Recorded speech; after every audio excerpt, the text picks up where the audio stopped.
No? Ball boy, figuring extra active for ball boy.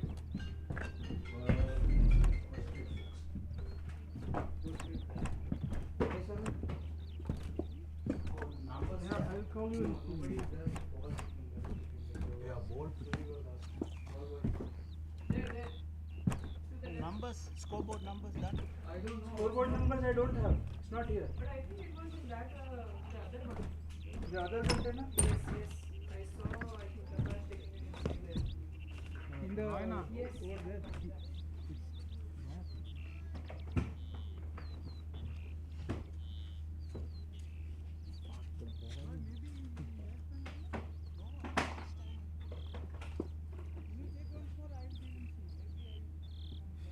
And they found the ball, I think. They found it. Come, Sharon. Yeah.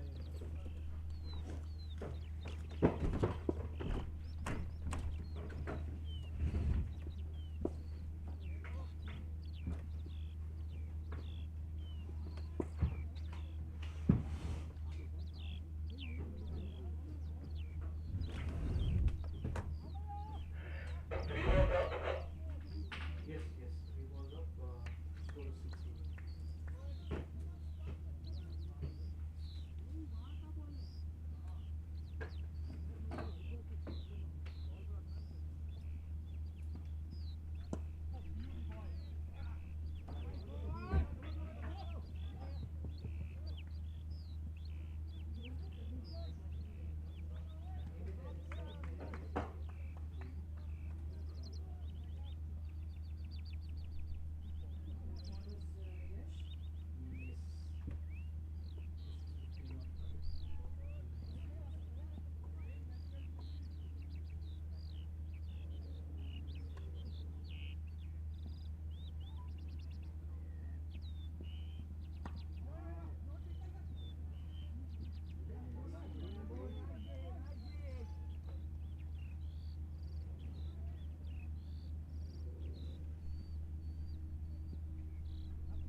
Yeah, the over score is 20. Next ball is 19. Okay.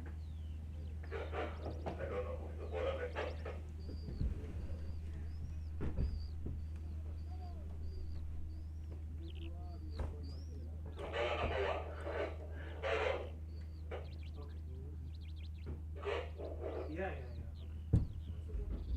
Okay. White or black is same. White or black is same. You have to press it. Score is 20. 2 overs.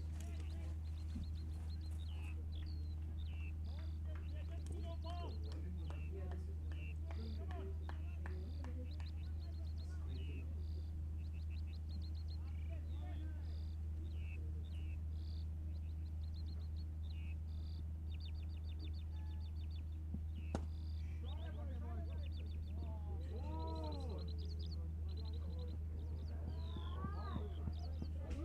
Squeaky.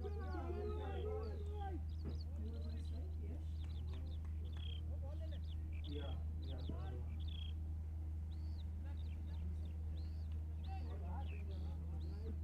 No, no, no, this guy here.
Good boys? Yep. And ladies?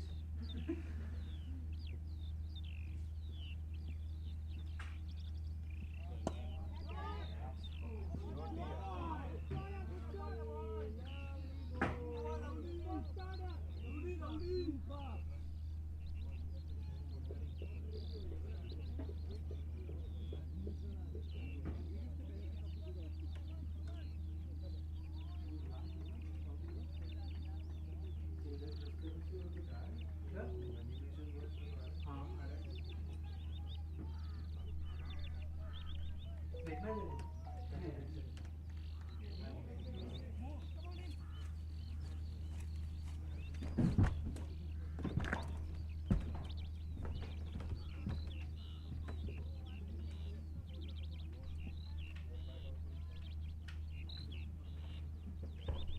अच्छा।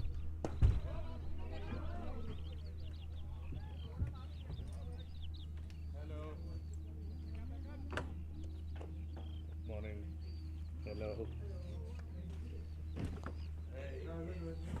So, extra mass. Don't say.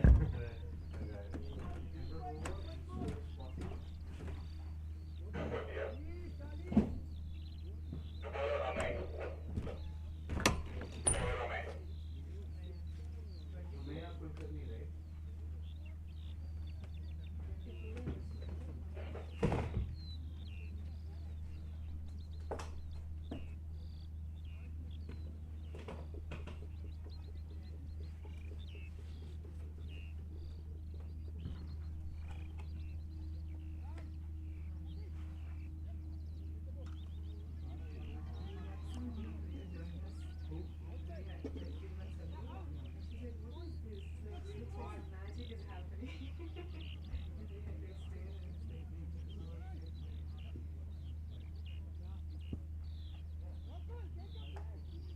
This have to be even small.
Rohit is coming.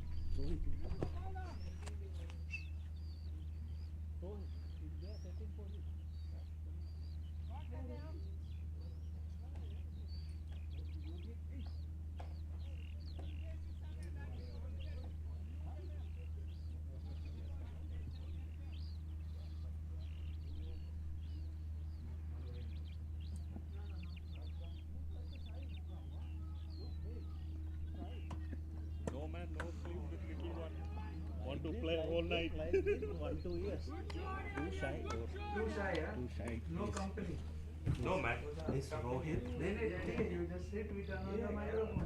and you also little bit help. He's shy. I He's will coming, come from time to time. right? But there you will have live feed, so you will see that camera is working, right? Please, can help this. Oh, yes. Please, roll it one.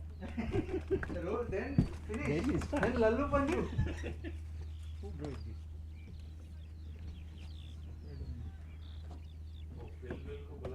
बुला है फिर पे आएगा सुबह पे आएगा but वो आया नहीं अभी let us know when you are ready and we can turn it on देख लो आराम से राइट साइड कर लो तो उधर देख के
Very good morning to everybody. This is the first game of the day 1, played at Scott Page Field. We have another game going on in parallel, Kaunas GCA at Scott Page now, ICCB versus BCA. We are at the 6th over. Score is 71. We just lost a wicket.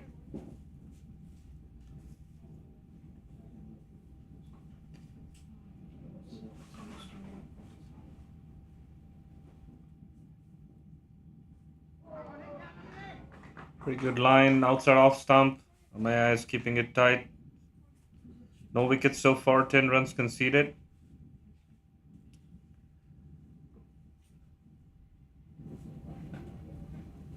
Weather conditions are quite slightly overcast, windy, a bit cold.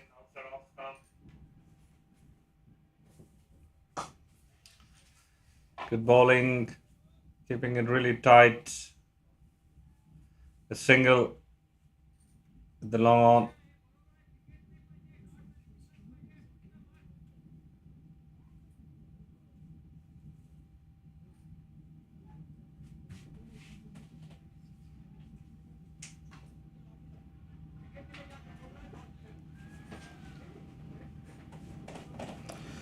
Going at 12 and over. Currently projected score 120. I think that's a par score here at Innings.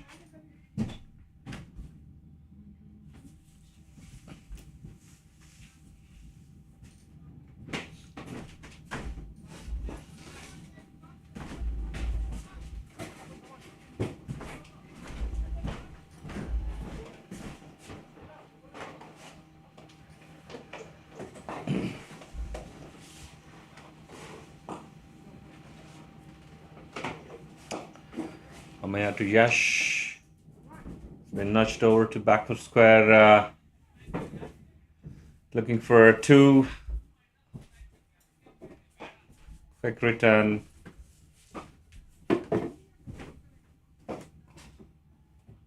Not getting any boundaries so far. 4 overs down the 7th over, and Amaya is doing a really good bowling here. Very nice line. Wanted to punch it over the long off area, but nicely bowled outside off stump and completely missing.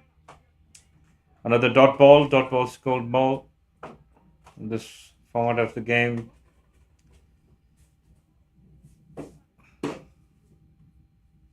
Turning out to be a really good over. Last ball of the over, and that's really well bowled onto the pads, not giving much pace to work on, and just conceding 1 leg bye at the end of this 7th over.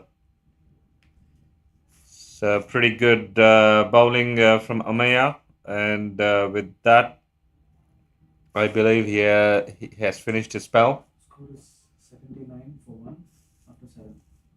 Score is 79 for 1 after 7 overs have been bowled. Yash is getting closer to his 50 mark. Pretty good strike rate, almost 200. And Harsha is yet to find his ground, and having just faced 3 balls, I expect some big fireworks coming in the later part of this game. So the last 3 overs remaining. Sudesh.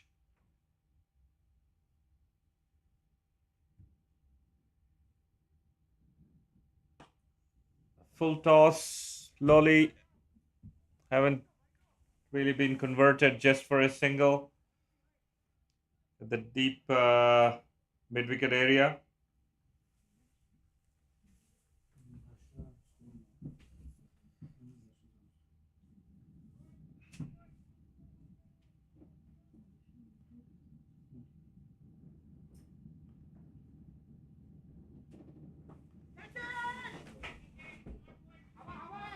That's been aired onto the deep cover area, and that's a 4. The attempt to stop the ball in vain. So 4, yeah. And that brings Yash 50, 51 of 25. Pretty good contribution and setting the tone for this game. I'm pretty sure he's got more firepower coming next.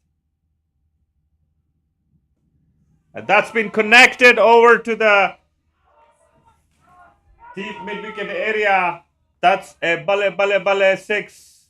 Great stuff. And as expected, Yash is really taking on the final overs of this game, wanting to push the run rate, which the previous over was slightly behind, and having bowled a really good over, but the recovery is going okay. Still at current run rate 12, projected score is 120. Sudesh to Yash.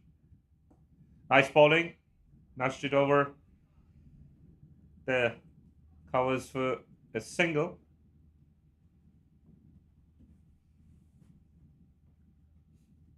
Quite windy conditions today at Vinorsh. Hopefully, the later half of the day in the afternoon, we'll see some more sunshine and a bit of a warm weather. Sudesh to Harsha, and Harsha has missed. Everything has missed. The ball has missed the stumps. Batsman has missed the ball. That's a good dot ball.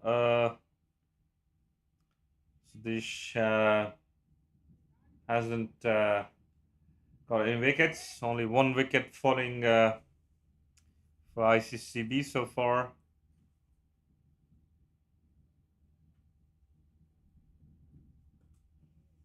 Full toss has been pushed on to swept to the deep square leg area.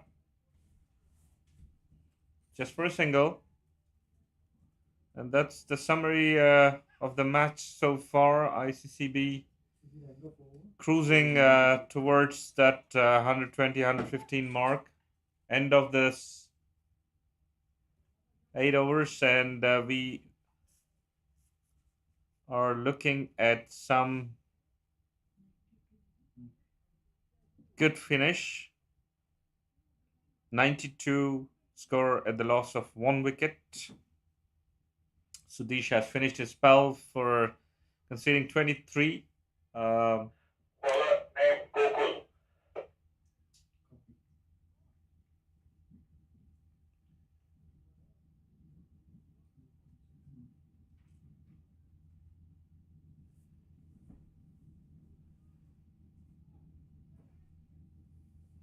New bowler Gokul Raj. Pretty tidy over the first over. Just giving away 9 runs, so that's a pretty good. Anything up below 10 and over here at Vinorsh is pretty good spell. A pretty good over, I would say. Boundaries being short, pretty quick outfield.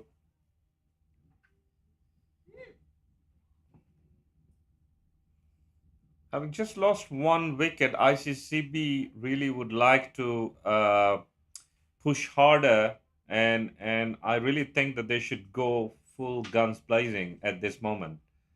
Just 2 overs remaining, and slower ball, very cleverly bowled, nudged onto the forward square leg area.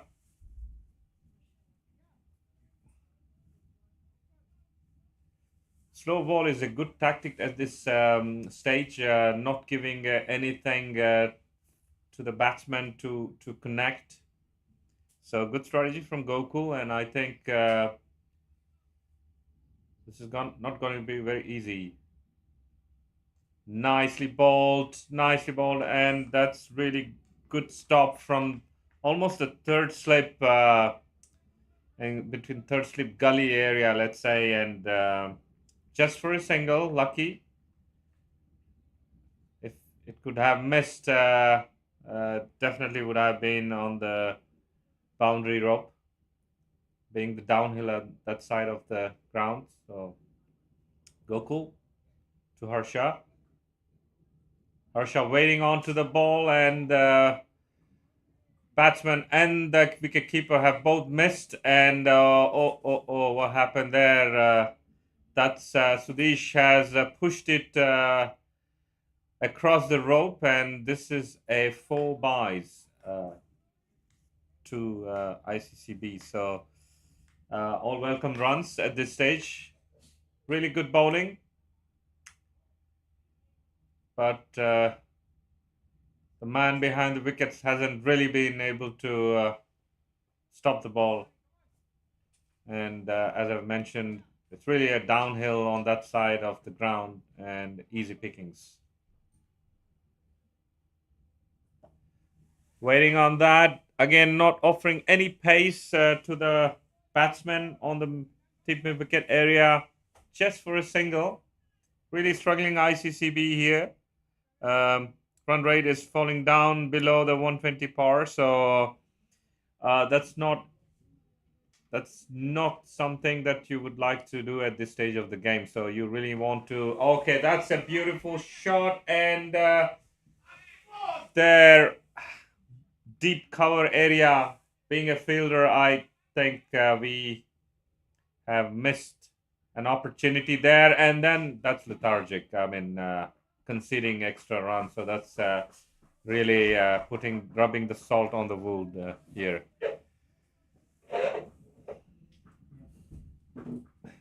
Opportunities coming for BCA, not capitalizing on that. Really need a wicket at this stage, because any new batsman is going to take some time to settle on a new ground, new pitch on the first day, first hour of the game. So pretty good control over the game by the BCA folks. Nice one also off stump, not offering any much room here. Going for the second run there, and that's a run out. Ball watching. Was a tight one. Going straight to the deep extra cover area. Picking up and throwing. I think that's a good call from the bowler at the bowler end. Brings an end to the innings.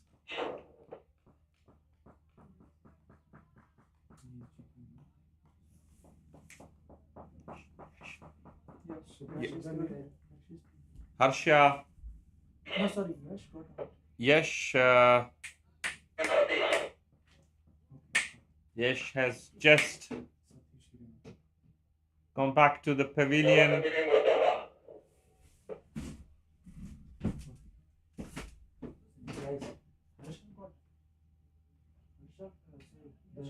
Yash got out, yes.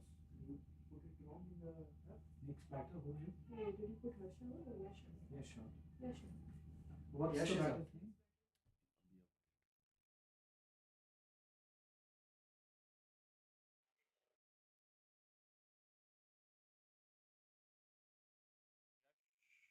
Was out. New batsman in Manish Chetia. Yes, bowler name is?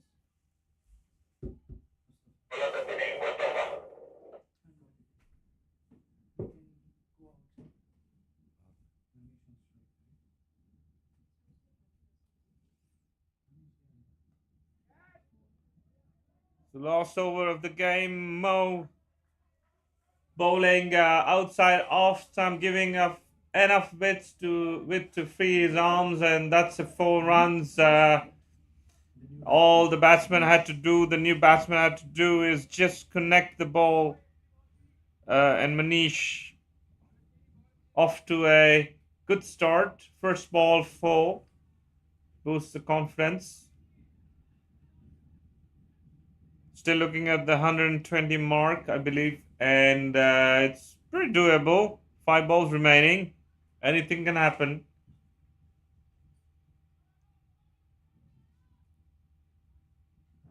catch behind, and that's a good ball. Not in the reach, in the arc of Manish. So Manish innings have come to an end. Short-lived there at the pitch.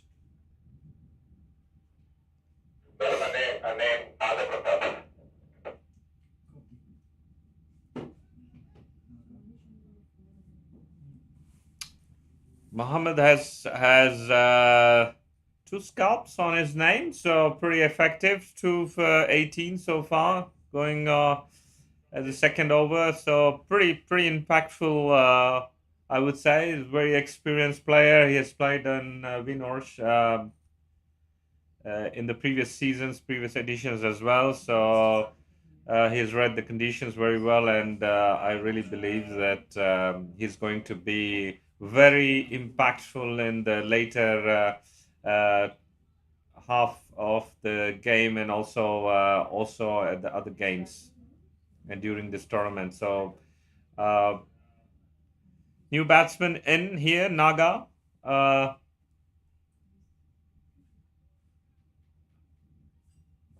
With just 4 balls remaining, left-hander. Let's see. He's going to disrupt any line, Mohammed's line. So Mo to Naga. Nice bowling there again, keeping it away from the reach of the batsman. Batsman had to really reach, and Naga could just only nudge it over to his covers area, short covers, for just a single. Harsha hasn't really made a big impact so far, having scored just 6 off the 10 balls. That is not what we expect at the T10. And that's been connected over to the forward square leg area. And luckily the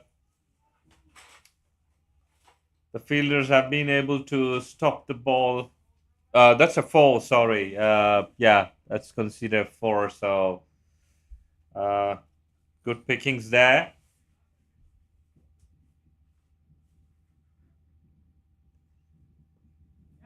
That's skied over, and 3 people, no takers. Everybody looking at the sky, and that's a single to the Iccb.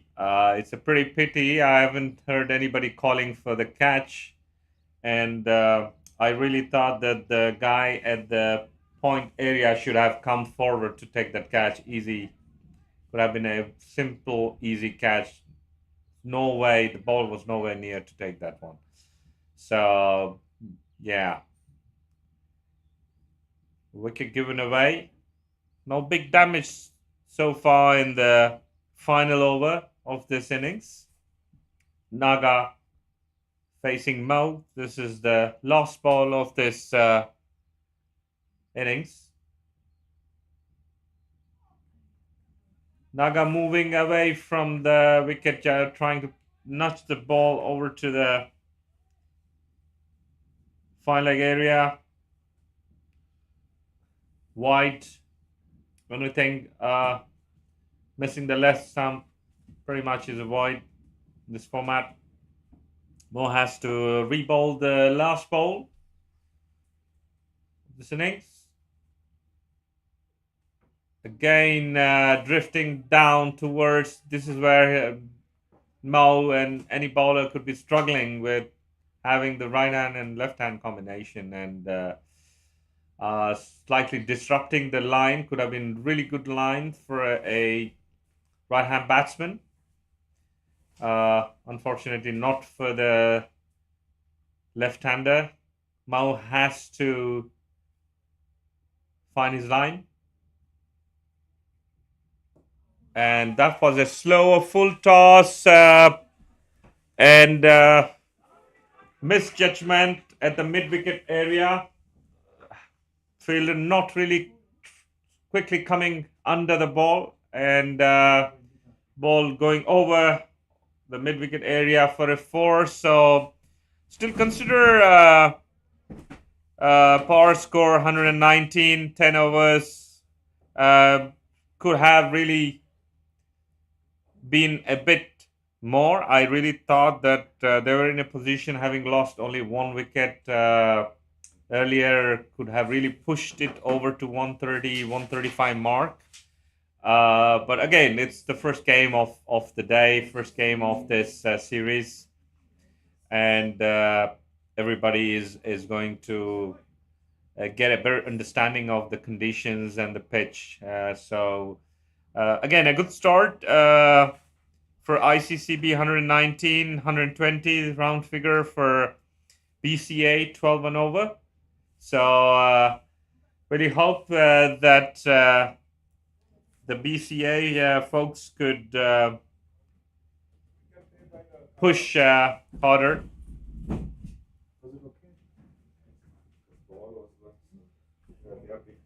But this is okay. We have a short break before the next inning starts, and we will be back with you in a couple of moments. Stay tuned and keep supporting your favorite team.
All right, we are at the second session, second innings, and ICB has put up a pretty defendable total, 119 at the loss of 3 wickets in the first 10 overs. Allotted 10 overs, I would say, and then BCA needs 120. Simple math, 12 runs an over. Easy as it said. Conditions are still favorable for the bowlers, I would say. A slight breeze towards the eastern, northeastern side. So bowlers are really going to be looking to give no pace and bowl to their line and length. Batsmen are ready and entering into the arena.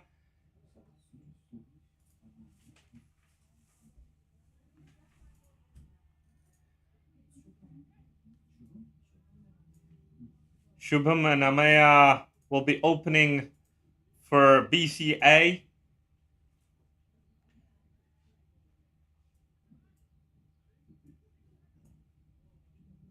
Shubham is going to take the strike. Shubham Patil, the striker, and Amaya Amay is at the non-striker end. We have the new ball in the hands of the bowler Harsha. Harsha is a pretty good all-rounder. This format of the game really requires everybody to be contributing or being specialist in at least 2 aspects of the game. So expecting at least 60 to 70% of the players all-rounders here. Being able to bat, bowl, and fielding as well is very crucial. Just a 50-meter boundary to defend here, protect here. We start with the left-hander facing Shubham Patil. Harsha to Shubham. Nice push towards the covers area for Shubham. Strike rotation is going to be very critical as well.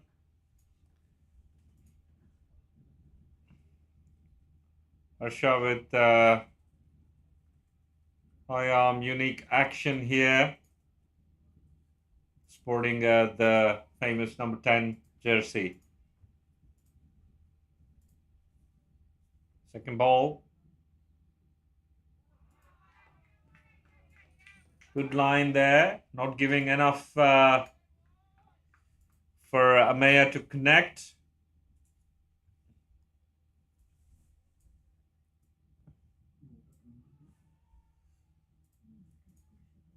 And the third ball of this over to Amaya. Wanted to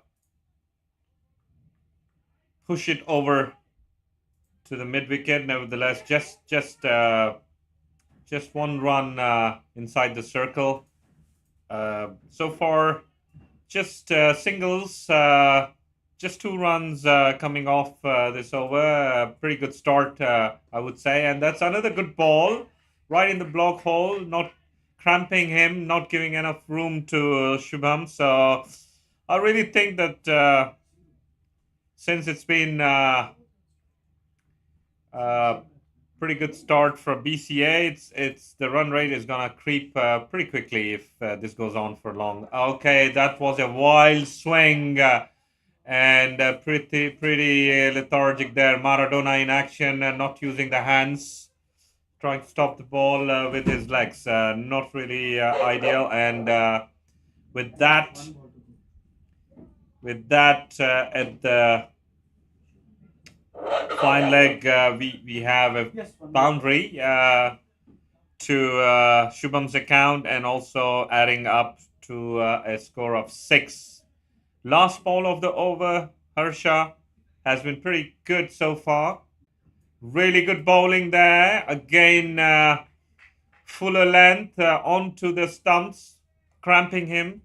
Shubham not really reading the pitch conditions in the line. Really struggling here, I would say. And at the end of the first over, it's just 6 runs for BCA.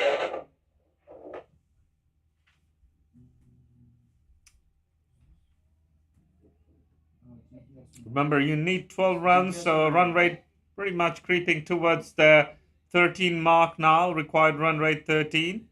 So every time you give away a dot ball to the bowling end, you are going to increase the risks of getting to the finish line. So here we have the new bowler, Harsha,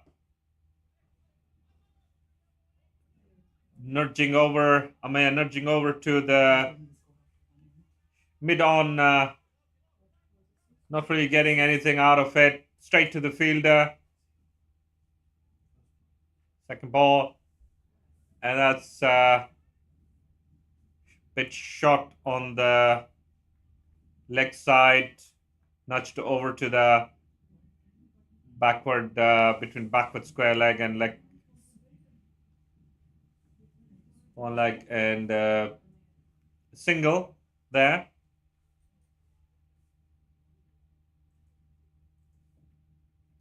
Jigyasu, the new bowler. 2 good balls, and that's flown over to the short third man area for the left-hander there. Just conceding 1 run so far, so this is going out pretty good so far for Jigyasu and for the bowling end, and that's been pushed over to the forward square leg area for a single. Just singles coming so far for BCA. Not big damage done so far. That's a pretty good line outside off stump. Big appeal from the fielders behind. And the offside, nothing much.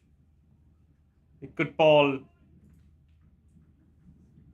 A good 4th ball and having fifth ball, sorry. And that's another ball, really wild swing coming from Shubham. Not really able to push the ball. And that finishes the second over. Pretty successful over for ICCB. ICCB has kept it really tight. BCA requiring now 111 runs in 48 balls. Strike rate now, required run rate now getting closer to the 14 mark. Good bowling, really full onto the legs, and that has flown over to the deep square leg for a boundary. A welcome boundary for BCA. They've been looking for this kind of start. Unfortunately, not much has come off the bat so far. Not very impactful, these 2 opening pair. And to me, doesn't look very dangerous so far. So I really think that ICCB is going to put more pressure on these 2 batsmen. And Amaya is now scored, and that's gone. That's pretty cleverly bowled, and some creativity shown by Amaya, but backward square leg being pretty close, and that's comfortably taken. Amaya has gone for 7, not making a big impact there for BCA. So this is for the first wicket. Pressure was building up. Only singles coming off the bat. Not really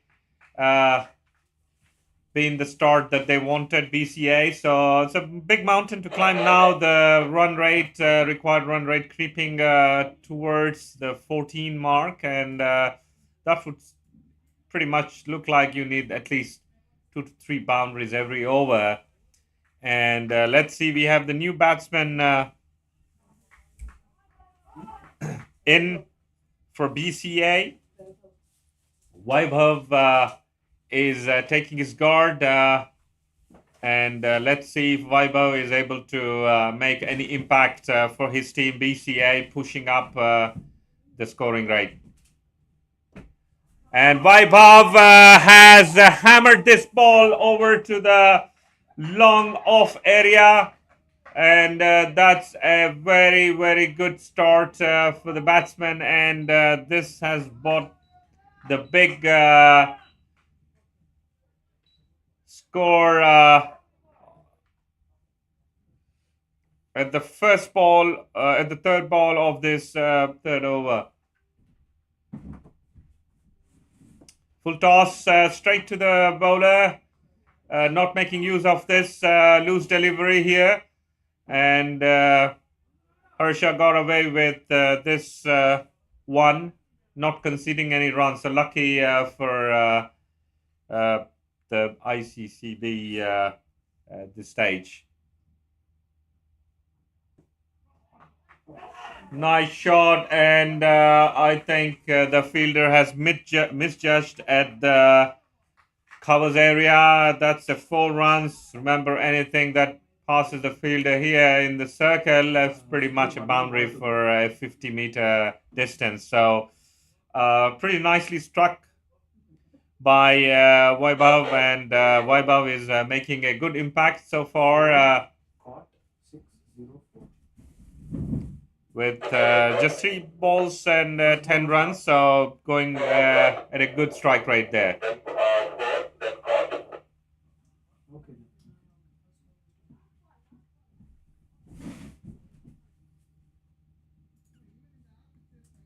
बोलो नहीं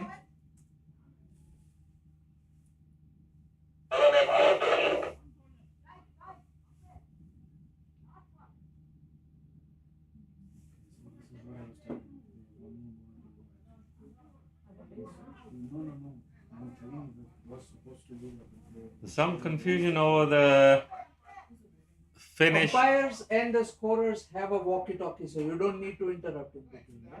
That's fine. F can be slow, right?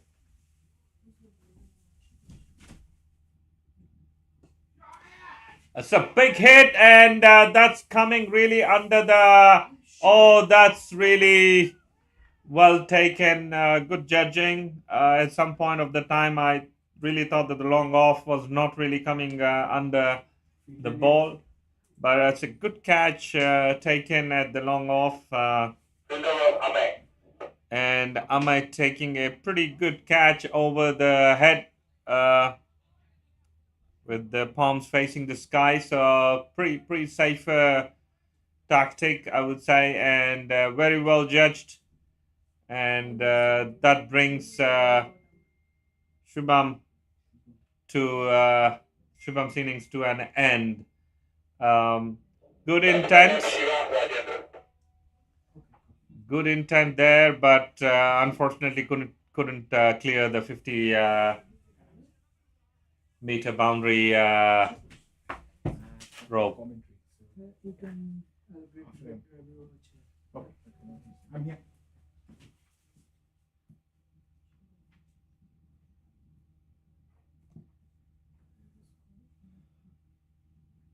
Ashutosh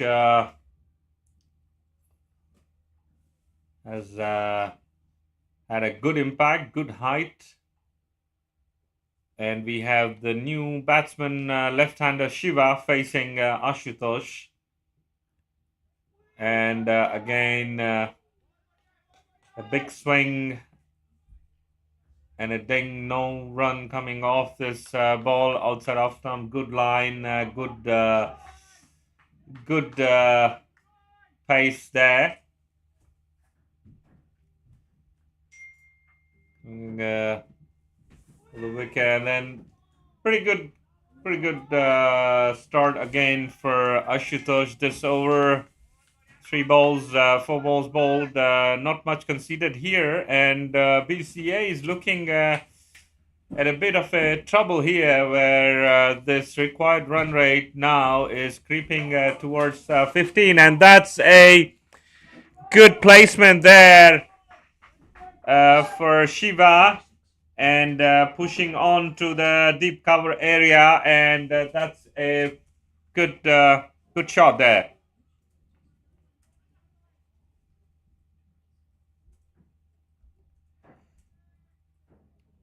Vaibhav and Shiva both would like to push this bit harder now, with almost in the 4th over here, and then again it's a good line by Ashutosh, not giving much to Shiva, and Shiva is struggling a bit connecting towards this outside off stump line. Ashutosh, last ball of this 4th over, and that's missing the leg stump. It will be called a wide. Shiva trying to make a room and play the ball on the onside. Hasn't been really able to connect that. So re-bowl. And this one was connected. Similar kind of a line. Nevertheless, oh, this is crazy running here. This is unwanted. This is like Abel Mujamar. There was no need to run over to the other end. So this is something that he got away with, Shiva, marginally, I would say. So at the end of the 4th over here, just conceding 28 for 2, I would really say that this is a really good start for Iccb, putting a lot of pressure on BCA, who should be quite familiar with the conditions, having played at this tournament and at this venue in the past. So not really getting that momentum, not really getting that start they wanted, I believe, here. And then now, as a result, the required run rate is creeping up to the post 15 mark. So this is going to be really, really difficult. If you see in the context of this game and the format of this game, you would pretty much need 4 boundaries or 3 boundaries at least, and 1/6 each over. And that's a pretty poor delivery on to the full toss, inviting the batsman to swing, and that's on the deep backward square leg, 6. This is a welcome boundary for BCA. It's gonna relieve some pressure off BCA, but still the required runs would be required runs per over is about 14. So every boundary that's conceded would slightly relax the asking rate for BCA here. But so far, all the bowlers have been quite impactful, and we have the new bowler in for and we have Amay Karde bowling his 2nd oval and the last over of this spell. It's a good shot, and pretty nicely defended there onto the deep mid-wicket area. So not really in the gap. Good fielding there, and just giving away 1 run. So BCA getting closer to that 30, 40, 37, 30, 40 mark. So let's say, so required runs for the session is still going to be 84 in 34 balls.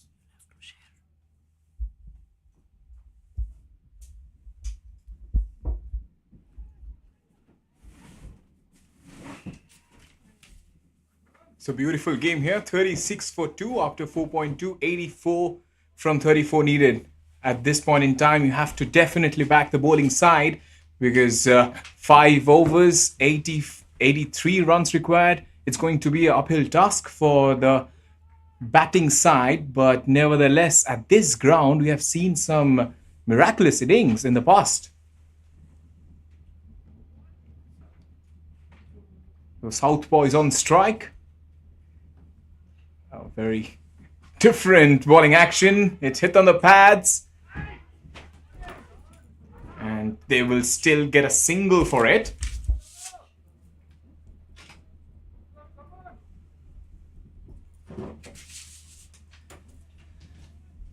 So you just heard a new voice on the commentator box. So I would like to introduce Shobhan. Shobhan, welcome back, and very glad you joined us today, this morning, on the first day of this PCC Prague Cricket T10 Challenger Cup. So great to have you on board. Absolutely. Thank you very much. Really appreciate. And sitting alongside you, it's a pleasure any day. And what I've seen so far, the arrangement has been quite good. And the cricket has been quite better as well. The weather, sunny, a little bit of cold breeze going on.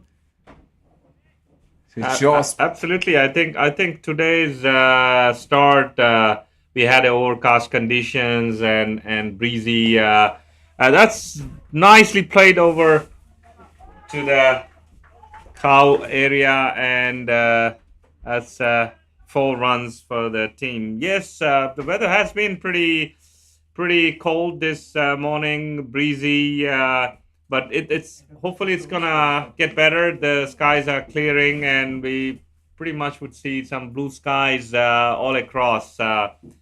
So yeah, it's getting warmer, it's getting better. Maybe in the later half of this afternoon is going to be a bit more warmer. So we have our facilities, and the drinks and snacks are all served at our tents. So really, I think the refreshments are going to be available for everybody to enjoy. We have the beer as well. The Czech beer is one of the best in the world. I've just been looking at some stats. We are still holding the pole position in the beer per capita beer consumption. So beating Germans and the Austrians and the English and the Irish, it's still and the Scottish is still a big achievement, I would say, versus its own country. So come to Prague, come to Czech Republic, enjoy the nice beer here, I would say, and the hospitality at the PCC T10 Challenger Cup. Yeah. So, Shobhan, what do you think? What do you reckon here? Asking rate creeping now over 15 and over, as in BCA hasn't really capitalized on the game, on the bowling so far. So Naga coming on from the Hugo Banks end. We'll be playing only one end at this format. So Naga left arm, and that's been hammered onto the deep square leg area. But unfortunately, the ball hasn't carried across the boundary line, fielded there. So neither a catch nor a big impact there, conceding just 1 run. So BCA, 2 runs, sorry. BCA has moved on to the 45 mark, but still not enough, I think. That's a half tracker, got away with that, Naga. And Vaibhav has really not been able to capitalize on that half tracker. So it's going okay so far. Naga just conceding 2 runs out of the 2 balls, and this is becoming more difficult for BCA at this stage, Shobhan. Yeah, that's really percentage bowling there from Naga. Just sliding it through and bowling it a little short, which is really difficult for the right-hander to go back and pull. So 46 for 2, as you mentioned, that BCA, it has been a struggle so far. 5.3, 46 for 2. But I would definitely put my money on BCA, because if you see, they've got left-hand, right-hand combination. 27 from 74. Yes, I get it that the bowling side have got their noses in front, but I feel somehow this left-hand, right-hand combination gonna work for the batting side. The team in red and the team in blue, the men in blue, just won the World Cup, and right now in front of us, they're also wearing blue, little bit of shorter again, quicker, straight to the man at square leg who is fielding inside the 30-yard circle. The required run rate after every ball is just creeping up. So it's a big top uphill task for the batting side. Again, short. And the batter is really trying to not only hit the ball, he wants to muscle it. That's why he's losing all his stance and all his position. And that power pack position he needs to get in is missing out. And Naga has been superb so far. This is proper T10 bowling. Little bit of short, little bit of full, faster, quicker. They say the quicker it comes, the faster it goes. But at this case, it's only hitting the batsman's body every single time. And again, trying to hit it way too far towards mid-wicket. Toe end of the bat. Straight to the man at long on. Another over done and dusted. BCA struggling all around. 6 overs done, 47 for 2.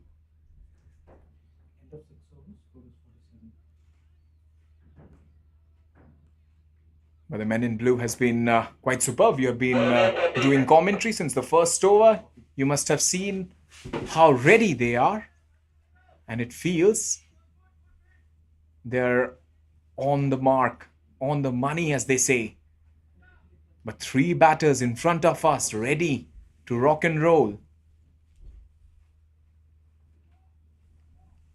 73 from 24, almost 20 and over needed.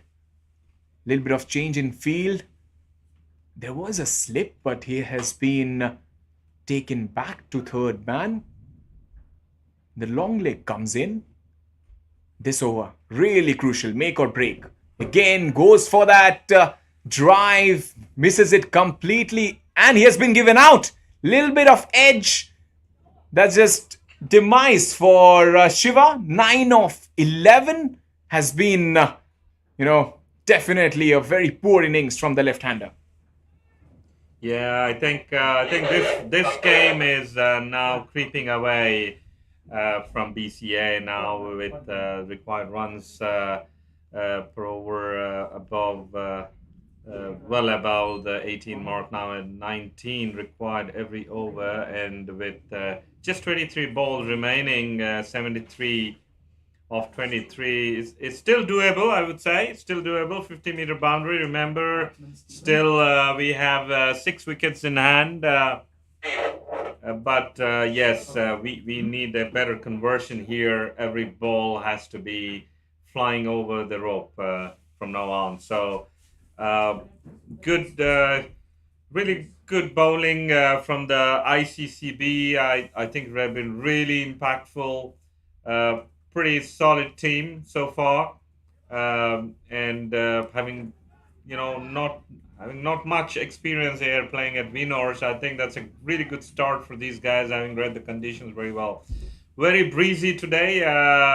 Overall, the wind is really is there at Vinors here, and we would see some more probably action from the batsman here, but unfortunately another dot ball here for Pratik. Pratik has just started his first over of this spell, and it's really bowling well. The football has just flown over to the short third area, and we are not seeing that kind of an impact that the batsman would make. Vaibhav striking at 200 almost. Nevertheless, the asking rate is too big now. It's 20 and over, And in this stage, I really think that BCA has to do something magical to pull this off. And that's on the long off and comfortably taken. So not getting that elevation to uh, cross the long off area, and the long off fielder really at the rope 50 meters. So that's probably 45-meter hit, and that's not really enough here in Venus. So we have seen the international boundaries being 70, 75. If this would have been Melbourne, this was a 30-yard circle, just outside 30-yard circle. So yeah, not really helping much there, and the required rate is now well beyond the 20 and over mark. Yeah, it's going to be tougher and tougher for the batting side, men in red. But as you mentioned, 45 meters boundary, only ground that is quite similar, if you talk about, then it should be New Zealand, Eden Park, which is similar, 45, 50 degrees. It's basically a rugby ground, home ground for All Blacks, the New Zealand rugby team. That's the only ground that comes closer to our Scott page. And Rohit, as you mentioned, he just wanted a little bit of more power and leverage in that shot. He just tried to chip it, and that's not good enough on these kind of tracks, even though it's shorter in front. And as you mentioned, Melbourne cricket ground, yeah, the side boundaries are huge, almost 80 meters, and the front is little shorter, 65, 70. But you need a lot of power, because we have seen in the ECN batters absolutely going bonkers, especially the batters from PCC. I've seen some innings from Shaba. He was really batting extremely well, got that 100 as well, if I'm not sure. Here, a little bit down to the leg side, they scampered through for a single. I guess there was a catching opportunity there. Batsman probably has nicked the ball, got away there. The batsman, Satish. So this is turning out to be a pretty good over for Pratik. For a moment, when I entered the ground this morning, I literally thought the Indian team has come from Mumbai to Prague, Venus. The jerseys are pretty much Indian, and then I read the Iccb. So I thought the guys came from Mumbai straight to Prague. And that's a good point. KU just spotted ICCB is a reverse of the BCCI. So that's a really funny coincidence, I would say, here. We really believe that's not the intent of naming the club this way. But I've been in touch with these guys in the past, and really nice bunch of folks playing the cricket, loving the cricket. Also comes and supports us a lot here in Prague. So this is a great opportunity for everybody to again mingle and gel together at this venue. So this is 7 overs have been bowled, and I think this game is now drifting away from the BCA clutches. Now ICCB very well positioned to make a big impact at the first game of this tournament. I think that Satish and Steven have to pull this off with some magical innings, and this was an opportunity, missed everything, I believe. And this is 4 byes down the behind the keeper there, and the ground. This is the part of the ground where we have just the downhill, so just the ball just helps itself by no effort. So welcome boundary, I would say, for BCA, but this is not going to be enough. You would need pretty much at this stage every ball to go past the boundary ropes. So. Oh, bale, nice samosas coming into the commentary box now.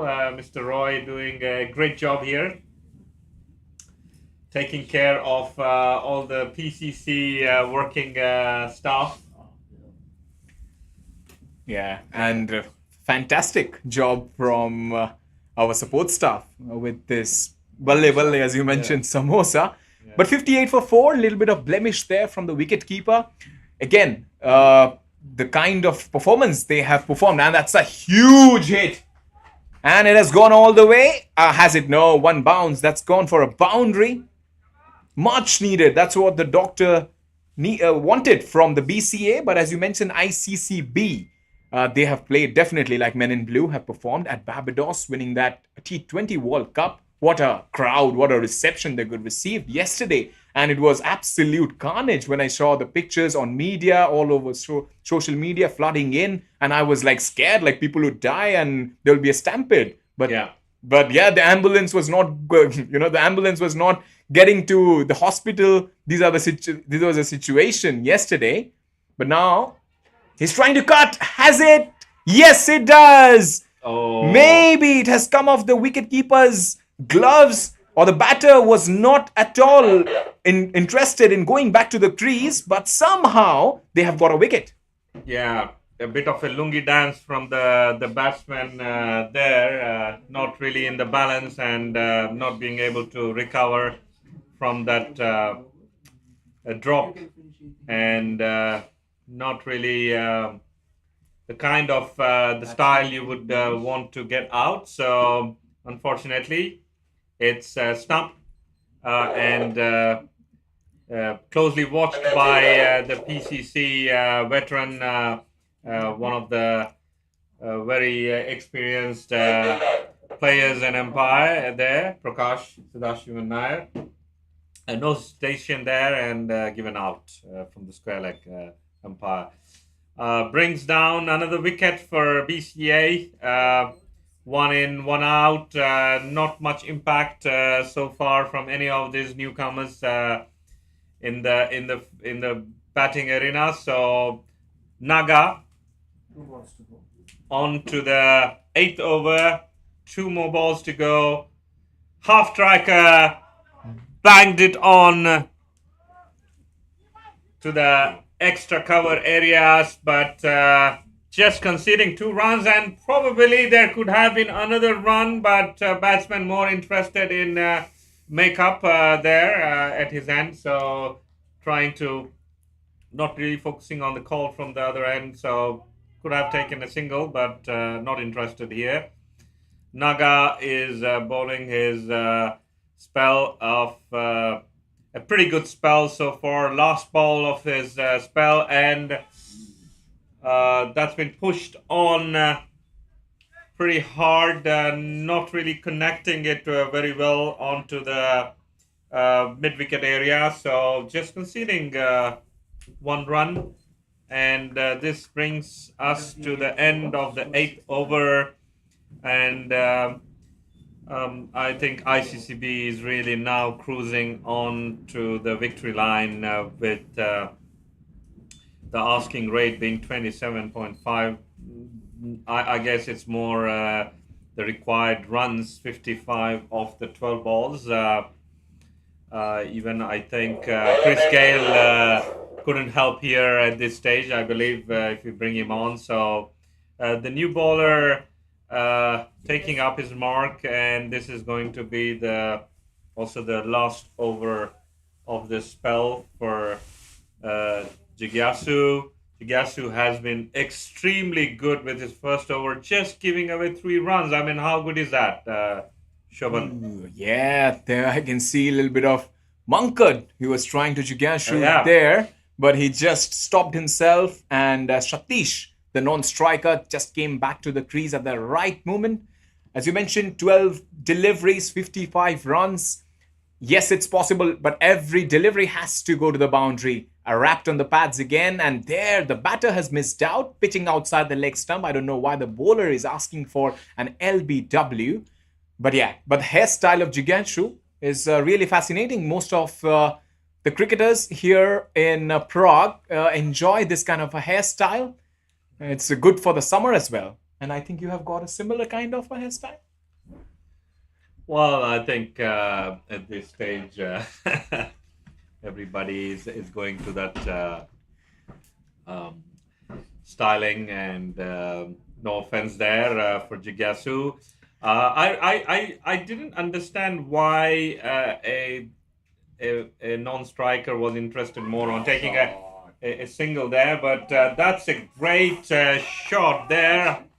Not what we would expect from Jigasu after having bowled that first good over here, just giving away, conceding this six with a very poor delivery, half tracker, inviting the batsman to really free up his arms and push it towards that mid wicket area, deep mid wicket, and again he's lost his line a bit. I think he's trying to bowl on the leg side, not much protection. The bowler is not really focusing on field, bowling to his field, which is pretty much the offside field that has been set up here. That's a good ball. That was a wild swing and very nicely picked up at the third man area by the fielder. So really showing a good effort and putting up a lot of effort on the fielding side, though they probably know that they are on the winning side here. And again, charging and hitting on the cow area here for just a single. So it's really not working out for BCA at this stage. Yeah, 74 for 5. There's a pretty good commitment there. The third man region, the fielder picked it up quite cleanly and just pushed it away. That's another good delivery. And very hard to play that shot, but he does it in some style. That's a boundary from Satish. Some of the brownie points he can earn at the end of the day because he's batting at number 9 almost and maybe something number 7. And he can say to maybe the skipper next match, just push me a little bit up the order because he has scored 13 runs from 7 deliveries. Another over comes to an end, 79 for 5, last over 41. Even if he hits 6 sixes, it's not going to be possible if the bowler does some kind of mistake, wides, or maybe 5 byes. That is the only possibility, or else this match is almost done and dusted for BCA. But yeah, more fun coming up. We are at the final over of this game. And that's been pulled onto the legs and pushed over to the forward square leg area for a single. The match is pretty much drifting away from the reach of BCA now, requiring 40 runs in 5 balls. Mathematically, it's still possible. But from my cricketing experience, this is not going to be enough for BCA. It's a good shot over to the deep mid wicket area for a boundary. Very well picked up by Satish. Satish is trying to help BCA, pushing a bit the score closer to the 100-run mark. Maybe want to really that's nice. Satish has again picked up the same spot to score a boundary there. Probably Satish could have come earlier. I would say they could have they could probably have a discussion going into this tournament whether they would like to change the batting order, but that's up to BCA to really see how they can make the players more impactful, the way they make use of them in this really short format of the game. So just 10 over. So Satish has been quite impressive so far, taking up the charge and trying to be a bit bold and a bit pushing hard to get to at least the 100-run mark, because I think run rate is gonna be crucial as well in the later stages of this game. So Ashutosh here bowling onto the legs, and Dildar not really able to connect that ball. Last 2 balls. Yeah, and also that favorite shot of Satish, that whip he plays down towards mid-wicket, square leg, long leg, fine leg. That's his favorite position. But here he missed out. Last couple of balls to go. He just squeezes it away, almost drills it away towards long off for another single. But as you mentioned, Asutosh has been quite good. He has a tall, lanky figure, bowls from a certain height, which is really difficult for the batter to judge the movement and as well as the length of the delivery. Almost done and dusted, as we mentioned. And unfortunately, BCA will be falling short here by a big margin. Almost 31 from the last delivery to go.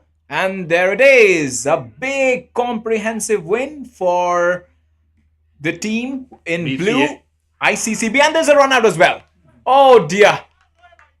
Final nail in the coffin. Yeah, I don't think that was necessary throwing away a wicket. But as I was saying, Shobhan, this game already just drifted away from the BCA folks here, trying to put up a fight, but not enough firepower, I think, in their middle order here, and the lower middle order really couldn't do much. I think they haven't set the tone for this game right up front, and the asking grade just started from 12 and started to creep beyond 15, 16, and then there was a point where it went beyond 20 mark. ICCB has been really impressive the way they have finished the game, pushing it to the 120 mark.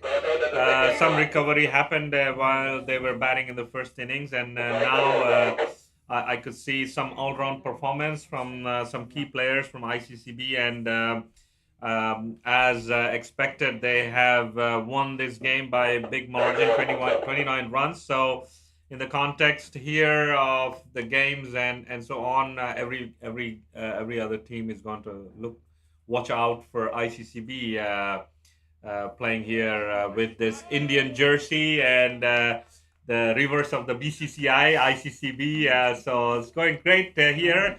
So we'll take a short break. The next game up for us at the Scott page here is the BCA. BCA folks gonna play the GCA, and the game is going to start at 11. So we have pretty much 12 minutes of a break here until we start getting into the next game this morning. So thank you, Shobhan.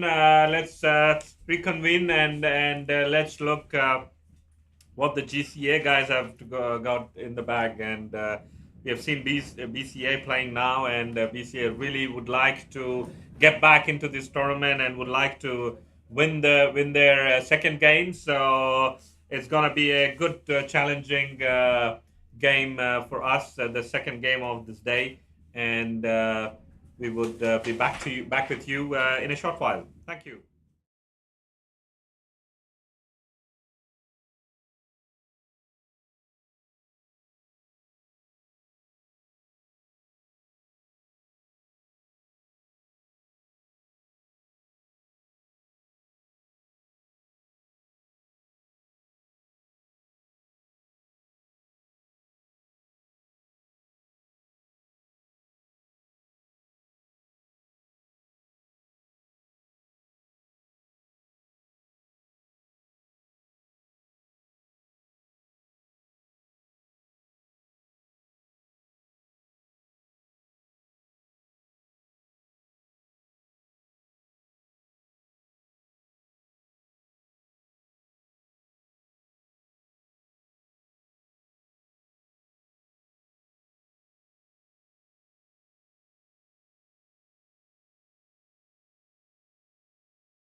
Welcome back to the broadcast.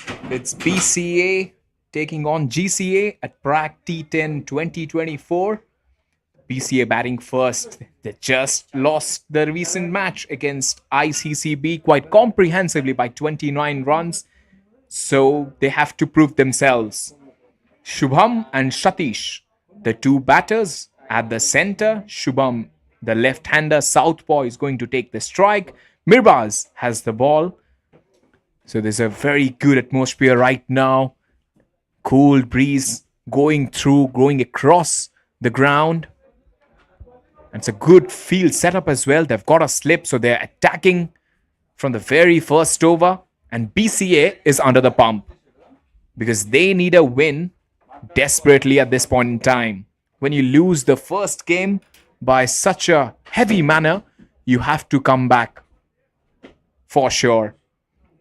So these two batters, even though they batted really well, especially Satish, has got a real good promotion. We have been talking about his promotion, why he's not batting up the order. So he has got this nod of batting up the order. Left hand, right hand combination always helps. Satish, we know, tries to whip the deliveries towards mid-wicket square leg.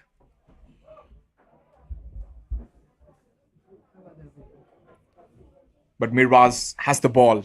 Tall, lanky fellow, good guns as well. So everything to play for.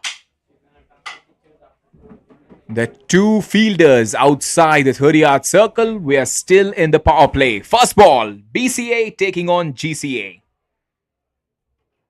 That's a good delivery outside the off stump. Shubham trying to flay it across the offside. No connection whatsoever. It's a good start. Giving a lot of room was Mirbaz at this point of time. The slip can come into play if Shubham tries to play that shot again. But here, ball travels. That's a good delivery again. Little bit of swing in dipper coming into the left-hander. Squeezes it towards mid-wicket. The mid-wicket is inside the 30-yard circle. Good start so far. Mirbaz will love to bowl these deliveries to Satish, who will be playing his first delivery right now. Takes a good look at the fielders. There is a third man protection on the offside. Satish has got a promotion for sure because of his heroics in the last game. Oh, it hit him. Hey, hit him for sure at the helmets. A bouncer, deadlier one. Smell the leather, says Mirbaz. No attention needed for Satish. He is straight away saying, no, I want to play it here, fearless. But that was a good bumper. Mirbaz just letting Satish know that he is here at this point. It just takes you up once you are hit on the helmet. Everything, your feet, your hands just gets you through. So the next delivery is actually very important. How will Satish play this? Satish will flay it towards offside and a little bit of misfield. He is off the mark. So both the batters off the mark. A little bit of relief for SNS, Shubham and Satish. But this match is going to be a cracker one. It looks like the bowling side is up for the challenge. The batting side as well. And in T10, it doesn't take much time to turn your fortunes. Very good background. That's a terrific shot. Misfield, crashes it through the covers for a couple of runs. Shubham feeling confident here. And Mirbaz, 4 runs he has conceded so far. But he's bowling in good channel. Even though he's giving a little bit of room to both the batters. But he hit Satish with that beautiful delivery bouncer. 4 runs, quite a sedate start so far for the batting side. And he's tried to hit it towards onside, but had no contact whatsoever. First over done, 5 for no loss. Great start for GCA and for Mirbaz. Mirbaz Azam showing his class as a bowler in the first over.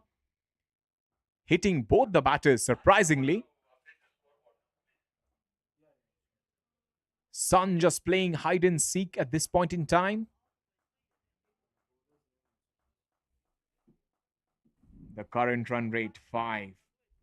The projected score might show you 50, but I can assure you, you'll get much more than that. Especially on this ground. The ball really travels. And if you compare the outfield, it's much more like Eden Gardens, where there's a carpet. You just hit the ball. You just need to time the ball. It just goes through. In Eden Gardens, we saw that many a times for Kolkata Knight Riders when they play their game, or Indian team as well. You just have to time the ball and you'll get full money for it. Mayank has the ball in his hand. He comes round the wicket to Shubham.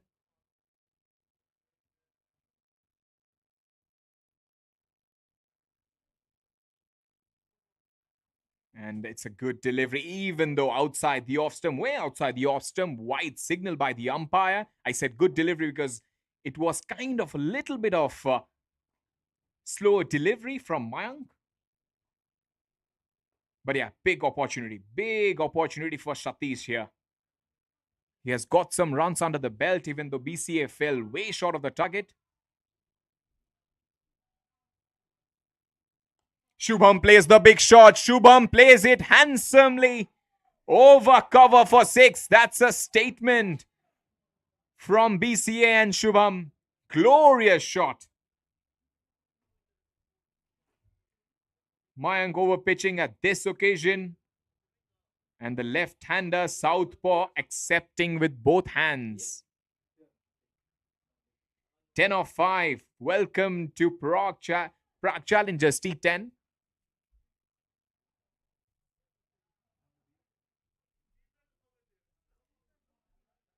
Mayank will be a little shattered here.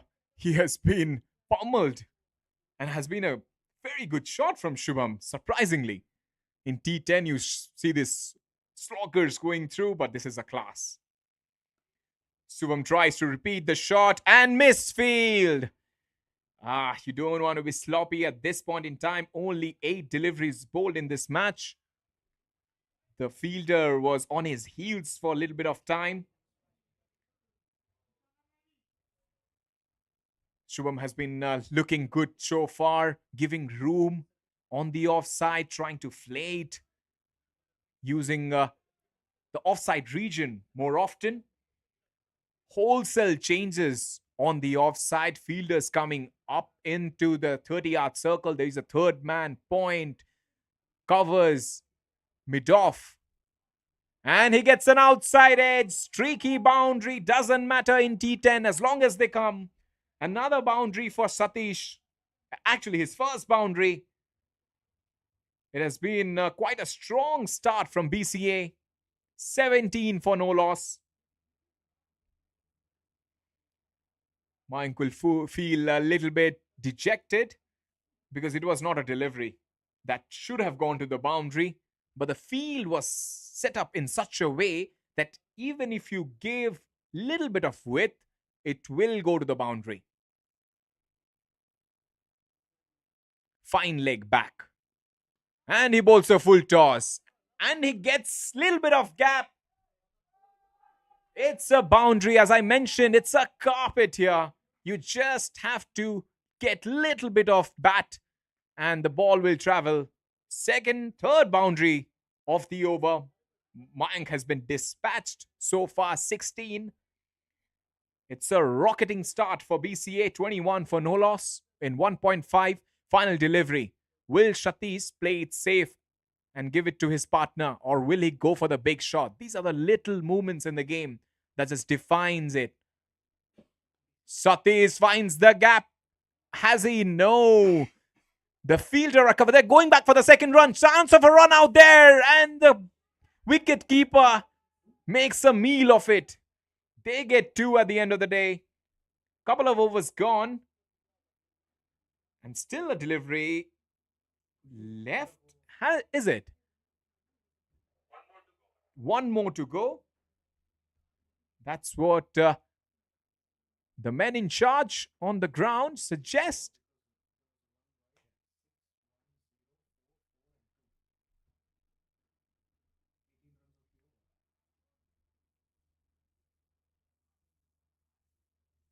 "23 for no loss." Lot of conversation going on, but the batter has been quite supreme, especially Satish, showing us how much class he has on the offside. We all know he's a good batter.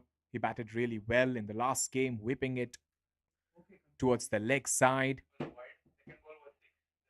So that's why, if you see, the projected score has skyrocketed to 115. First over was 5, and the second has been 18 from Mayank. Final delivery, and we're sure of it. Mayank got his footing wrong there. Different bowlers have different steps. Some bowlers like Waqar Younis, they come from the 30-yard circle, almost Shoaib Akhtar 45 meters. So, especially when you talk about real quick athlete pace bowlers. And a swing and a miss. A calm end to the over. The score will stay the same, 23 for no loss after a couple of overs. Thanks.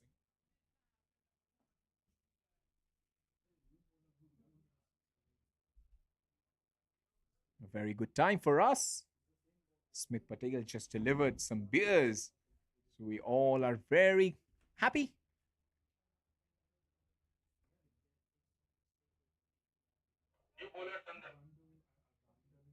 So big cheers for the viewers who are watching this game live on YouTube as well as Crick Heroes.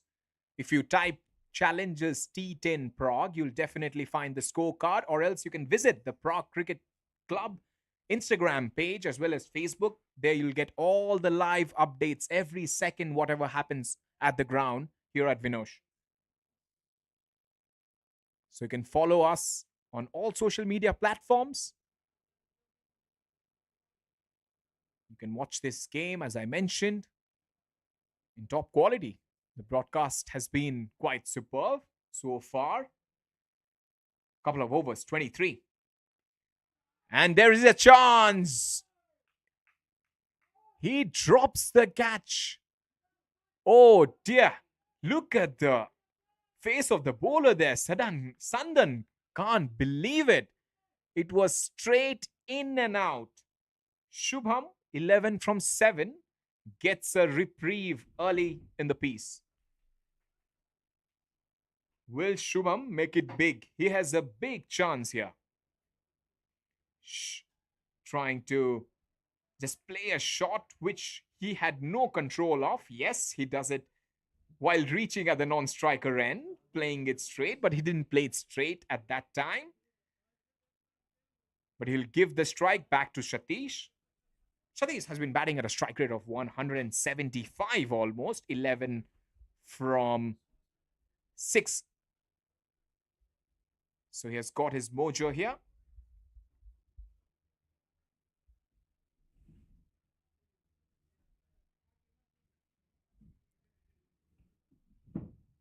That's a good field setting. Even though you can't see it on the screen, there is a fielder at deep cover point almost.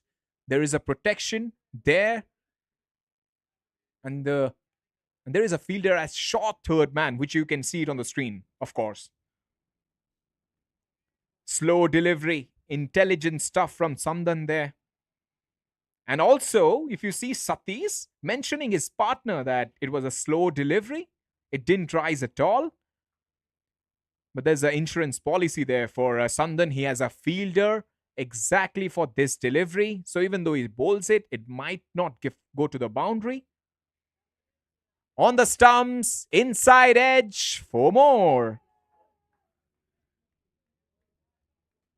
Rollicking start from BCA. Sandan will be feeling little bit of unhappiness in that because it was a good delivery, pitching on the stumps. And Satish getting that thickish inside edge. Squats towards the long leg boundary. .1, .4 so far for Sandan. GCA still looking for that first wicket. Little bit of shorter, wider, trying to cut. Satish flaying his hands but missing it completely there. Why did he try to play that shot? Because the fielder at covers, especially at point, has been brought inside the circle. So there is no protection for the right-hand bowler, Sandan. Everybody is inside the circle on the offside. So anything that goes up will travel. Here he takes that initial movement. There is a chance of a run out. Not a good throw there at mid-wicket. There was certainly a chance. The wicket-keeper is still on his haunches there. 3 overs gone. Good steady over from Sandan comes to an end. 29 for no loss. Shubham 12, Satish 16. A steady start. If we talk about T10 standards, even though in T10 standards it's quite slow, a little bit of slow, 29, but they can catch up anytime.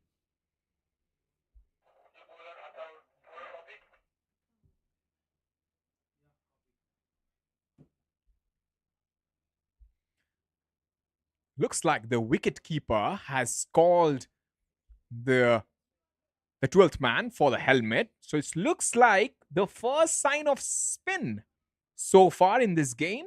Second game here as Prague T10 Challenges 2024 live on YouTube and Crick Heroes. It'll be interesting. Will he try to take it away or bring it in?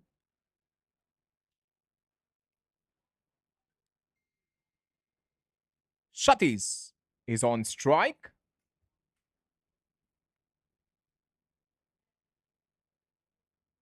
Satish tries to pull it. Doesn't get any connection whatsoever. Couple of bounces to the fielder. They'll just rotate the strike.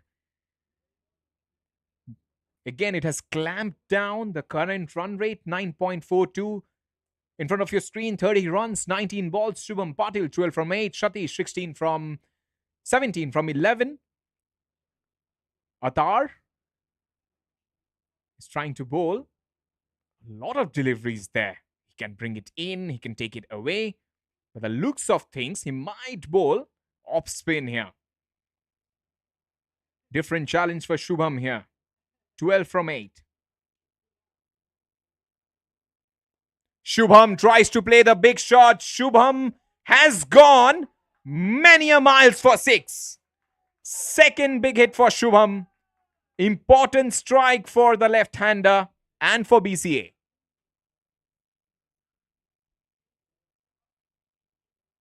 When you're playing spin, you always have to get to the pitch of the ball. At that point, Shubham, little bit of steps towards the bowler, towards the ball, and hitting it straight down the ground.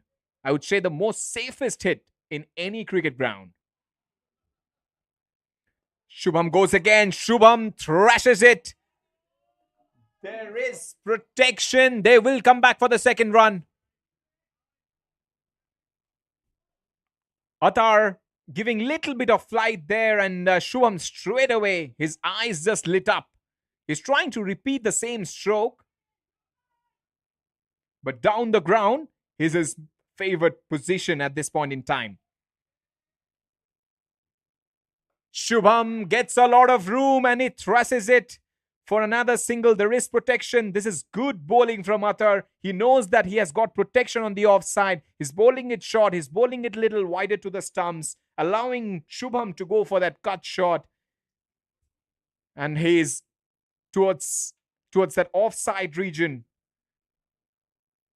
But this over, after getting hit for that 6, little bit of small little comeback for Athar. 2-1.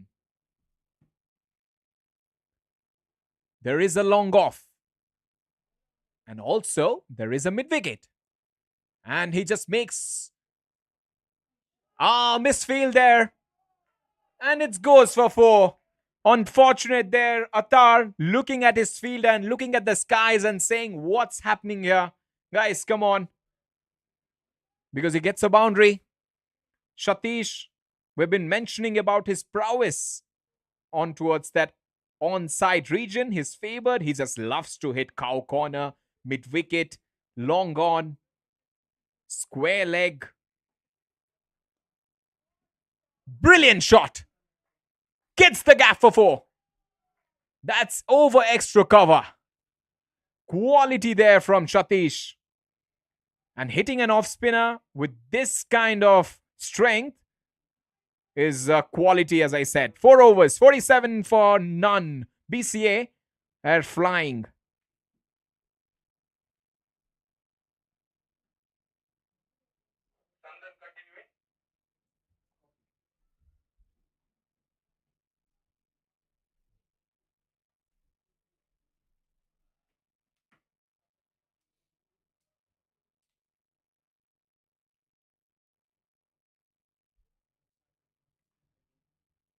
So it's a really good encounter between BCA and GCA so far. Little bit of IPL tune there. Famous, iconic.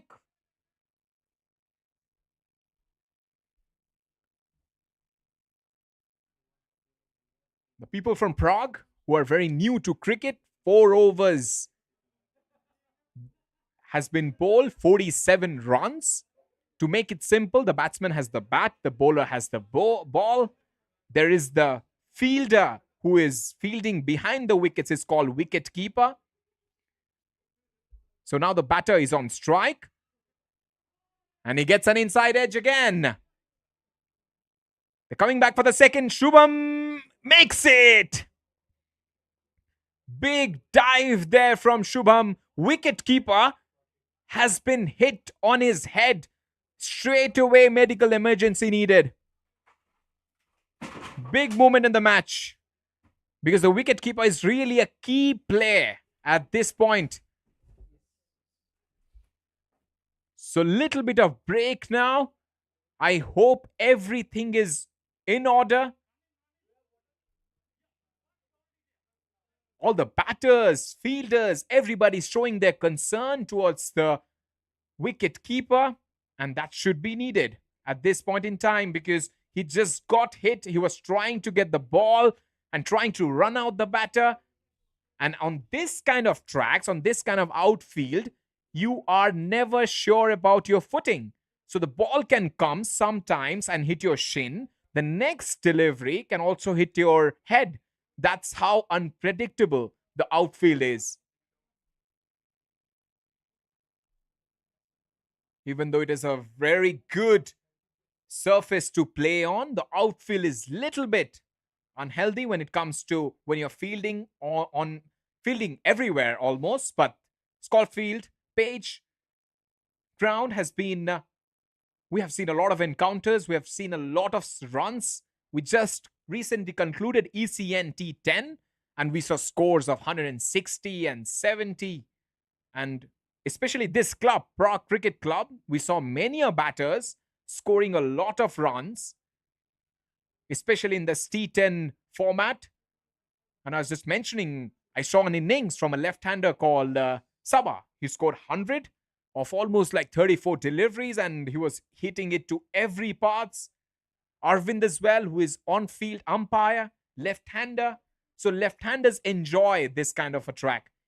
Anytime I've seen any game, the left-handers always have their noses in front. Especially Shubham right now, 23 from 12. He's enjoying his time and the good news is the wicketkeeper is back on his feet. He's feeling confident and healthy. And that's a good sign. We don't want anybody to get injured while playing cricket. It's such a beautiful game.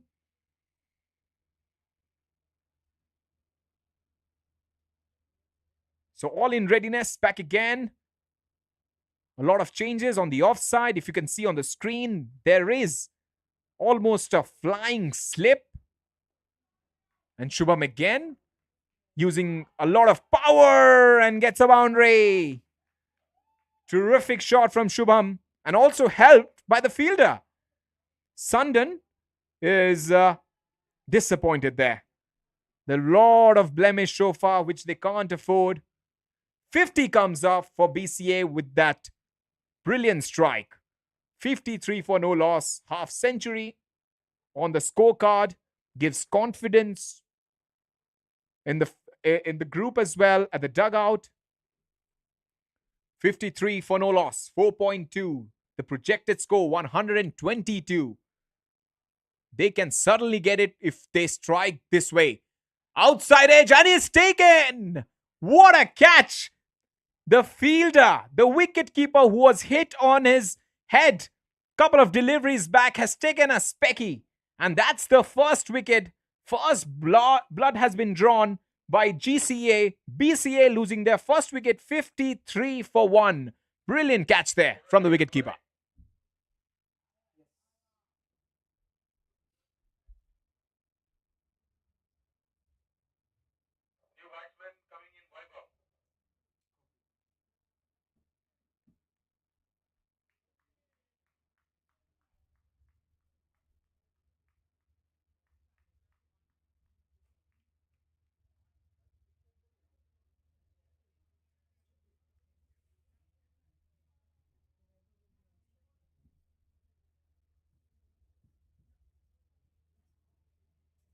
New batter. I was saying that you asked if somebody has some questions or something.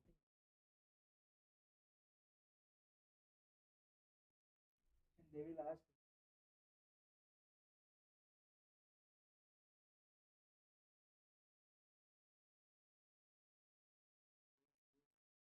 So 53 for 1, 4.3. As I mentioned that our social media has been quite active, Prague Cricket Club. You can also tune in on YouTube and ask a lot of relevant questions related to cricket, how much enjoyed you are at this point in time watching this contest between BCA and GCA. So please kindly, if you're watching this game, do comment and let us know what do you feel about this contest and about Prague Cricket Club or cricket overall in Europe or about the Indian team who lifted the World Cup at Barbados. 53 for 1, new batter. Plays it quite nicely towards Covers, who is back for a single. Vever has been off the mark straight away. Sati's 25 from 13. Sundon getting that much needed wicket because the game was slipping slightly when we talk about GCA. BCA coming back again, wrestling their way. 54 for 1. Couple of deliveries left. 2-4 wicket 1 so far. Ball staying low there. The wicket keeper was not intact with the delivery.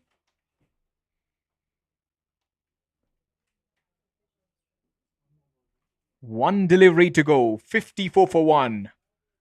Last half-century partnership coming to an end. Courtesy that brilliant catch from the wicketkeeper.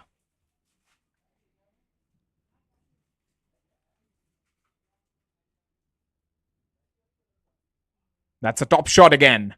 Trying to caress it on towards the offside. Steep bounce there while returning for the throw for the wicketkeeper. 5 overs done. They are going 11 per over. 55 for 1 for BCA.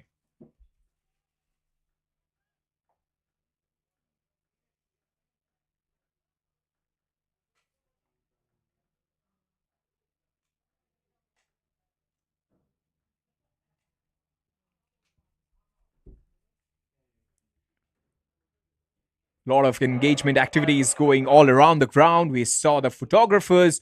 We have got a tent as well with a lot of beautiful samosas that we had, a lot of Indian delicacies. You can definitely come to Vinosh Cricket Ground if you're around in Prague or in Brno. You can take a cab or you can take your own car and you can come and enjoy. If you are a lover of cricket, then that's for sure. Even though it's a little bit outside the city, but once you come here, you'll feel the sensation of cricket, the emotion as well. And as I mentioned, that Indian cricket team just won the World Cup. We can also have a chat here. So yeah, everything is top class. 5 overs, 55 for 1. Back again to cricket. Kifayatullah. I love the name. Kifayatullah. Off spinner. And he knocks him over. First delivery, Kifayatullah has got the stumps of Satish. Satish trying to go for that big shot. Didn't get any connection whatsoever. And man with the golden arm. He has been quite kifat so far.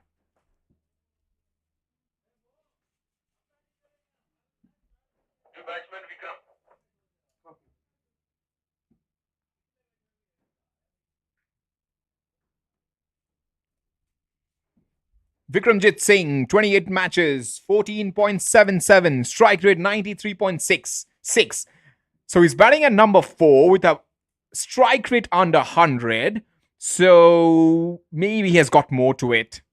Maybe he can show us that he's a power-packed batter. He has got that, as they say in cricket, in T20, especially big boy power. We know that we want to see that big boy power from the batters of BCA.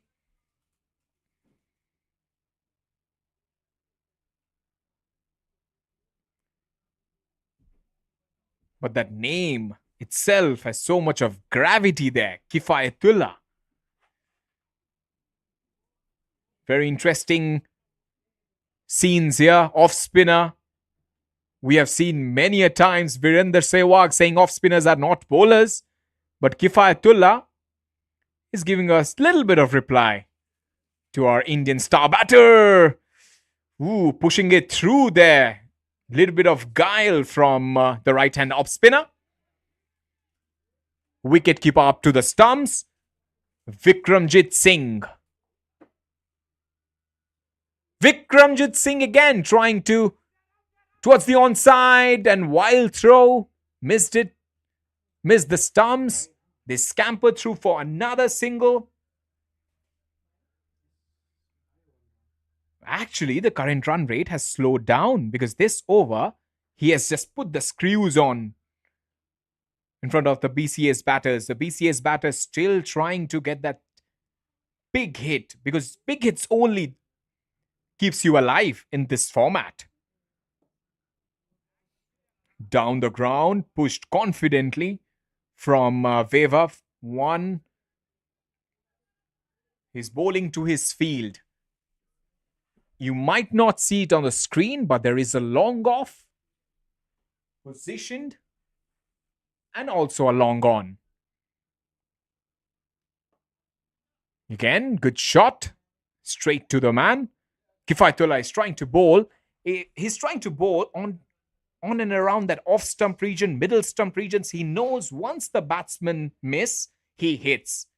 So it's good, as I mentioned, percentage bowling from Kifayatullah, T10 standards. That's very good, to be very honest. Kifayatullah pushing it through and it's plumb in front. No hesitation whatsoever for the umpire. And that crooked finger just goes up straight away because it was in channel, on line, hitting that middle stump. Kifayatullah Shinwari take a bow. 2 from 2 in his first over. 6 overs done. End of another over. 58 for 3. BCA back again struggling.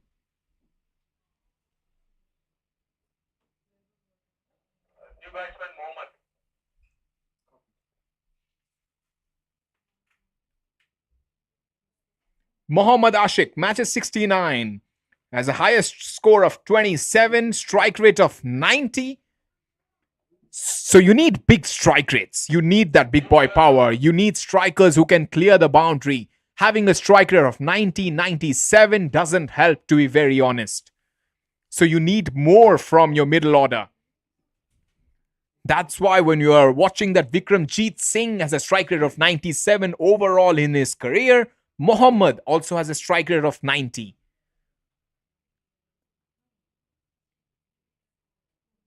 Another bowler will be introduced by the look of things. Kamal has the ball in his hand. The umpires have done a great job so far, giving all the decision right. And the previous decision, to be very honest, was dead. He was plumb in front. Nobody could have saved him, even the DRS as well.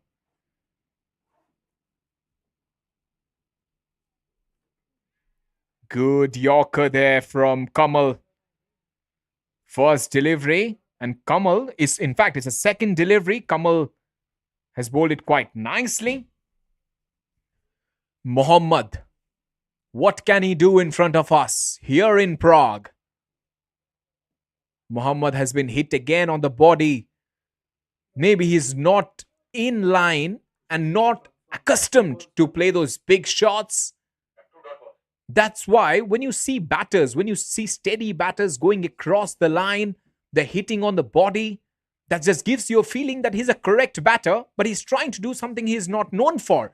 And look at this. If this would have been a T20 game or a 40 overs game, he could have easily come back and guided it through towards third man for a single. As it's a T20 game, he has to push the envelope.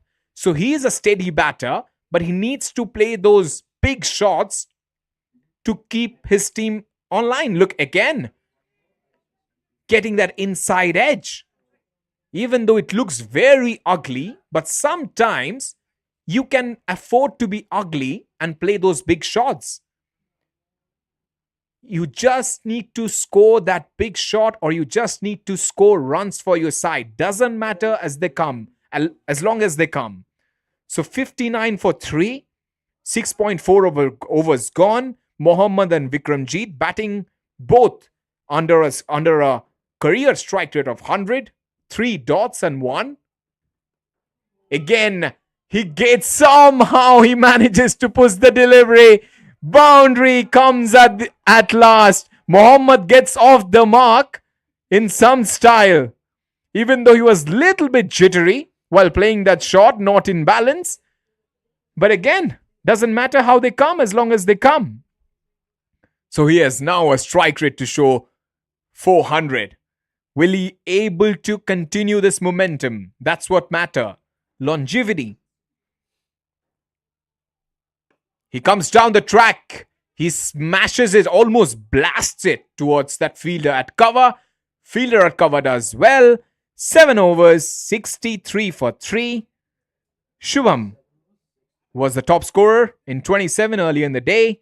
Mohammad batting on 4. Vikramjit batting on 2.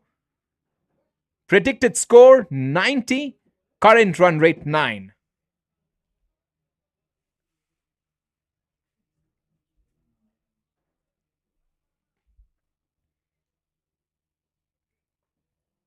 Kifaitullah bowling against the odds. 2 from 2. T10 off spinner.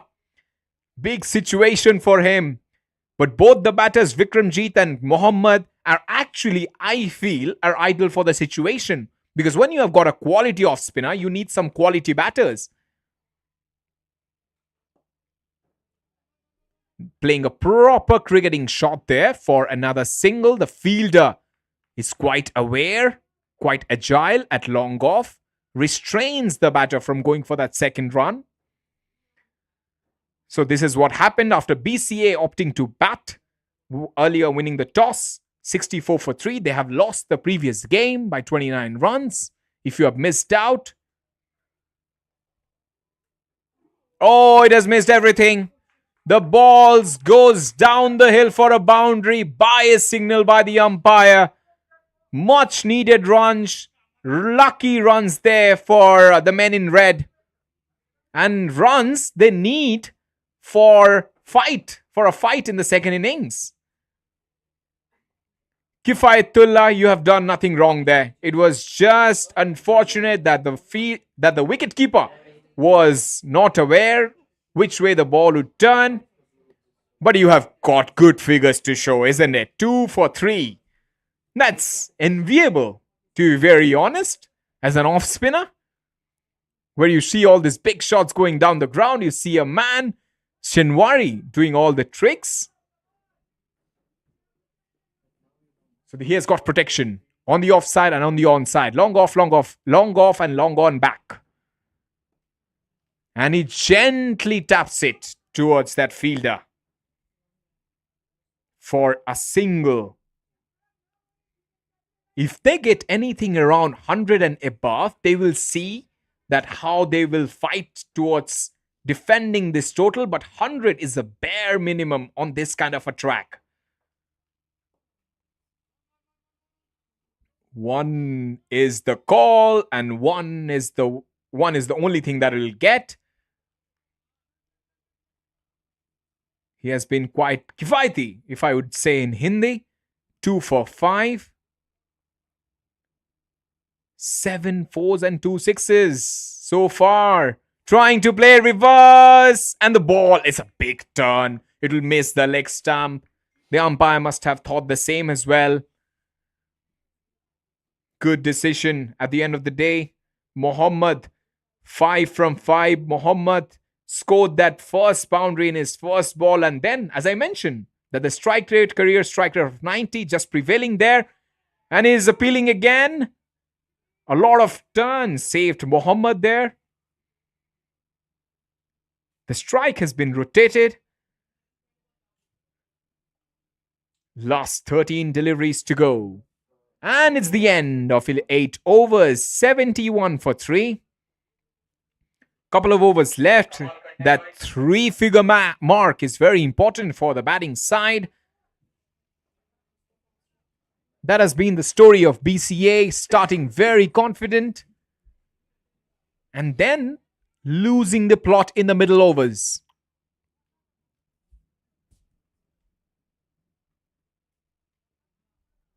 We saw how SNS batted Shubham and Satish, 53 for no loss in first 5 overs.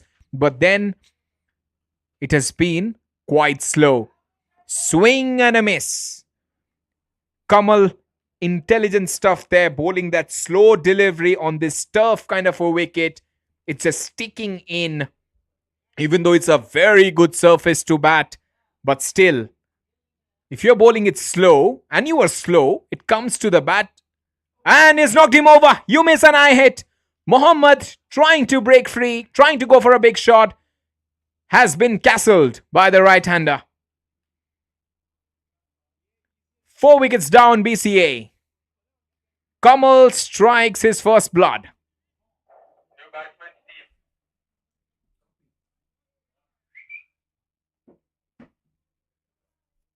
New batter, Steven Samuel. Strike rate of 112, average of 9.33. But he looks like a batter or maybe an all-rounder. Batting at number 6 for his side. Strike rate of 112, but his best score is 11. That's quite surprising.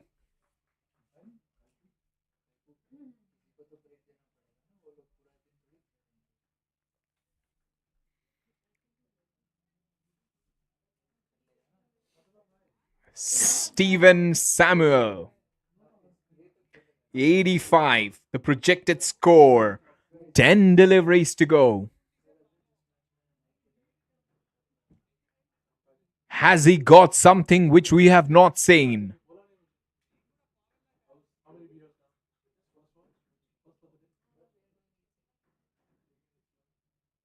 And Steven Samuel plays a glorious shot behind square. Surprises every one of them. What a way to get off the mark. Take a bow. It was slightly short or outside the off stump. Kamal thought maybe Steven would glide it towards third man. But no, Steven plays a cracking shot. And he has got a handshake from the fielder at mid-wicket. Well done, Steven. 75 for 4. Maybe that would inspire the whole team now. And the batters coming down the order. It's a good pitch to bat. It has not got so much demons. Up in the air. Keeper takes a simple catch. Kamal strikes second of the over. Steven Samuel, who was promising, has to depart. 75 for 5. 8.04 overs gone. He was trying to play another big shot. Trying to chance his luck. Trying to go for a shot which he was not sure of. Keeper takes the catch. Now only 8 deliveries left. Kulkarni. Nothing much to show there. Couple of matches, 7 runs he has got so far.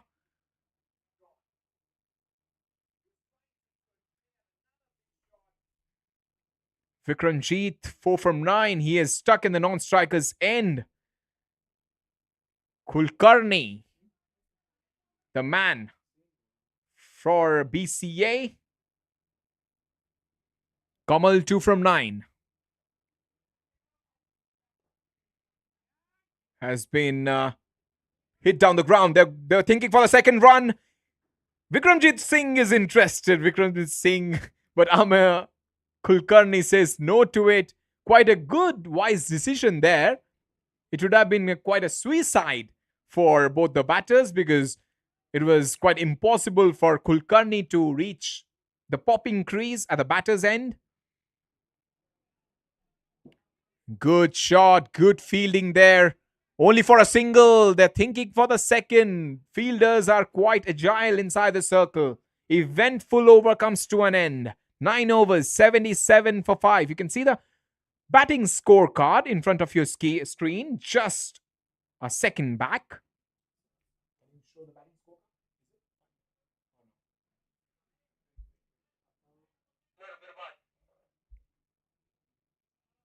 We saw that Shubham scoring most of the runs, 27. And then Shati is also chipping in with his 20s kind of score. But after that, there's very less support for the batters. That has been the problem for BCA. No momentum whatsoever. 9 overs, 77. Yeah, you can see Subham Patil, 27 from 14, and Satish. 2 major contributions. After that, it has been absolute carnage from the bowlers of GCA.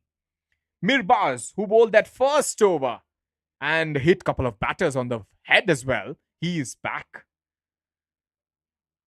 Has he some magic left in him? Yes, he does.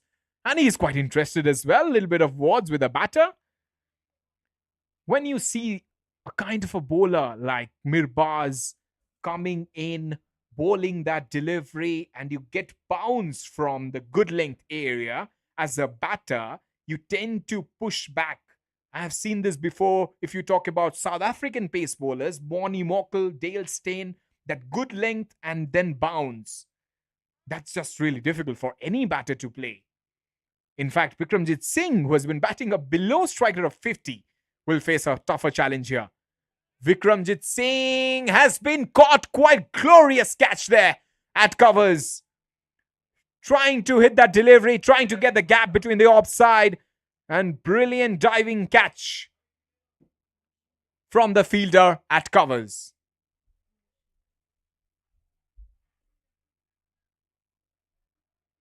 Mirbaz, who has bowled splendidly so far, has finally something to show. Got a wicket.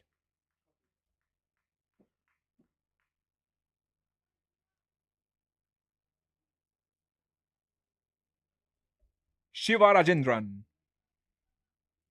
Maybe a bowler who is batting at number 8 because he has got not so much of credentials as a batter. But at this format, 4 deliveries to go. Mirbaz, the bowler, you will fancy the bowler any point in time. And GCA have also shown how tougher a side they are. They are showing their strength as a bowling team. BCA won the toss, elected to bat, 77 for 6.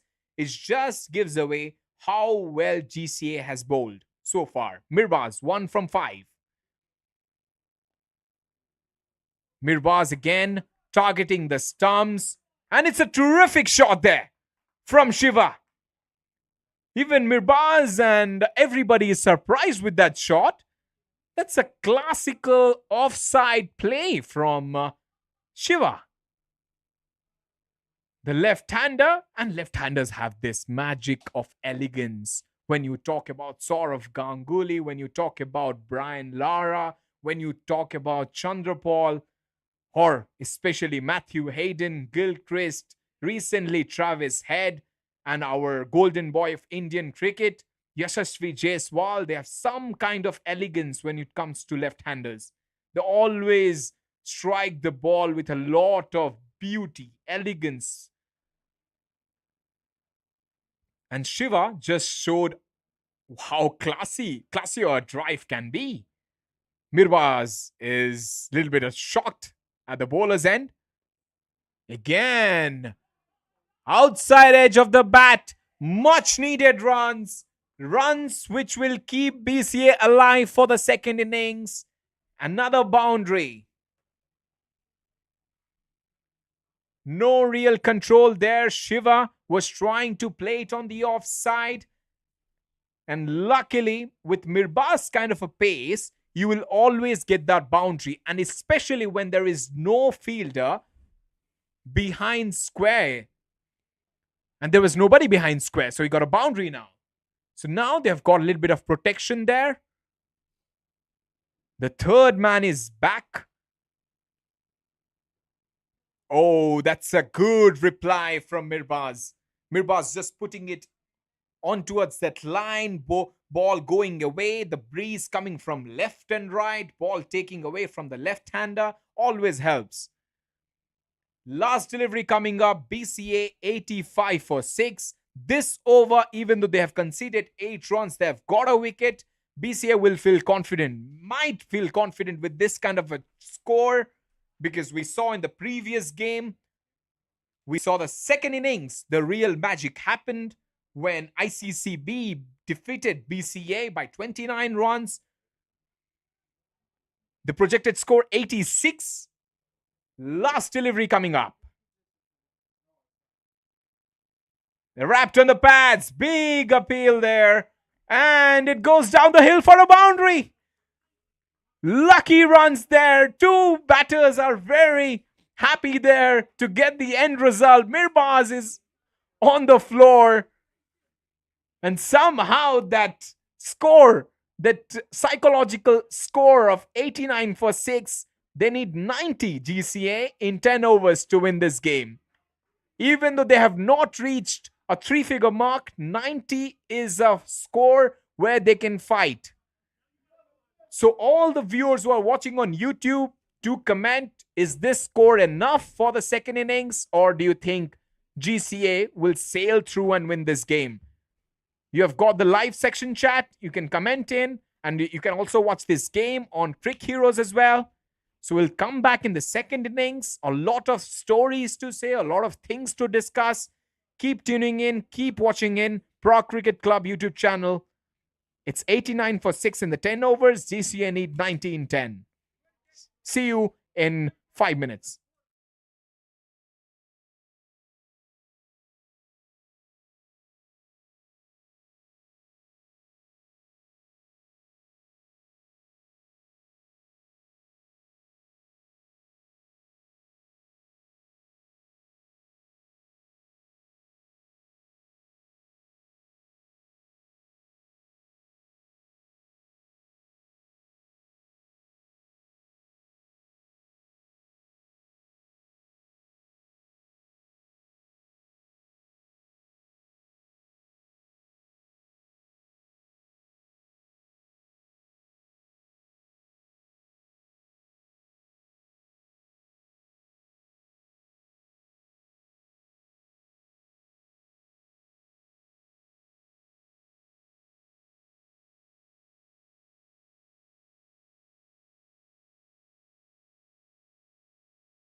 All right, we are back at this second session.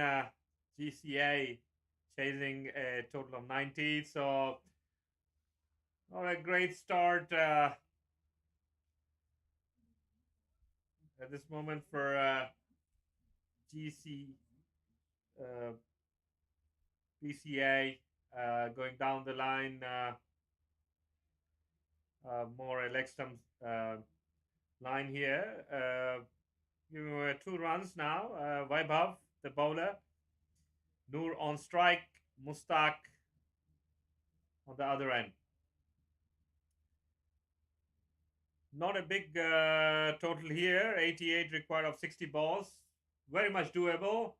A big charge there, and oh, that's a miss. That's a miss by the keeper, and that's 4 byes to the in the pocket of GCA. 6 runs coming right from the first initial balls here.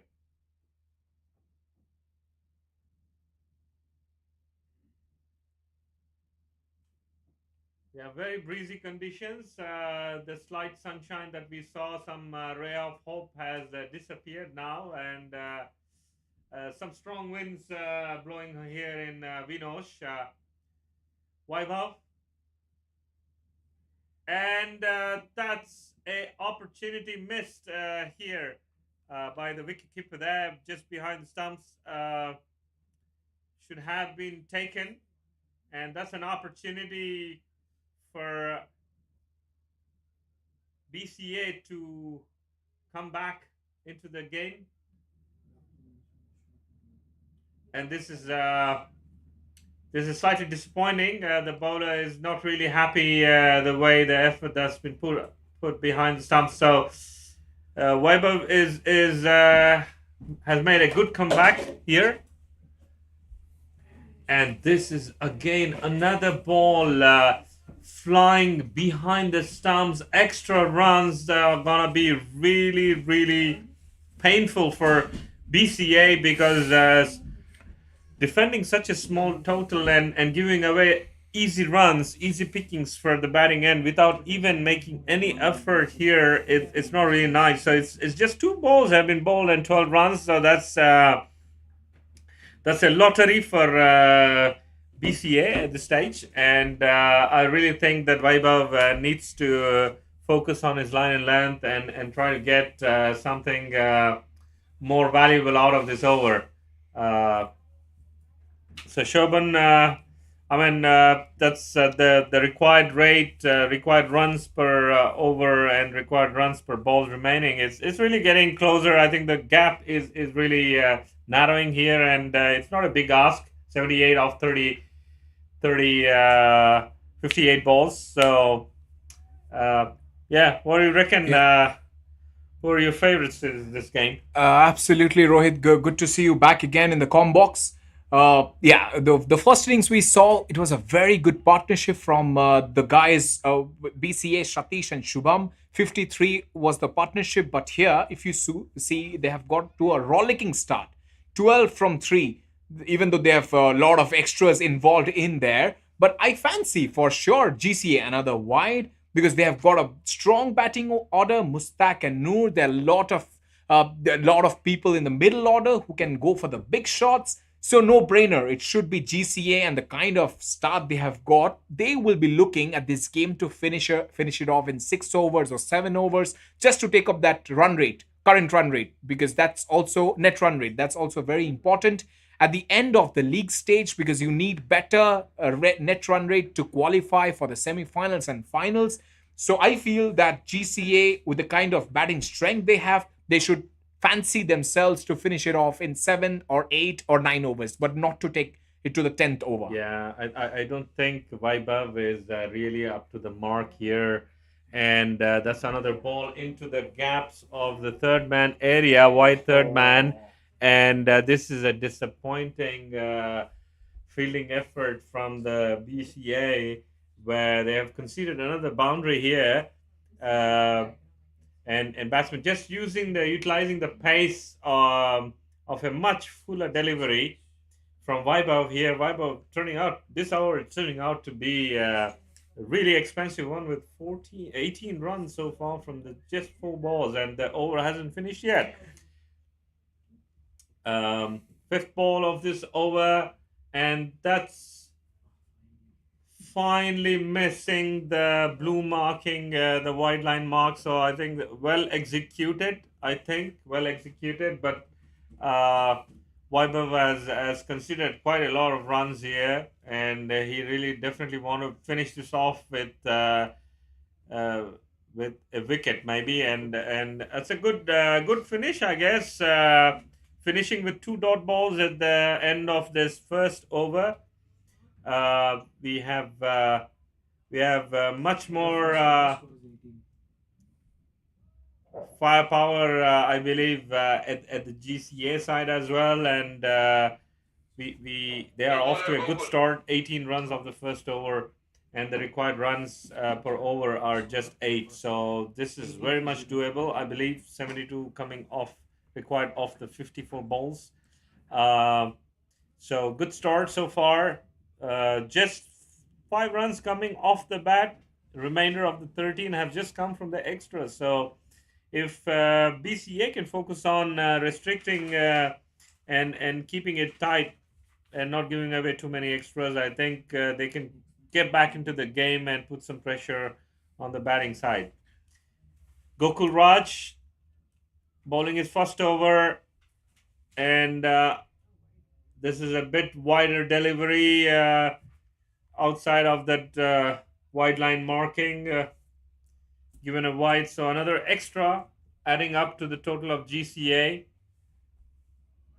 Yeah. And bringing them closer and much closer to the target.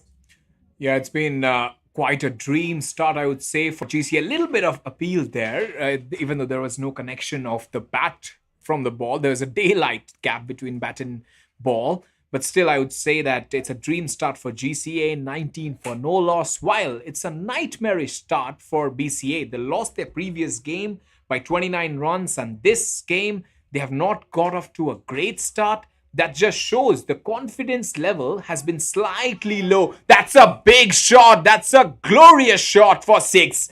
That was a shot to remember for Noor. He just got down. He just kept his right knee down to the ground and just swinging it towards mid-wicket, almost towards square leg for 6. That's a thunderous blow, I would say, from the bat of Noor. So GCA 25 for no loss in 1.2 overs. Gokul Raj is slightly surprised there because that shot was out of the box because nobody expected Noor to play that kind of a shot. So it's a big 6 there, 25 for no loss. And both the sides, I would say at this point, GCA looking much more confident and fancier side to win. Against very intelligent batting from both the batters, hitting that 6 and taking a single. It shows they have got the batting temperament that is needed at this point. Yeah, pretty nicely hit the sweep shot, scoring a big one on the deep backward square leg, and this one also for square leg, nudging for a single. Intent is really clear. They want to go big, and this is on the covers, not really capitalizing on the full toss here from Gokul. So Mustaq and Noor both are really trying to push the score ahead and want really to score some runs off the bat, because so far they've been getting a lot of freebies from the BCA folks here.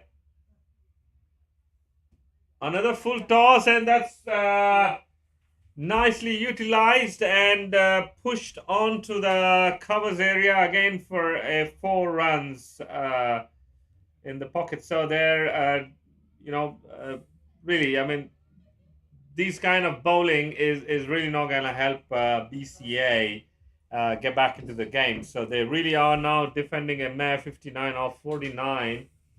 And the gap, the required runs per over is merely 7. 0.22. So this seems to be getting again drifting away from the BCA hands, and they have to really get some wickets now to put some pressure on the GCA side. This is a third full toss delivery that's been put onto the point area, has been fielded off, and that went for a single. This is going to be In the second over, score is 35. this is going to be 17. an easy chase for GCA with 2 overs gone, 35, and at no loss. That's a great start, I would say. And last delivery, and I think that was beautiful shot again through the covers. He got a boundary to it. So 35 for no loss. And we were discussing, if you remember, Rohit, back in our com box, that either with these guys, with GCA, the kind of batting lineup they have, either they will do it in 5 overs or 6 overs, or they will take it towards the 10th over. And we have seen the other side of it. With the kind of hitting that we have seen so far with GCA, with the kind of power hitting especially, has been quite magnificent so far. Now the right-hander just thrashes it away, and he will get another boundary. This is a carnage, I would say. This is a procession of boundaries from GCA. 39 in 2.1, that is some kind of statement. And these two batters are not looking to defend any delivery. Every delivery that is on their arc, they're trying to hit out of the park. Yeah, pretty full delivery, begging to be hit, and I think very well connected here by Mustaq at the long on area. So really easy pickings, very powerful shot there, and this is again going to bring down the required asking rate here. Ameya, a bit fuller delivery, appeal from behind the stumps as well, and that's an appeal from everybody. I think that's a bit ambitious. The bat has probably hit the ground there, making some noise, but I don't think there's a wicket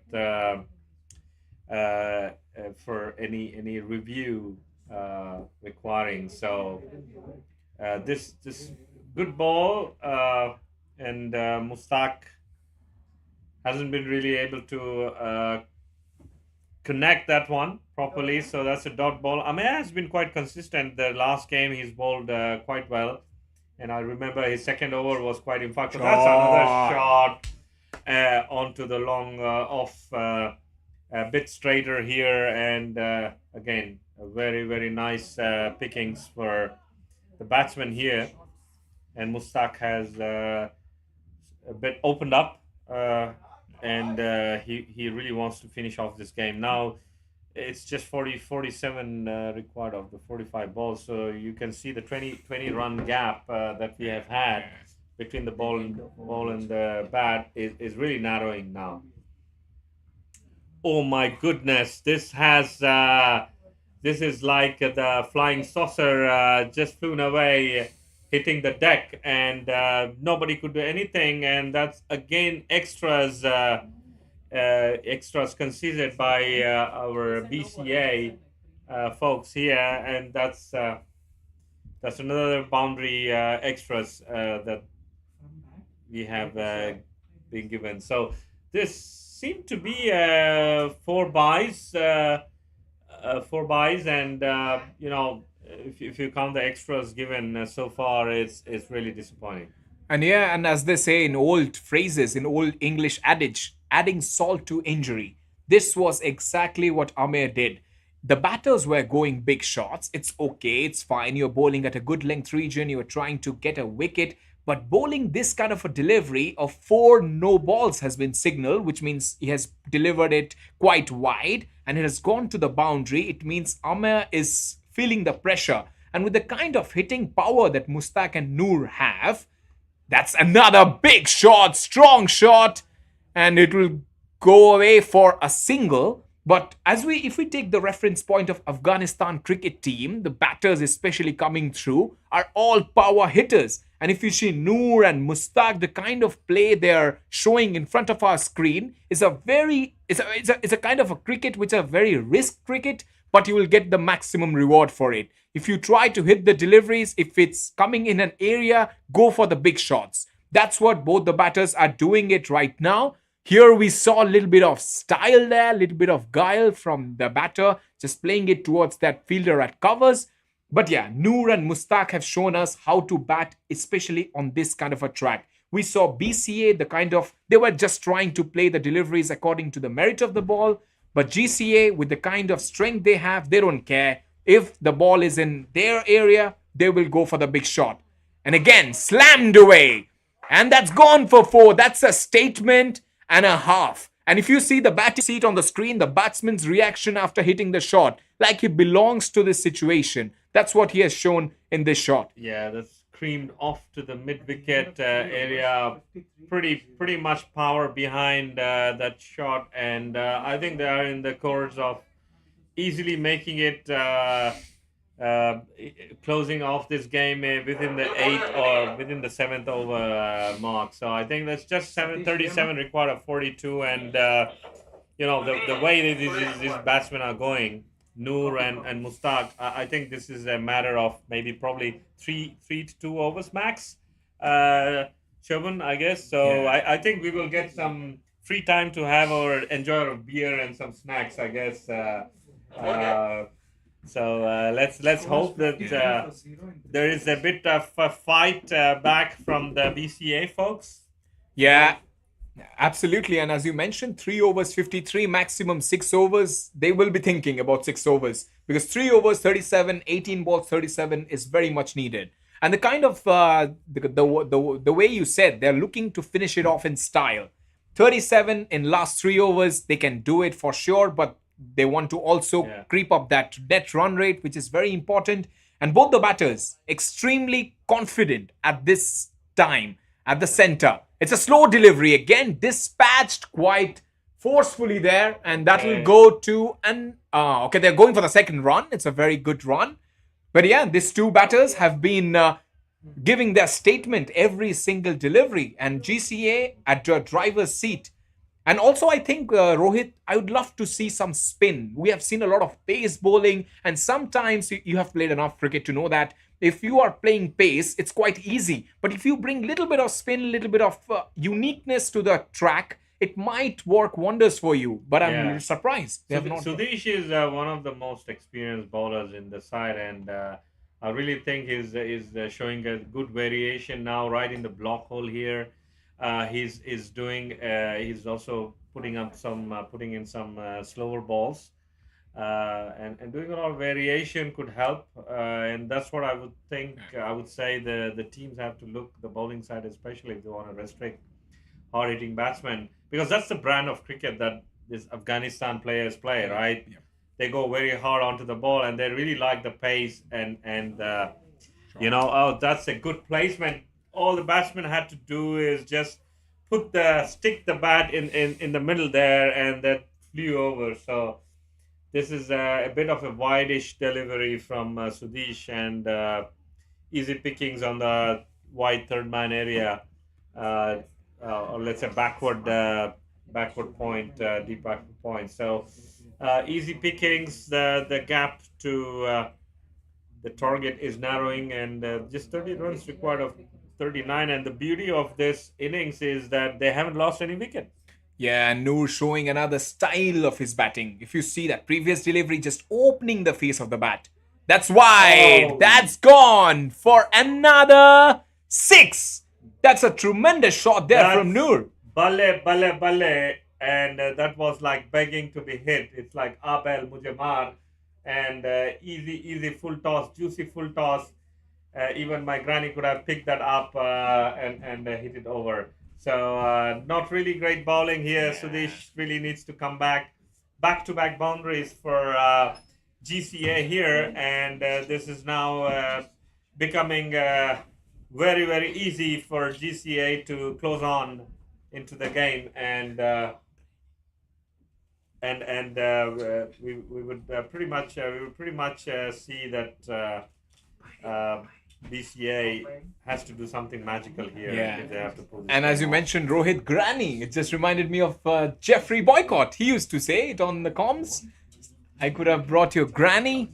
But yeah, that was begging to hit. And Sudesh losing a little bit of momentum there. That 6 will definitely force the play again for Noor. 30 from 11. They need 24. Noor needs 20 to get a half century. Maybe we're looking for a half century, Noor. Yeah, it's possible. Mathematically, everything is possible here. But I can see also Mustaq wanted to get off to a flying start, and then also that's a good hit on the covers, and this is a good shot, but also very well fielded at the boundary, and conceding only one run there. So I really thought Sudesh got lucky here.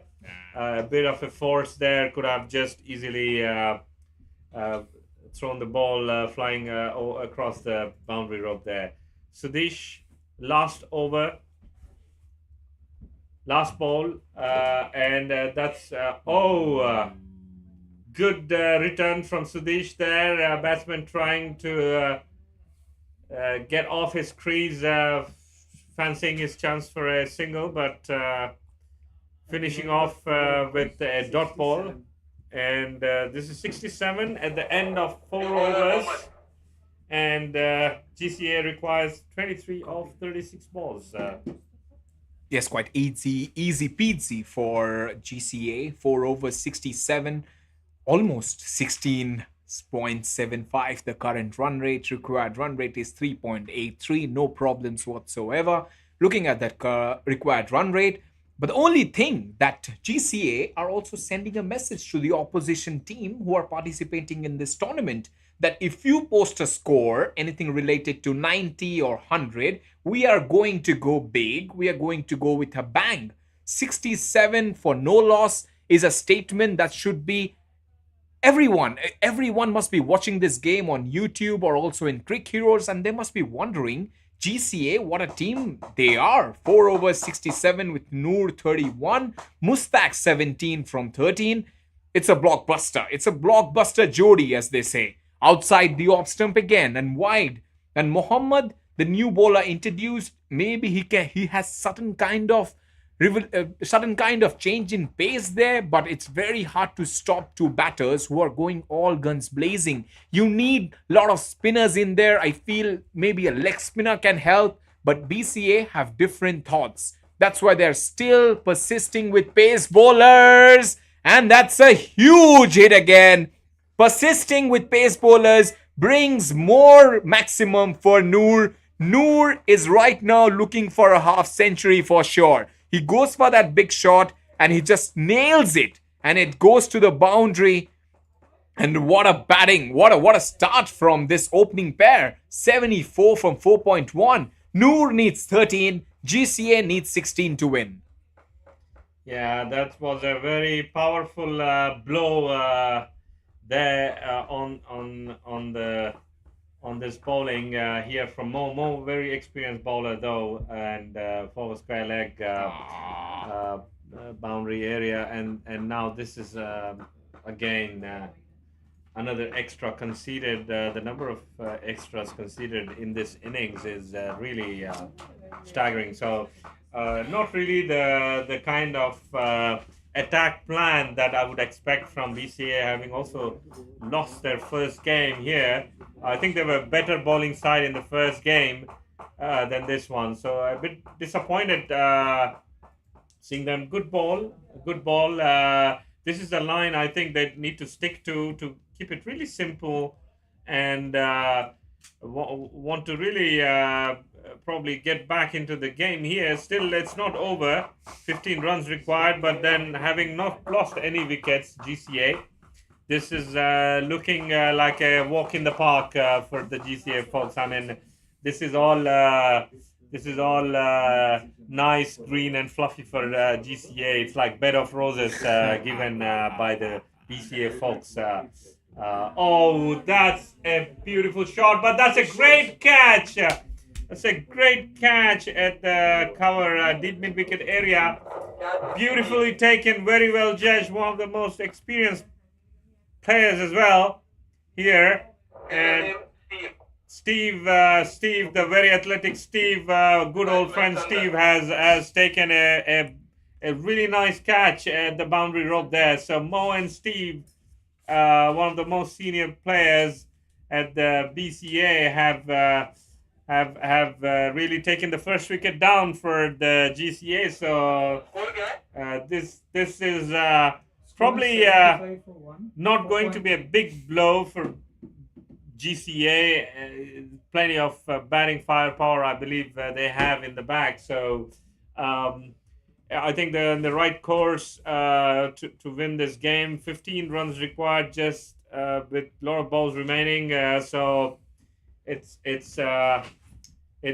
looking quite easy for the moment. Yeah, as you mentioned, bed of roses. That's what is happening with GCA. The first delivery has been up in the air. 1, 2, 3, 4 bounces to the fielder at covers. But that was a good catch because Noor really strikes a punch. Whenever he plays that big shot, he has a lot of power. So the fielder had to judge the speed of the ball, next the momentum of the ball, and he catches it quite regulation for him. Steve, as you mentioned, our old friend, Steve Samuel, 76 for 1, 14 from 32.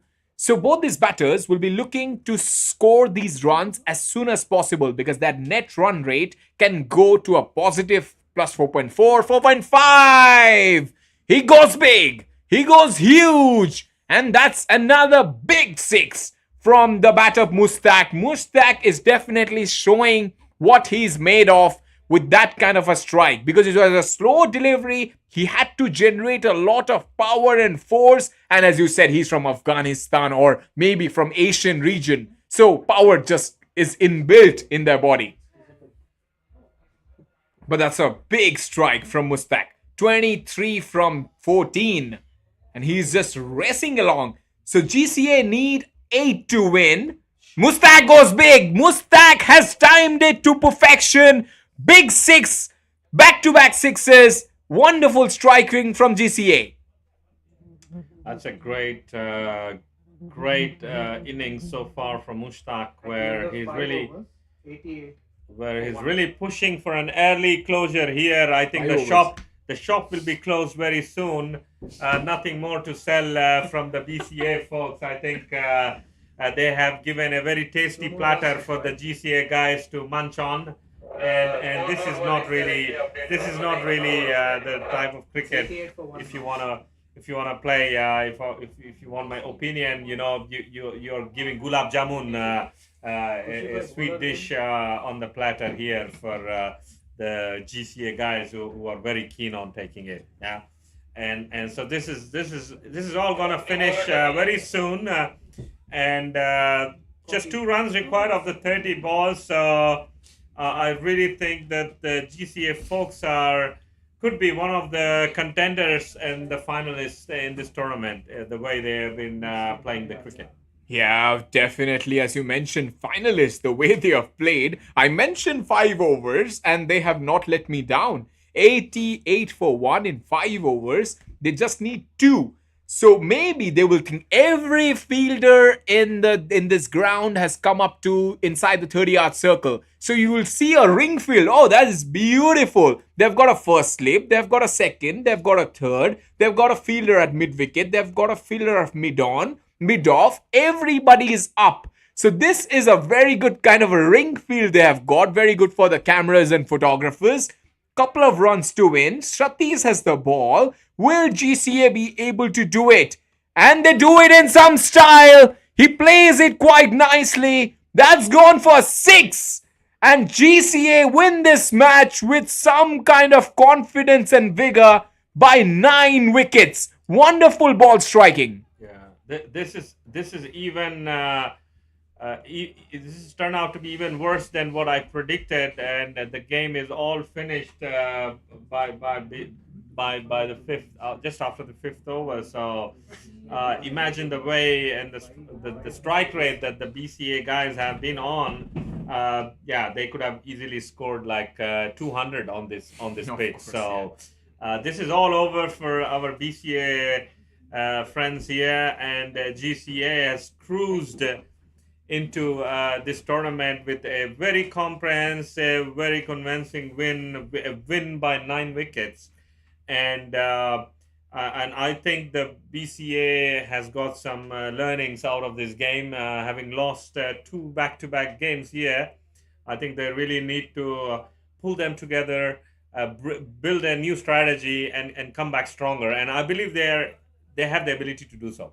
Yeah, they have got the ability for sure because the previous game they played really well. This game also they batted really well. As I mentioned, that half-century partnership from Satish and Shubham. Then somehow they need some other batters to step in because in this kind of a tournament you have to expect all the batters to contribute. This is T10. This is a fast-pacing game. If you are dependent on a couple of batters, then you are going nowhere. So I feel if you have a side where the 4, 5, 6 can do the job with the kind of an Indian team, I would say Virat Kohli, Rohit Sharma. After that, what people used to watch. People used to ask, but Rao, we have Sky, we have Akshar Patel. That innings that he played in Barbados final was quite impactful. So that's how BCA need to come back.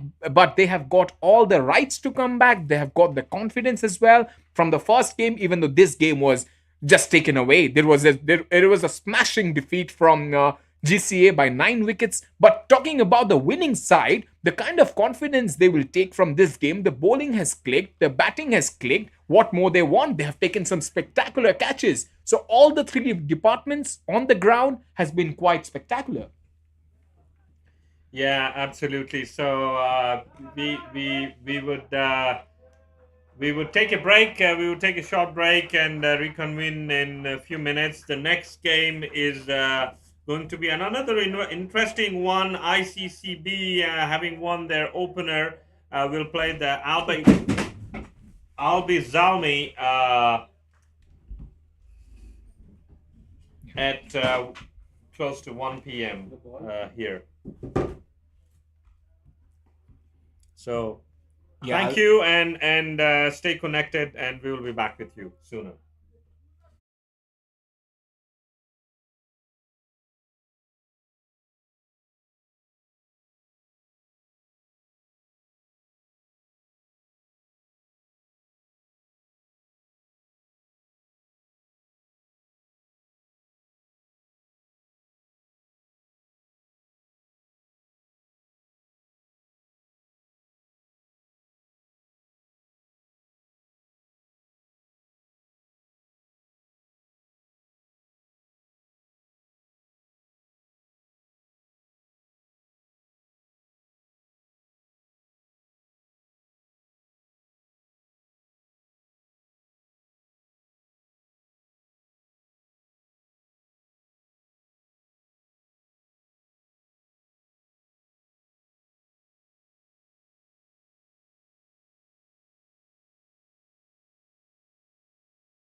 Welcome back to the broadcast. Prague T10 Challengers Cup, match number 4. Zalmi is the big team that's taking on Iccb Berlin. And our sponsors as well, you can see it on the screen. Let's go cricket together. So a lot of the buzz in Prague for cricket is immense. And as I mentioned, Prague T10, you can watch it everywhere, reiterating Instagram, YouTube, and also on Crick Heroes app. You can track all our teams. You can track all our team activities, how we produce cricket and how teams got together. You can see a lot of on Instagram stories as well. Prague Cricket Club. You just need to go and search and follow it as well. And if you're watching on YouTube, do mention. We can also definitely read your names as well. If you comment, if you have any kind of questions regarding Cricket Club in Prague or Prague Cricket Club or Prague T10 Challengers. But this game, coming back to serious business. Iccb Berlin taking on Alby Zalmi. These are the two sides, two fancied competition sides, because Zalmi is one of the best teams in Sweden. They comes from Sweden, and Iccb Berlin is one of the big sides which is being captained by Harsha. I had a little chat with Azam, the captain of Zalmi, as well as Iccb Berlin captain Harsha. I've got a lot of stories to say, so stick to the broadcast. Do press the like as well if you're watching it on YouTube, because this game is almost going to start. Few minutes left. We're just waiting for the clock to tick. Iccb, the team in form, because they won their first game against BCA, and Zalmi will be playing for their first time in Prague T10 Challengers. Interesting field there on the screen. You can see there is a point, there is a backward third man. Left-hander is on strike. First ball from Harsha, the skipper. First ball has been played quite nicely there. And that's gone for 4. Wonderful start. Alby Zalmi off the mark with that crunching shot. Saad batting with Azam, the skipper of the side from Sweden. They have won the Swedish Cup in 2022. They are the best side. They have got under 15s. They have got under 19s. All the name of Alby Zalmi. So they have got players over 100. And when they started the club, it was Azam who started the club with 2 people. And now they have got over 100. So this just shows how cricket is big in Sweden. And also I was having a slight little fun and chat with Azam, and he said all of the players work outside of cricket. They're very hardworking. Cricket is just their hobby or passion. Beautiful shot there. Straight to the man, no run. So it's all about passion. It's all about that feeling of togetherness, which actually Iccb skipper Harsha said, we are a family. And Harsha comes from Hyderabad. And I also mentioned that he wants to win this trophy because cricket in Berlin is quite rising. Cricket in Germany overall. That's a good delivery from Harsha. Shaping away from the left-hander, Saad. And they have got people, I'm talking about Alby Zalmi, from Afghanistan, from India, and from Pakistan. So these 3 Asian giants produce this playing 11. So they've got people from all culture and diversity. Saad, quite watchful start for him. Defensive push towards mid-off for a single. And Harsha is quite a humble man. I was just talking with him. He left his fielding drill to come have a chat with me. And I asked him, I want some stories. Tell me, how did you get here? And he was just said that we have got people from north, south, east, west of India. There is no one from outside of India. So it's quite a combined, cohesive unit. There he goes. It's a big shot. It starts off In some style, Azam the captain, the man on a mission, straight away on the offside, and he goes big. 6 for no loss. Alby Zalmi. And as you mentioned, that Zalmi, the name itself, brings roots from northern frontier of Pakistan. Down the leg side, he flicks it away for another boundary. Stylishly played from the skipper. Back-to-back boundaries. Great start from Azam K. Harsha has drifted down the leg side and he has paid the penalty. First over done, it's 10 for no loss.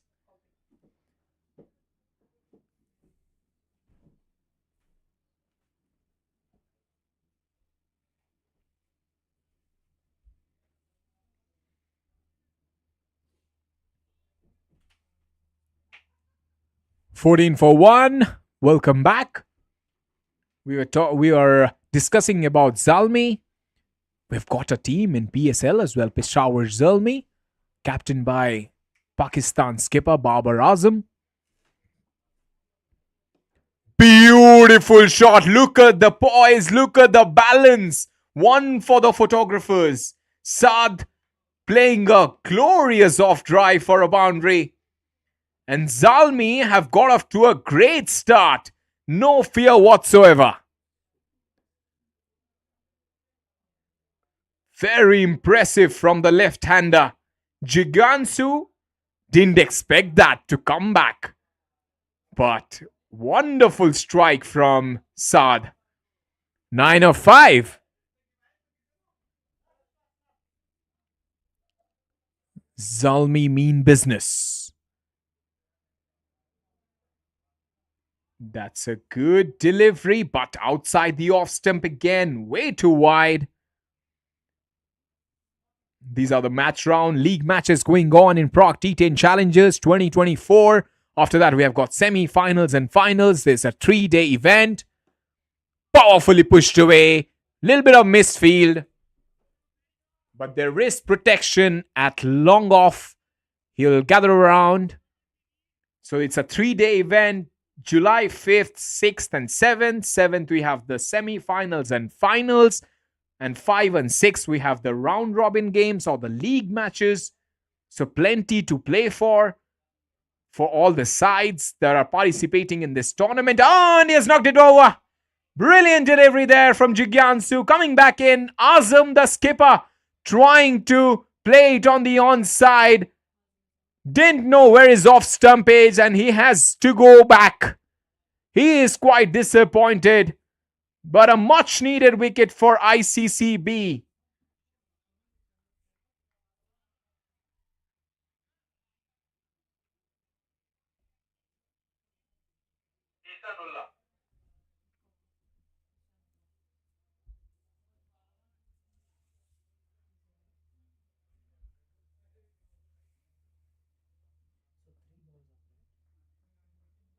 This over has been quite, I would say, impactful as well as eventful. 4 wide, 1 wicket. So we have seen everything in this over, isn't it? We have seen extras. We have seen a glorious shot from the left-hander, Saad. And we have seen a wicket from Jigyansu. 13.33, the current run rate. Projected score, 133. Don't be afraid. If this side, Zalmi, bat through 10 overs, I'm pretty sure they are a side full of intent, full of explosiveness. They can go for the big shot straight away. The batter plays it quite forcefully there. Boundary straight away from Ishanullah. Little bit on the offside, a little bit on the middle stump there, and forcing the play was Inshallah, and he was straight away swinging his bat. And he's brought his cap straight away. Wow, that's quite a sight to watch. First delivery he played without, and he stunned him back. Oh dear. He wanted the cap, it didn't fit in, and he just said nah. And the man, the 12th man who was going back, he had to wear his cap while going. Will the bouncer come? Mostly we have seen Jigansu tries to. Yes, it does. But the direction is wrong. Jigansu is definitely not a person to shy away. He will definitely try to bowl a bouncer here. But does he have the pace? Because if it doesn't have the pace, so you have to say bye-bye to the delivery. Ishanola on strike. Ishanola strikes it big. Chance for Harsha, takes the catch. The captain. Jubilation for the bowling side, ICCB. One shot too many for Ishanola. First delivery was bang for 4. Second, a little silence. Third, he has to walk back to the dressing room.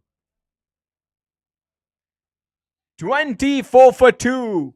Zalmi losing wickets in the second over. Second wicket for Jigansu.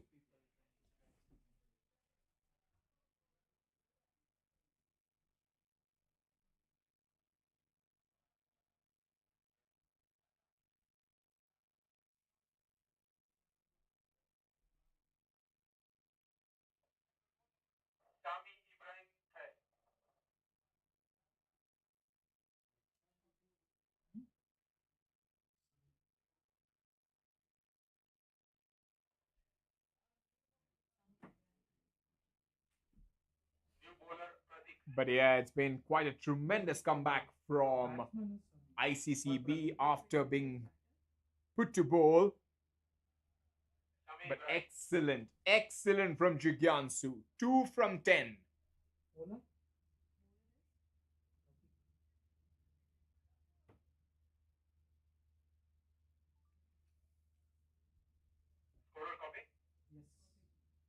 But the only thing that I can mention for Alby Zalmi, they will not die wondering. They will go for the big shots. It doesn't matter. They lose couple of wickets in the first couple of overs. They will go for the big shots. Now Saad is on strike. 10 from 6. Sami is the new batsman who is at the non-striker's end. Good little change of pace from Pratik. ICCB will be confident because they have won that game at 9 a.m. That was the first game against PCA, though, so they have got their confidence back. They've got their mojo back. So it's just the right time to deliver. 120, the projected score. If they go at this rate, Pratik is a clever operator. He has a lot of variations for sure. Harsha, every word is every instruction is coming from Harsha as well. The third man is actually brought inside the circle. The backward point is as well inside. There is protection on the onside and offside. But when you are inside the power play, you have got a couple of fielders.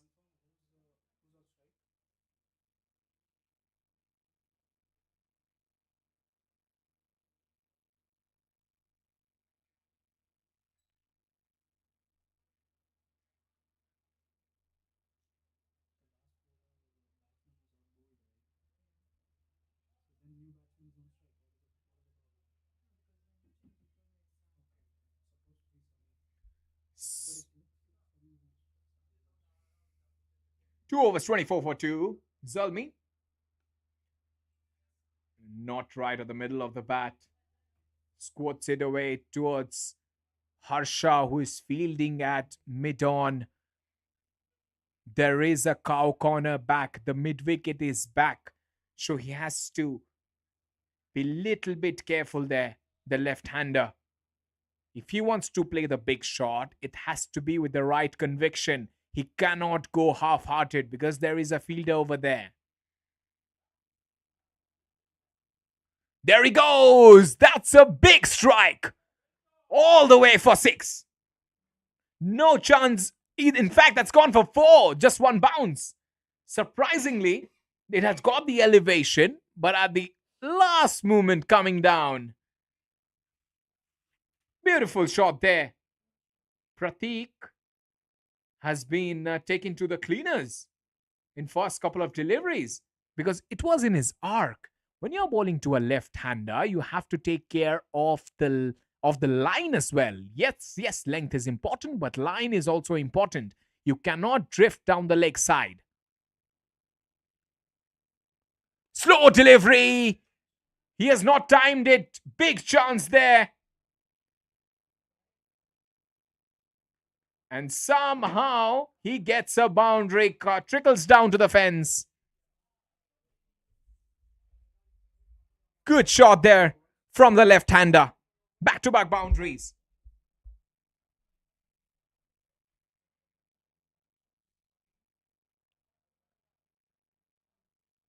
Pratik in the first 3 deliveries, 4-4-1.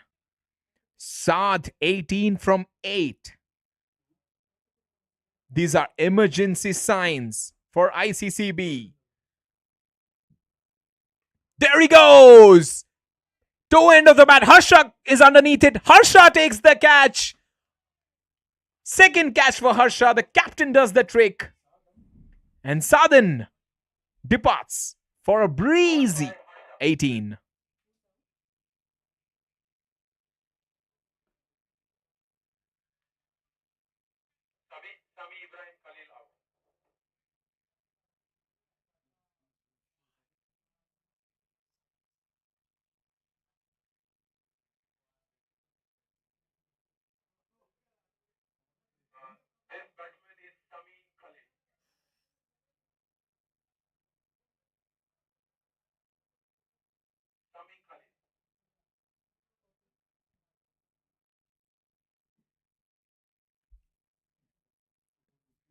There was a kind of a delivery which was about to dispatch, but Pratik, quite lucky there. The left-hander didn't get any elevation whatsoever. It's a toe end of the bat, and he was taken at long on. In fact, at mid on. So Saad N, 18 from 8. Now the right-hander, new batter, is on the crease. 33 for 3, Zalmi. First delivery, trying to muscle the delivery. Chance of a run out there, and he does well. Is the right-hander. He gets off the mark.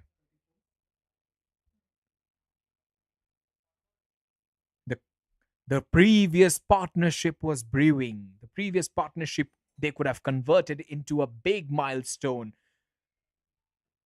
But Shami was trying to go for that big shot. He has to perish.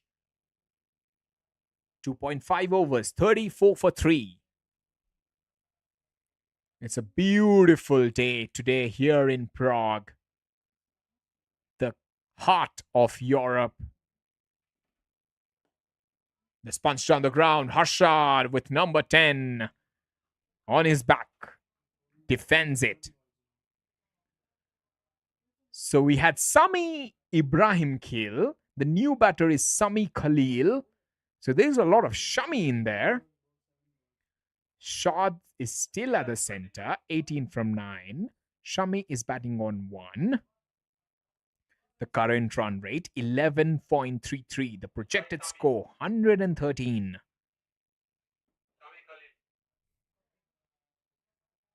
There's a left-hand, right-hand combination. Shami Khalil, the right-hander, is at the striker's end. Jigyansu, the man who got ICCB the first couple of wickets, is at the bowling crease. 2 for 10. I fancy a big shot here. Alby Zalmi. There is a swing and a miss. It was a slightly shorter delivery. Batter wanting to go back, using his back foot force to flick it away. In fact, to stroke it away towards in front of square.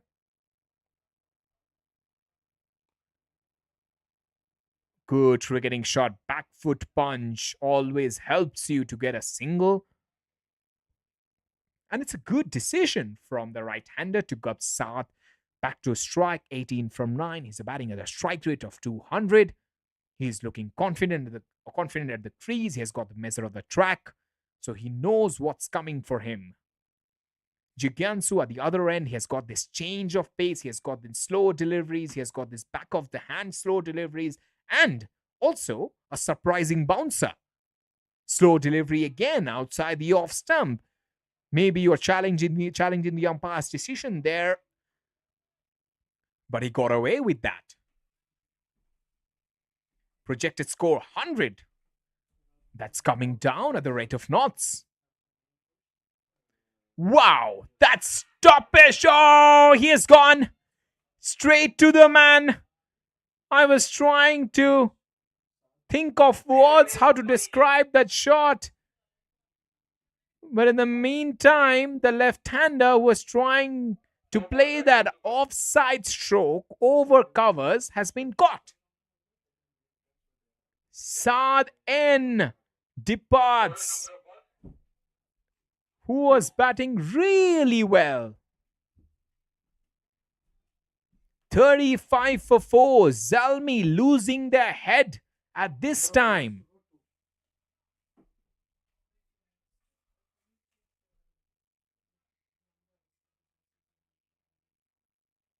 And again, repeating, if you're watching this game on YouTube, do comment about this game and about Prague T10 challenges, what you love about the city or about the food or about the cricket.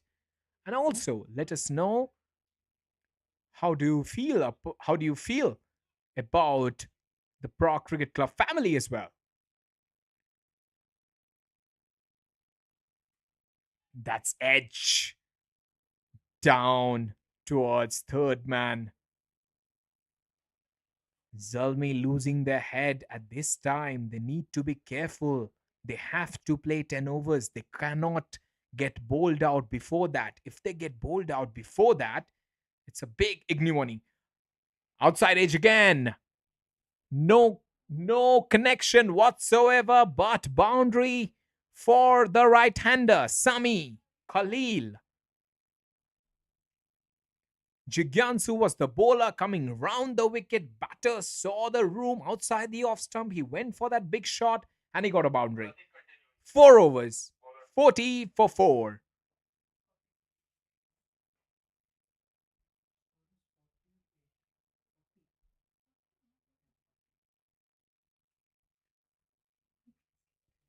Beautiful Friday afternoon here in Prague. We have got all the things ready for you for a cracking T20 tournament organized by Prague Cricket Club. And everything is just fantastic. We saw sun in the morning. Now we see the clouds as well. Lot for the seam bowlers. That's nipping back in. If you see it on the screen, Pratik bowled that delivery little bit towards that off stump and it just curved in slightly. And Marshall, who was trying for that off drive, missed it because the ball swung in. Again, fuller delivery. No chance for the right-hander to get back to that. So Pratik is actually bowling very nicely here. If you are Czech and if you're watching this game of cricket for the first time, so the batter who has the bat in his hand has to score the runs, and the bowler who has the ball in his hand, he's looking to hit the wickets. Again, you see why people are appealing for it, because they feel that if the ball has hit the bat and the keeper has taken the catch, then that's called as out. It's very different from the baseball. So you have to realize the little intricacies of the game of cricket. Now he plays it down the track. And maybe Pratik wanted to have that dismissal in his pocket where it hits his hand and goes back to the wickets. And they term it as out. Pratik has a good run-up, good shortish run-up. He knows what he's doing before delivering every ball. Here again, it's confidently played, but there is protection as well, even though it's a very good shot.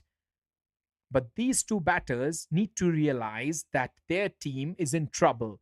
They have to score runs, but they cannot go for runs in a very different manner. They cannot take any risk because they have already lost 4 wickets. Swing and a miss. The keeper misses it as well. Goes down the hill. Couple of runs? No, they just stick to 1. 5 overs, 42 for 4. Zalmi are trying to get a score, which is really hard to get, which is kind of 100. But if they reach anything around 90-95, that will give their bowlers a chance.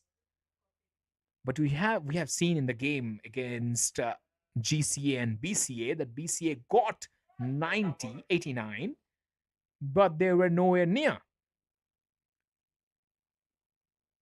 Left-hander Naga has the ball in his hand. As the keeper is coming up to the stumps, they need the helmet.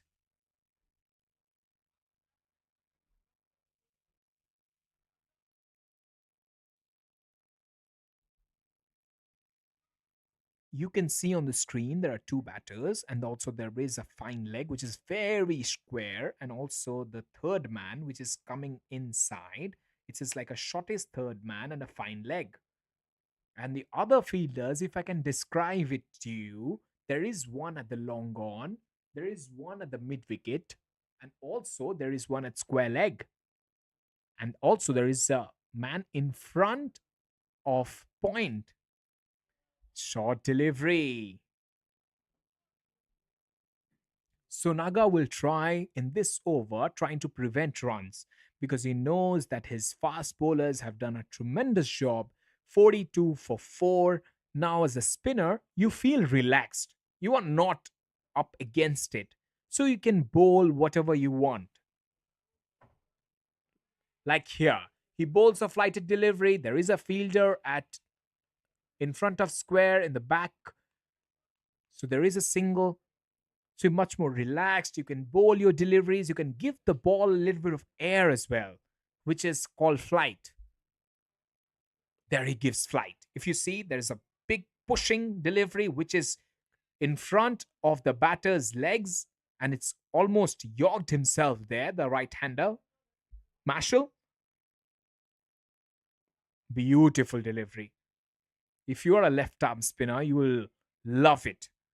You will see that delivery just going in and drifting it away and pushing, and the batter has pushed it.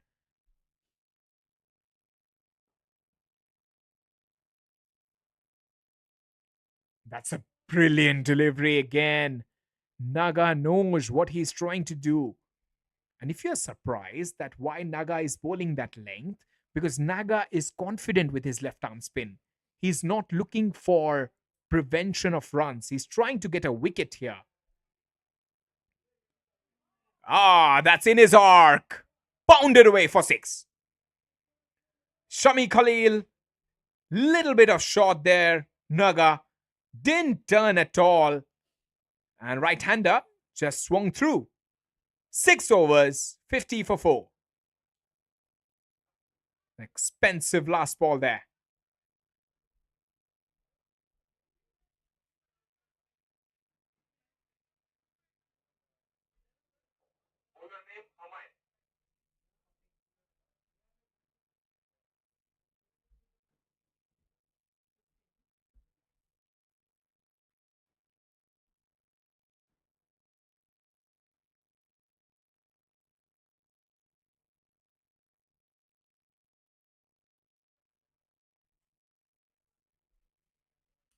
Back to the live action, 50 for 4. Amay has the ball in his hand. He's bowling to Marshall. He goes for the big shot. He has not timed it. One bounce to the fielder. Amay Khade with 13 steps. I literally counted his steps.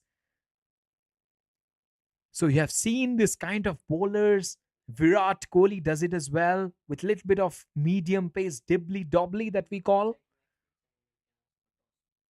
He's also bowling that kind of pace. Inside edge goes down the hill. Nobody will be able to prevent that to going to the boundary. At last, Zalmi get a boundary here. With Amay bowling his medium paces. There's a lot of medium paces. When you see this kind of a run up, when you see keeper up to the stumps, you get certain players. Scott Starris used to have this kind of an action. Chris Harris from New Zealand. The bowlers who actually bowl a lot of slow deliveries outside the off stem again. Oh, he's given him. Oh dear. Shami Khalil has been given out. And that's quite surprising. And he has to go back to the dressing room. A very bad wicket, to be very honest, because it was not the wicket that Zalmi were looking for.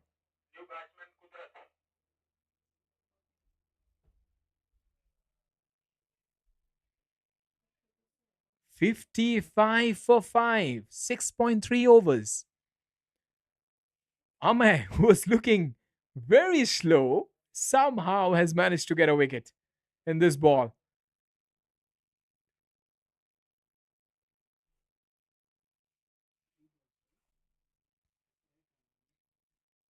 Marshall is stranded at the other end, 4 of 9. He's the batter who has come in the middle order, but he has not been able to push that run rate forward. Kudratullah is the new batter.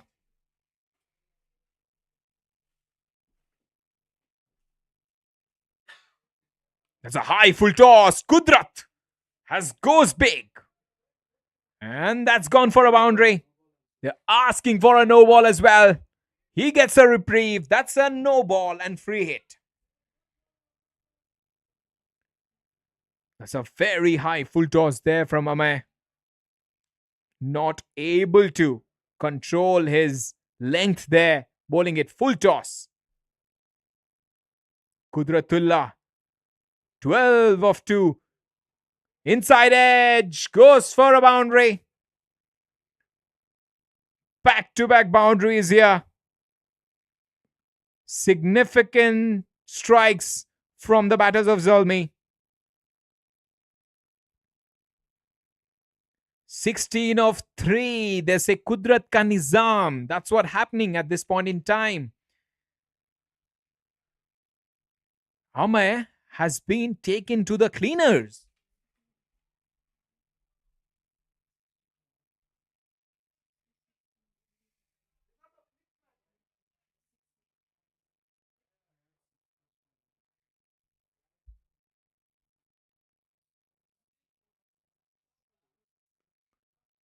That's a good strike there. The fielder does brilliantly well. They will go back for the second run. And they do it. 2 for the taking there. Amay Khade, 1 for wicket, 1 for 1, 6-1. 74 for 5 in 7 overs.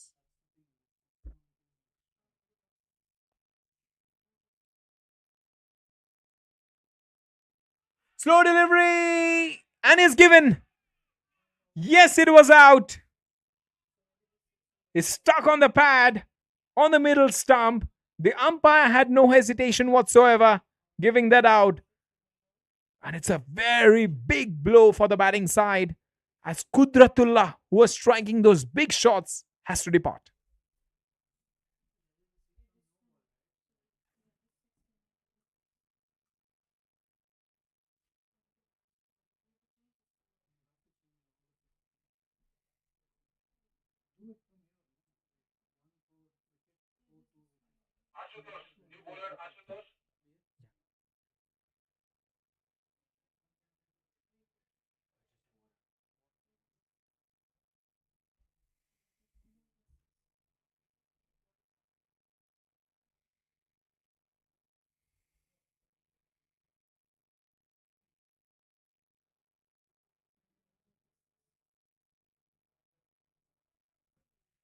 You understand a little bit of cricket? You understand a little bit of cricket?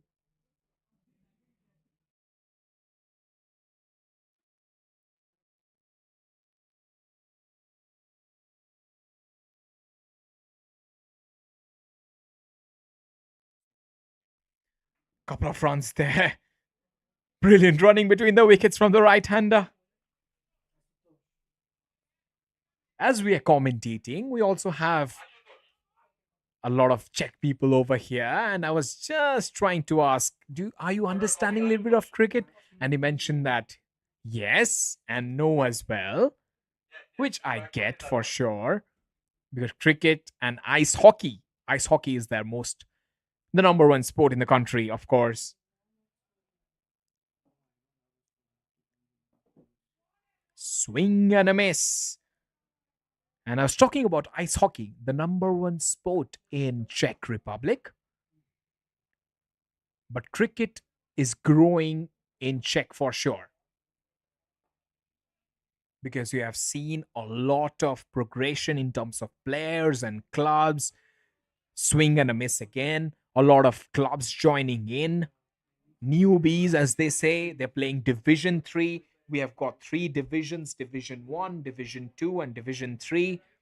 And I can promise you, there's a lot of passion for cricket in Czech Republic. You have got 9 teams each in every division.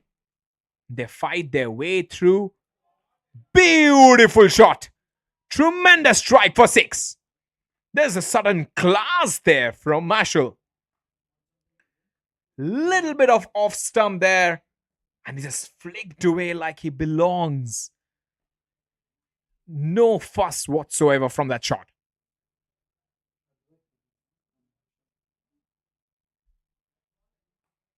Brilliant strike from the right-hander. So I was talking about Czech cricket, Division 1, Division 2, and Division 3. You have 9 teams each from every division. And also, if you're taking part, a new team, you have to join Division 3. Then you progressive. As per as your performance, you progress to the second round or the second division. And then you finally reach the Division 1. So there's a proper cricket system or proper cricket structure in Czech cricket.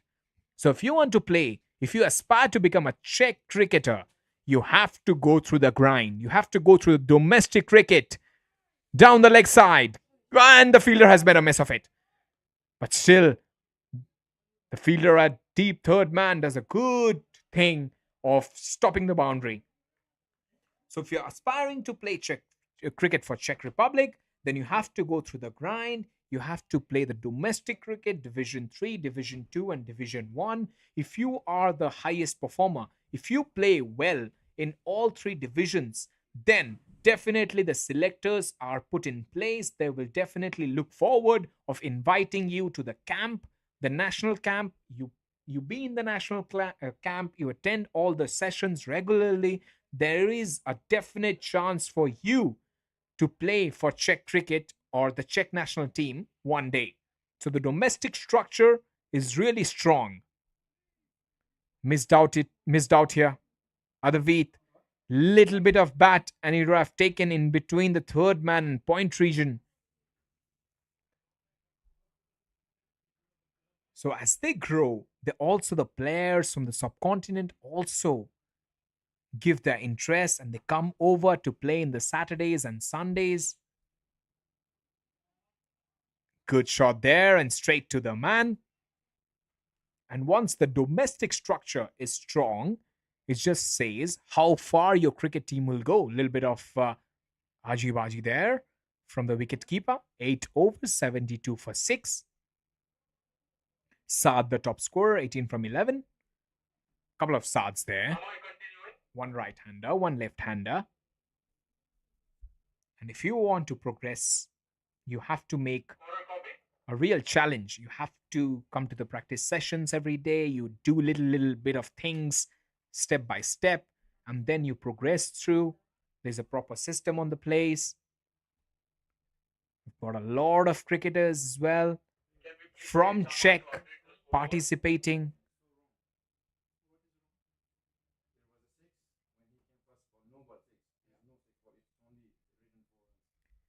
They will add 8 overs, 72 for 6. And talking about Berlin, talking about Sweden, like this Alby Zalmi, they have got under 15, under 19, they've got over 100 players. The South Asian community supporting their club in a big way. They won championship. They went to Malaga also for Spain for playing the Super Series as well. So overall, if you play well, you have a good future ahead of you. Block hole. Little bit of misfield there from the bowler. And if we're coming back to the game, the ICC Berlin, he said, the captain Harsha, just quoting him, they have almost 16 to 17 teams. They started their club at 2007. Till 2021, they didn't have a hard ball like the leather ball club. It was all tennis ball. So since 2021, they're playing this big. And he goes, Harsha is in charge. Harsha take a magnificent catch. Tremendous catch from Harsha, the skipper. Just at the boundary line. He does a Surya Kumar Yadav there. Fantastic catch. And a great wicket for the visitors. That's quite a strong shot there from the right-hander. But the man keeping composure, keeping his nervousness in place, just takes a beautiful catch.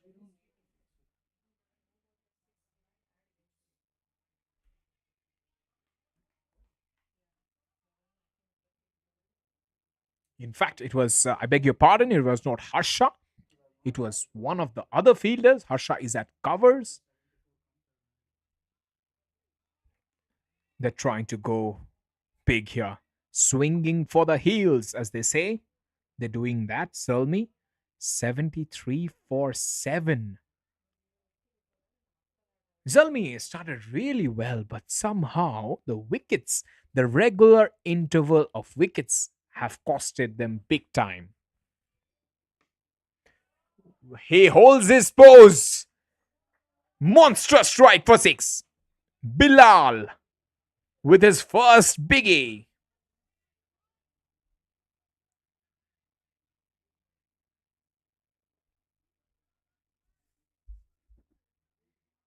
That's a very powerful strike there from Bilal. In the slot, Ame Kardev, 3 for 18, trying to go for his 4th. He was a little greedy there, just putting it on the platter. Trying to play that paddle. Ame up to the task, bowling that slow delivery, no pace whatsoever. If you look at the screen, Bilal is quite dejected. He's still trying to play that shot.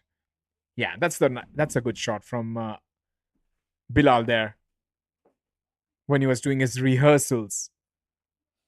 Shadow batting. Straight to the man. Another end to the over.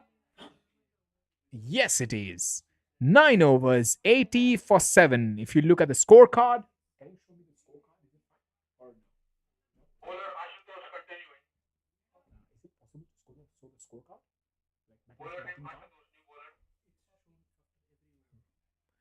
scorecard? Last over, projected score 89. Bilal 7 of 3. Advait 2 from 3. Ashutosh. Actually, Ashutosh was the man who took that beautiful catch that I said, Surya Kumar Yadav's catch at the boundary. Hits the body. They need some big shots here. Ashutosh trying to again bowl that, I would say, that hard length. That's very hard to bowl that length. And it's in around good length. Hitting the batter, doing a lot of things there. But somehow not able to find those big shots. Big shot is needed, for sure. Because if they want to get to that total of 100, the three-figure mark, they need 3 6s. They have 4 deliveries to go. Because this total, I feel somehow is not good enough. That's a big shot! Magnificent strike for 6. Bilal showing his class as a batter. That's gone a long way away.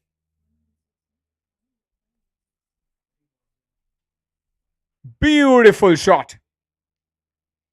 Lovely pickup there. Ashutosh think the batter might not go for that big shot. Compensating with the length. They're trying to run through again. And they get a single. 89. Couple of deliveries to go.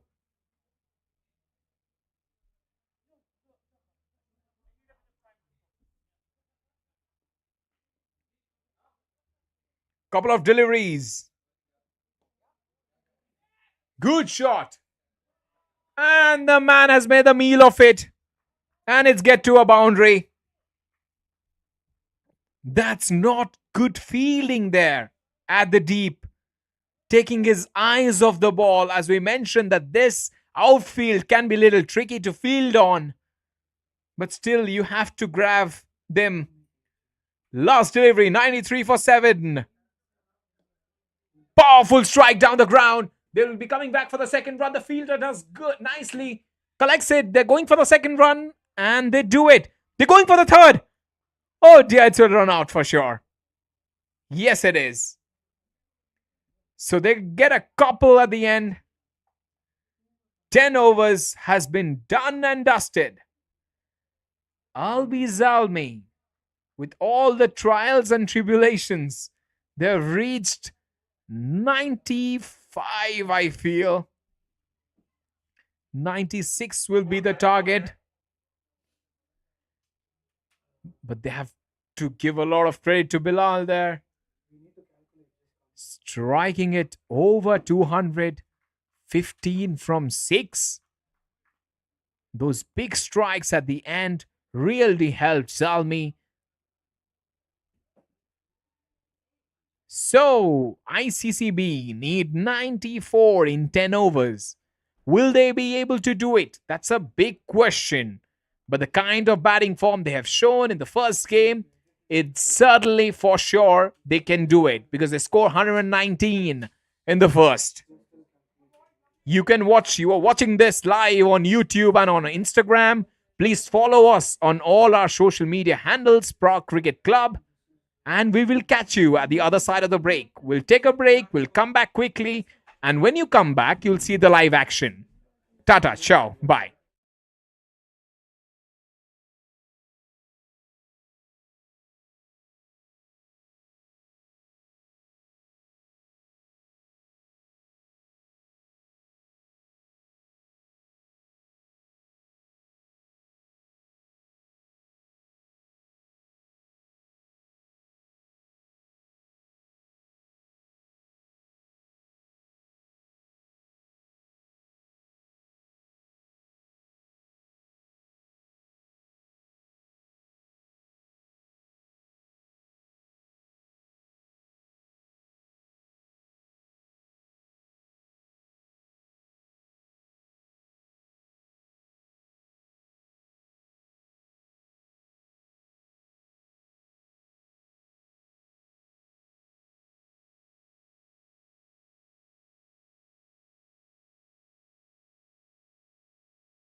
So a wicket in the first over for the visiting side.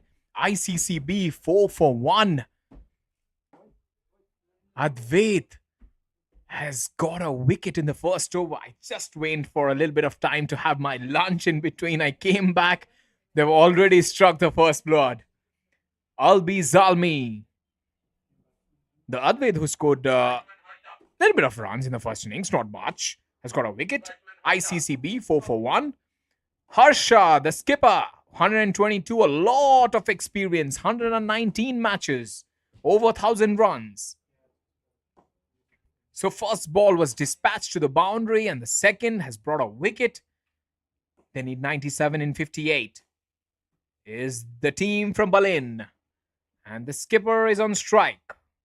Started this club in 2007. Growing in stature. First ball watchfully played. And in 2021, they turned their team into white ball cricket. Season ball, I would say. But Harsha, batting at number 3, can go for those big shots. Not timed it, no man's land. Single. It's very important to rotate strike when you're chasing a total anything under 100.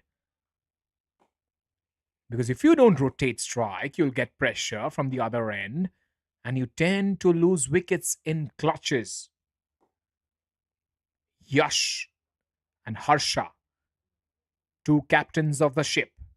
The ship has had a little bit of turbulence in the first over. Beautiful shot. Cut away to the boundary from Yash. Advait looks a little bit of glim there on his face. Because it was not that shot, it was just the quality of the batter that Yash is. Going back and cutting it behind square for 4. And on this track, it just races along for the fence. Final delivery. Tries to cut. Gets the same shot. Same result. 4 more. Wonderful striking from Yash. Couple of boundaries to end the over. First over, 13 from 1. ICCB.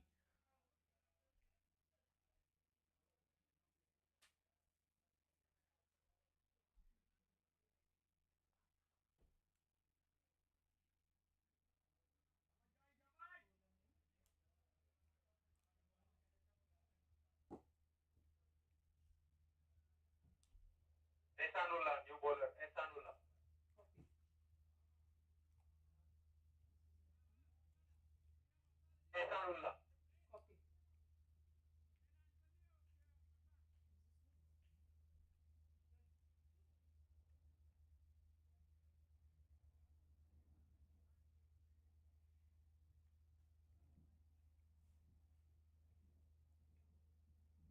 88 needed from the last 9 overs. Hishanullah. He gets a top edge. It's the most unceremonious dismissal he'll ever see. He's trying to pull a delivery. It's just skidded onto his bat. It hit his gloves and up in the air. Keeper takes the catch. Hishanullah strikes straight away. They've got a very good bowling lineup, it seems, because they've got a couple of wickets in the first couple of overs. And this time it's the big wicket of Harsha. The skipper departs for Berlin.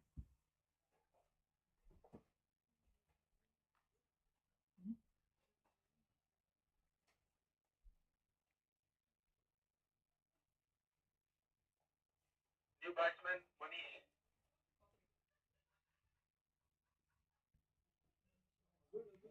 Manish Shetya, matches 96, over 1,000 runs, 132 the strike rate, 16 average. Has good credentials to bat at number 4 for his side for ICCB. 88 needed from 53. Manish will be on strike Ihsanullah has struck his first wicket in the first over. So he has to take that responsibility on his shoulders to guide his team through and bring up that second win of this tournament. Attacking the stumps was Ihsanullah there. Little bit of oohs and ahs there from the batter. Not convinced. He just plays it awkwardly towards back to the bowler. He has a good run up, good steady pace.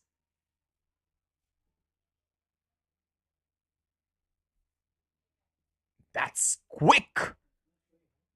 Even though that's wide, but that's just flown through the keeper, to the keeper.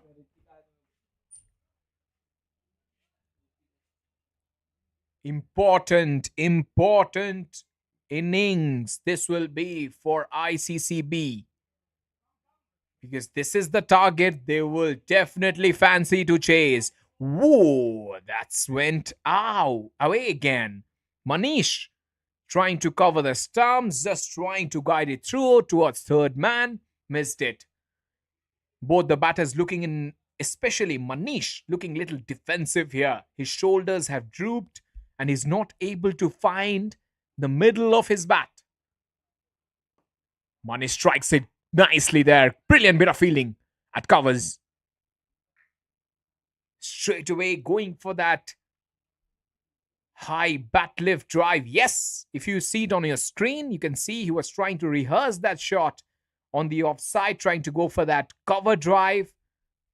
But cover drives are not so easy to find when you are not in form. Short and wide. No damage done there. Straight to the keeper. When you talk about cover drive, you talk about Virat Kohli there, Babar Azam, Kane Williamson, Steve Smith. They all have different techniques. But when it comes to cover drive, they have one technique. You just take your front foot towards that cover region and then strike it with a straight bat. But there is no secret. When it comes to cover drive, Virat Kohli plays it a lot better. 2 overs, 15 for 2. Yash, Vinay, Harsha. These are the 3 batters so far batting. Yash is still on strike. Manish is the new batter. Last 8 overs, 86 runs required, 15 for 2. It's the last over of the power play. Some of the players from the dressing room just signaling their batters at the crease that be a little careful there. You have 8 overs to go. And this is how you get back into the game. You bowl good deliveries, you stick to the basics, you just keep the required run rate up and up and up, and then you get the reward. In line of the stumps, shy of the stumps again. The left-hander at cover had a throw at the stumps. Manish believes that rotating strike is the way forward, while Yash will go for the big shots. So you can see clearly there is a plan. Yash will go for those big shots and Manish will rotate the strike. He will anchor the innings.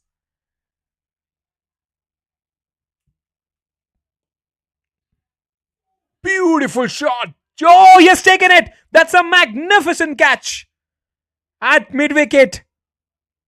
Yash trying to flick it away. The fielder at mid-wicket takes a stunner. Going forward, just a little bit of time, hitting the ground. And they claim it's a catch. And it is a catch.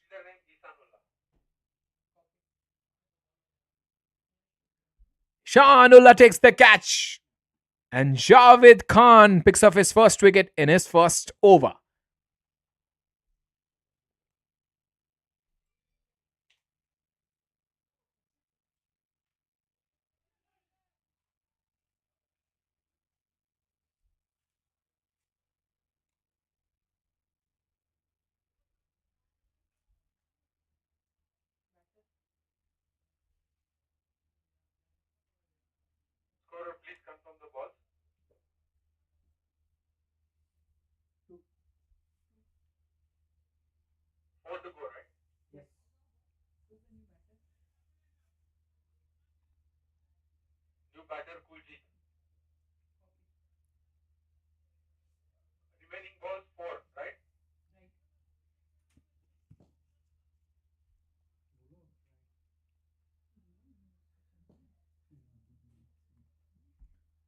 16 for 3.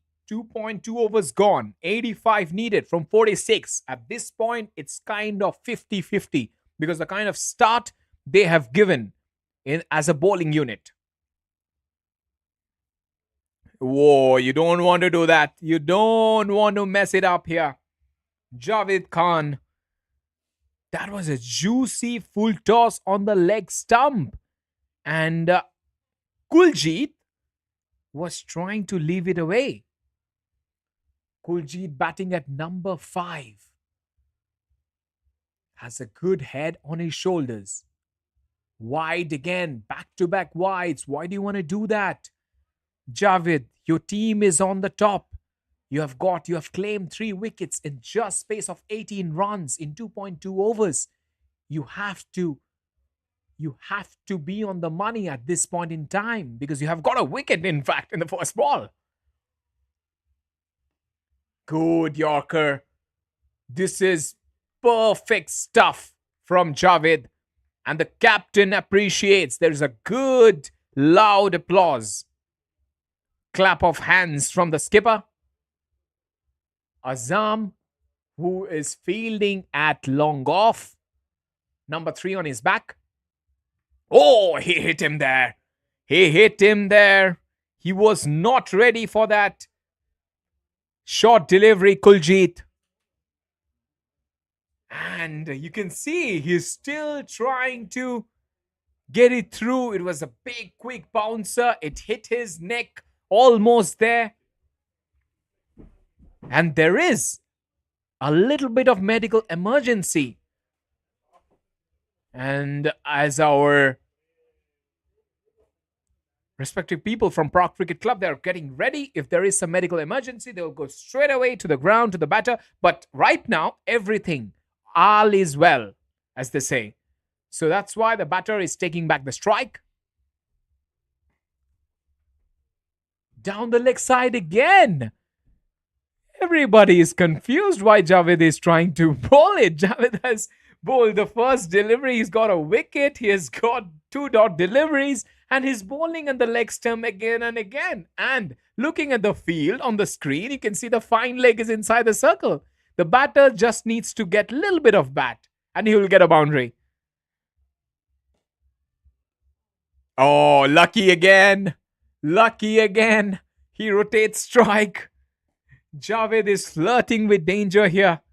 He's bowling down the leg side without any kind of protection. The square leg is in. The fine leg is in as well. And he kept on bowling down the leg.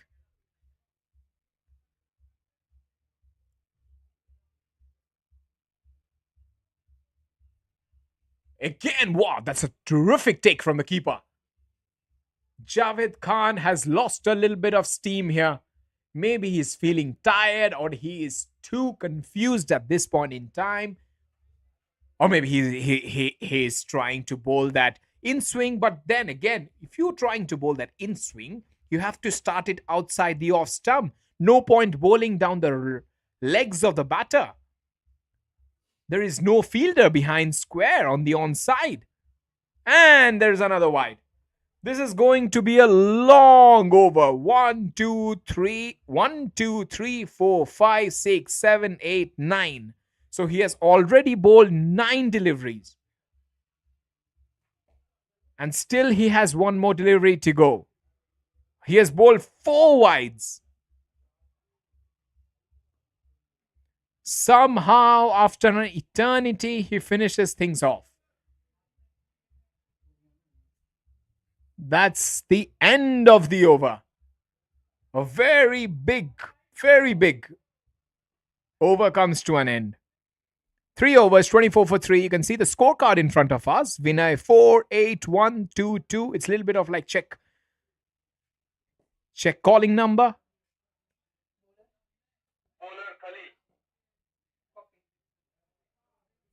77 needed in 42 deliveries. 7 overs, 77. 11 the required run rate.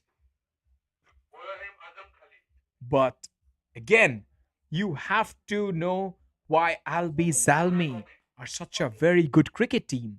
Because they are the champions of Sweden. You have to know that they have been here, done that. And look at the bowling effort so far. 77 from 42.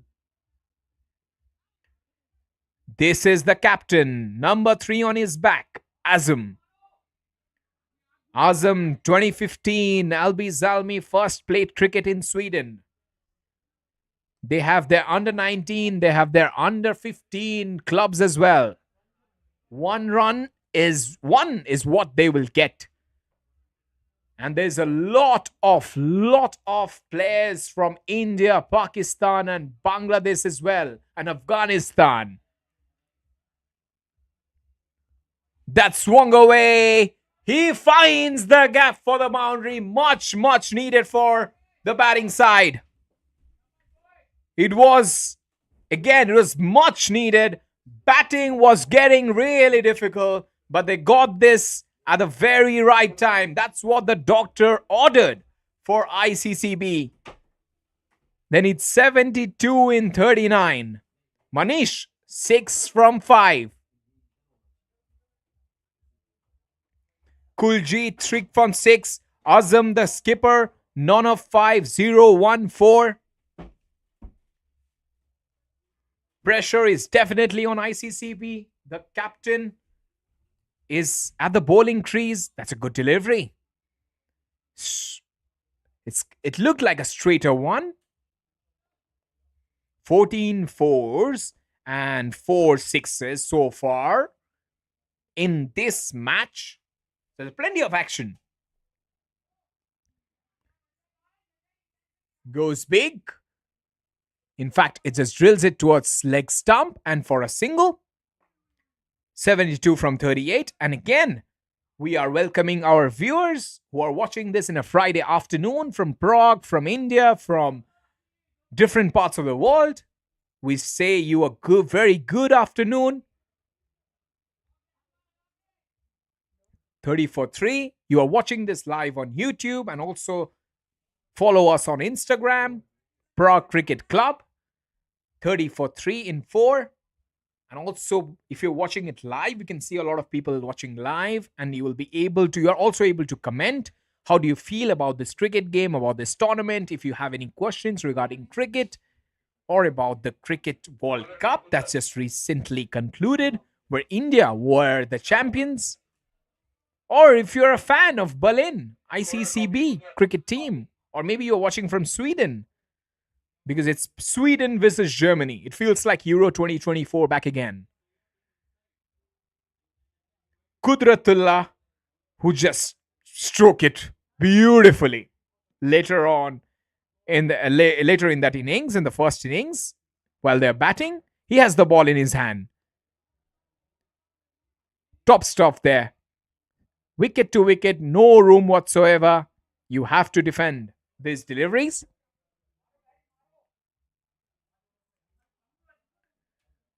And its time has come maybe to go for those big shots. Certainly, they cannot push it too long here. Short delivery, hard length, I would say. And he's bowling those bouncers to the right shoulder of the right-hand batter. That's the perfect ideal length you should bowl at this kind of a surface. They have to get rid of these wides. They cannot afford to bowl a lot of extras, because in fact there has been a lot of extras so far in this innings. We saw the previous over, 10 deliveries in 1 over. That's better than this, I feel.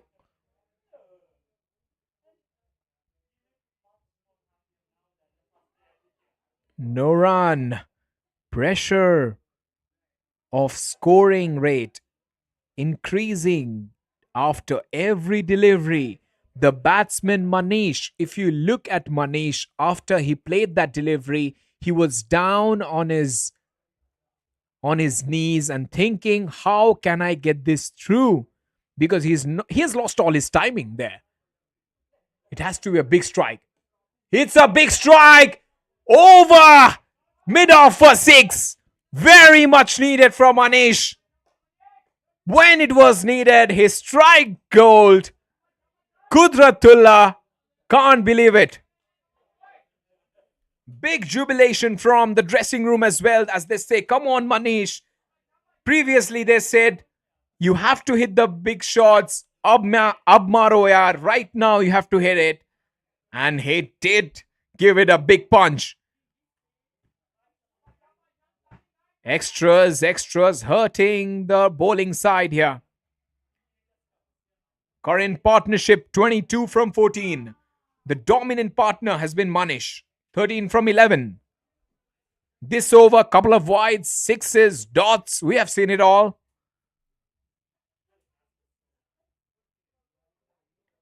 It's too close to cut.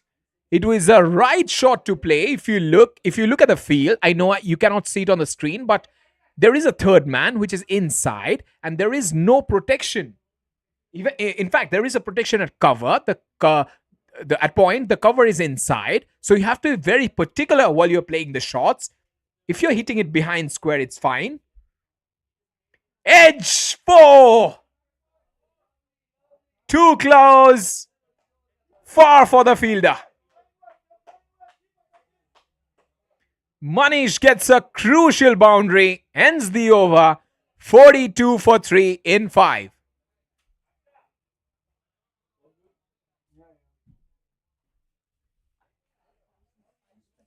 $59 needed from 30 deliveries. Almost 11.8, almost 12 they need every over.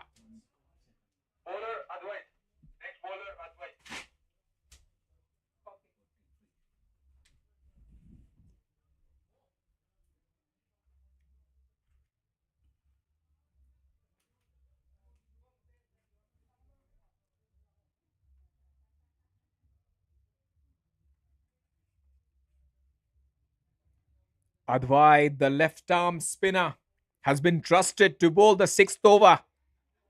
First ball. Flatter, wider, quicker. One more extra. Extras definitely hurting the bowling side. Zalmi were the team who won the toss and elected to bat earlier in the afternoon. It's a good short delivery from Advait. There is protection. There is protection on the offside. There is a deep cover. You have to beat him. You need a lot of power to beat that. Little bit of shot, and they get a single towards point. Both the batsmen consolidating, but that's good that Kuljit is trying to give the strike back to Manish. Manish 17 from 13, while Kuljit 3 from 8. Manish is on strike. Manish is the man who can take this team forward in terms of batting strike rate. Manish goes big. Manish goes into the fence for 4. Much needed boundary for Iccb. There was no hesitation to go for that big shot. Advait was actually bowling the right channel. It was slightly shorter. Manish had no two ways about it. He went for that big shot. He connected. And final 4 runs for him. That's a good comeback. But well, that's a wide. Second wide of the over. Pressure is on everyone. The people involved watching this game as well. Batter, bowler, scorer, commentator, everybody. There's a shorter delivery. Little bit of in-dipper there. Manish looks like a man, is on a mission. He's not slogging. He's actually playing proper cricketing shot. If it's in the arc, he's going for a big shot. If it's slightly shorter, he's pushing it behind square for a single. If it's fuller, he's pushing it down the ground. Good batsmanship there. Trying to go for hell for leather there.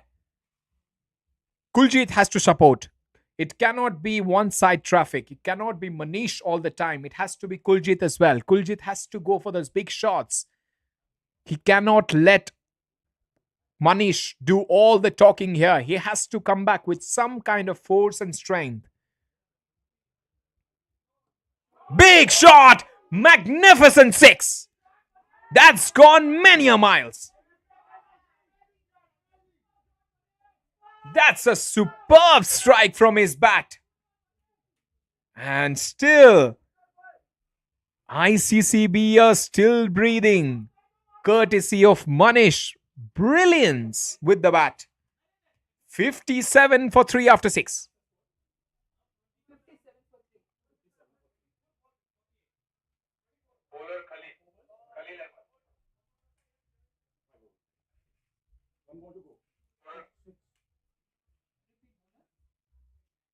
Six overs up. 6 overs up. Azam Khalil. The skipper has the ball in his hand.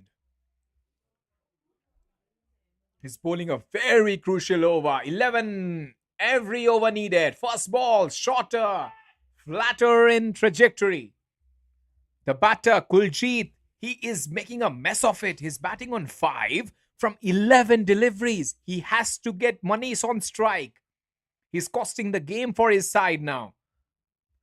Short delivery, he's able to manage to pull this for only a single. Singles will not hurt the bowling side. The boundaries will do. 22 from 43.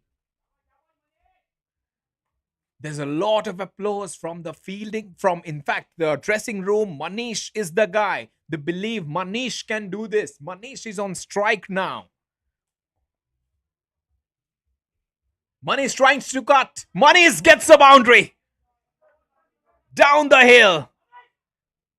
Yes, sir. That was a beautiful shot there. Just opening the face of the bat at the very last moment. Flatter in trajectory. The ball will travel. Azam just missing out on his line here. The length was perfect, but maybe it could have been a little bit towards the body. 39 from 21. 3 more deliveries from the skipper. Important 3 deliveries. Manish plays it watchfully. Takes a single. He means business. The nervous man, I feel at this point in time, is Kuljit. The man on strike. He is playing 16 from 12. Strike rate of 50. He goes for the big shot. Chance of a catch. Fielder drops it. My goodness, the fielder at square leg has dropped the catch. In fact, he has given a run as well. So it's a rotation of strike at fine leg. Oh dear. Edge. And he takes the catch. Has he? Yes, it does. That's a match-winning catch. The fielder at short third man has taken the catch. Manish, who was trying to go for those big shots, has to depart. That's a body blow for the batting side, ICCB. Manish goes for 33 from 19. We have seen a lot of entertainment from him. He is batting superbly so far. But it's the wicket that ICB didn't want to lose. Kuljit would have been out, it's fine, but it's Manish. And now the new batter will come to the crease again. 37 from 18. 64 for 4 in 7 overs. And at the end of the day, Azam, the skipper of the Zalmis, has done the trick.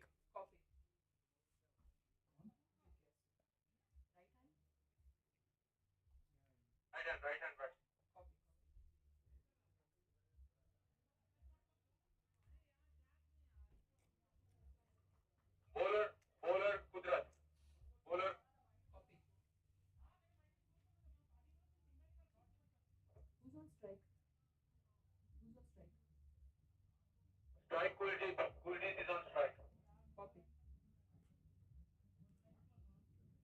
Scorer copy. Kuljit on strike. Can you please tell me the score? 64 for 4. Overs? 7.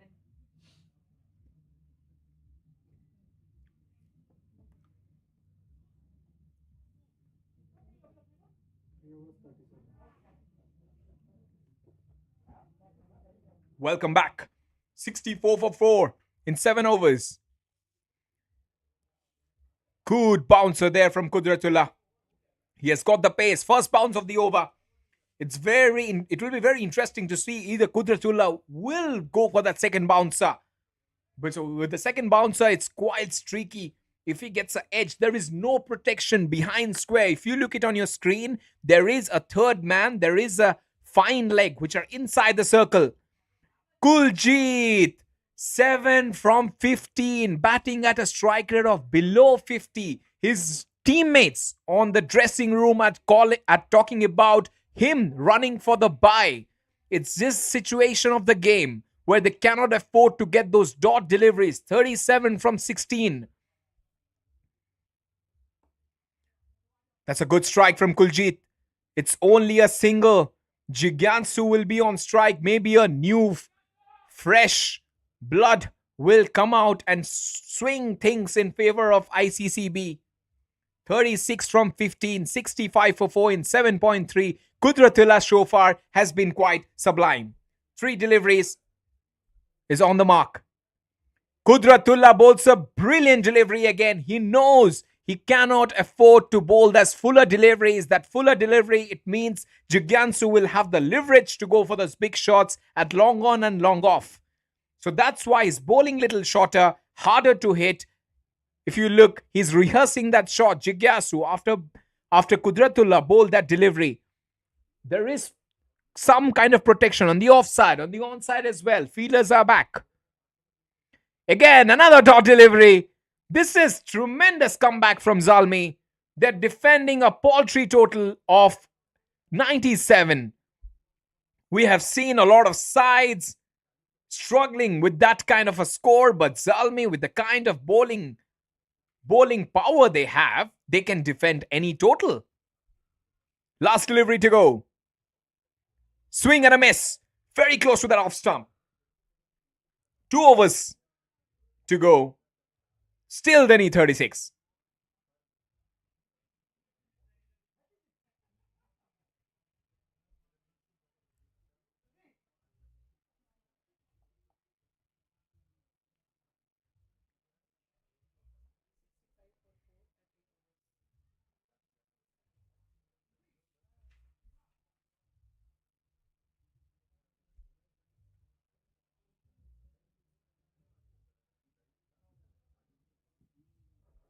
Can you please repeat the question?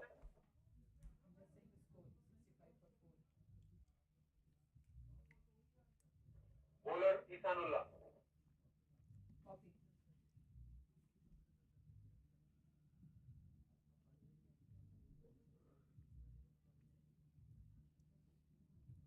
Two overs, 36 needed. Will the team from Berlin be able to do this? Or will the champions of Sweden come through and win another important game, their first game in this championship? He goes for the big shot. Kuljeet, the man. Kuljeet is only able to rotate strike. He has been there for the last 17 deliveries. His strike rate is below 50, which really hurts the batting side. If you look at this point in time, they need big shots from Kuljeet. That's why Kuljeet has been sent up the order. If he bats at such a low strike rate, then it really gets difficult. That's a brilliant strike. And just short of the fielder. Only as they're going for the second run. Will they be able to do it? Chance at the non-strikers end. Yes, they do. They want Jigyansu on strike. Jigyansu has also struggled. He has played 4 deliveries for a couple of runs. They need a powerful batter here. Swing and a miss. Gentle delivery outside the off stump, which can be a little tough to it. Ishanullah, and in the previous over as well, they have stick to this mantra of bowling outside the off stump. Just a little bit of hard length, not giving any room for the batter. Another miss again. And as you know, on these kind of surfaces, the square cut or the cut shots are very difficult because you never judge the pace of the ball. So even if you go back and you try to cut, it's much more difficult shot to play, rather going down the ground. No deliveries pitched up in this over. One is pitched up and it gives away single. In fact, two. This match is slipping away for ICCB, the team from Berlin. So the heart of Germany. Definitely a lot of German fans turning up for this game and supporting their side. 31 from 7. A lot of Swedish fan coming in as well. Top shot. 4. Powerful from Jigantsu. 27 needed from the last. 74 for 4 after 9.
Nine over 74 for 4. Last over 27 from 6. Kuljit, the man who has been struggling so far. 9 from 17 is on strike. Jigantsu 8 from 8. Javed Khan 1 for 9. 27. Maybe 6 sixes, 5 sixes. 5 sixes will do it. We saw last time Carlos Brathwaite doing it at the T20 World Cup in 2016. It was England versus West Indies. It was in Eden Gardens. He hit 3 sixes to Ben Stokes. Very good delivery. No room to hit it. Kuljit goes for the second run. And they do it. Javed Khan, 1 for 9.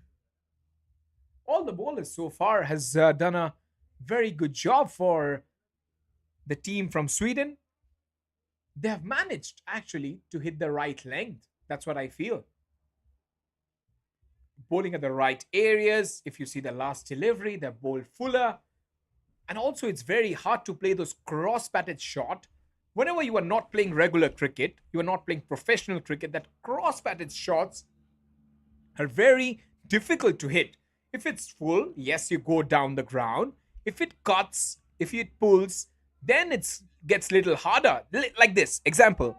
This delivery exactly, if it would have been fuller, it would have been easy for Kuljit just to take his leg side, take his left leg out of the way and go for the big shots. As it is bouncing, if you see your screen, he's also mentioning, as it's bouncing, you have to play those cut shots. You have to play those pull shots or those paddle shots. And that doesn't come naturally to some of the players. Even here, Kuljit, that's a fuller delivery. He has so much lost confidence in his batting that he's not even able to put that. It's like 21 deliveries he has played. He has scored 11. So a lot of teammates are still surprised by this kind of approach from a batter who is batting at number 4. Jigantsu, 8 from 8. Jigantsu has somehow managed to at least hit the middle of the bat. Maybe in the next match, they will learn a lot of lessons from this game. They have won the first game against BCA by 29 runs. Maybe next game, when they come up, I can see the next game is at 5 p.m. on 5th, like today. Inside edge, that's a single.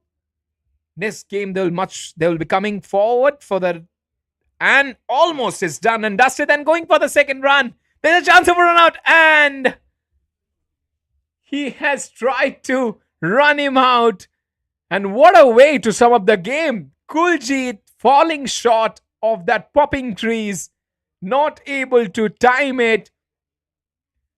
Iccb have fallen short, and the Zalmis, the team from Sweden, have been roaring from the first ball, and they have done it in some style. They win this contest quite handsomely by 20, almost like 20 odd runs. And this is a kind of a win that will inspire a lot of people back in Sweden and also in that camp.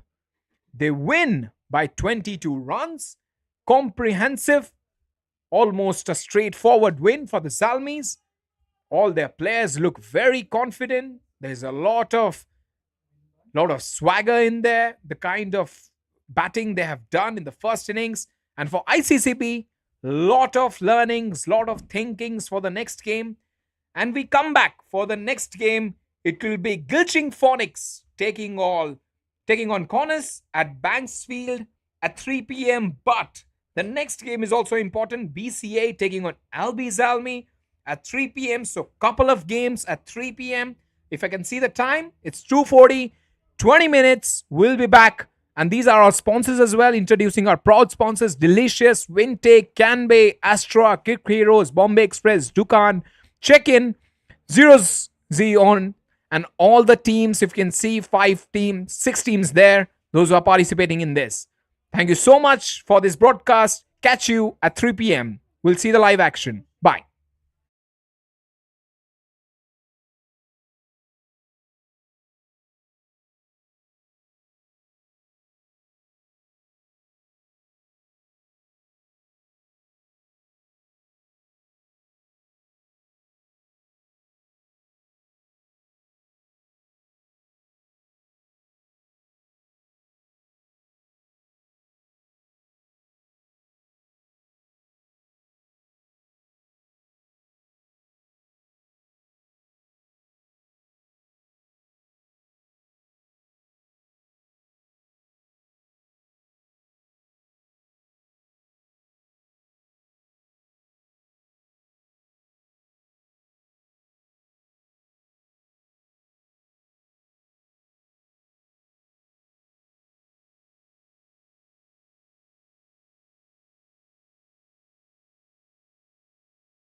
now. It's not mine.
That's a good delivery first off from Glitching Phonics.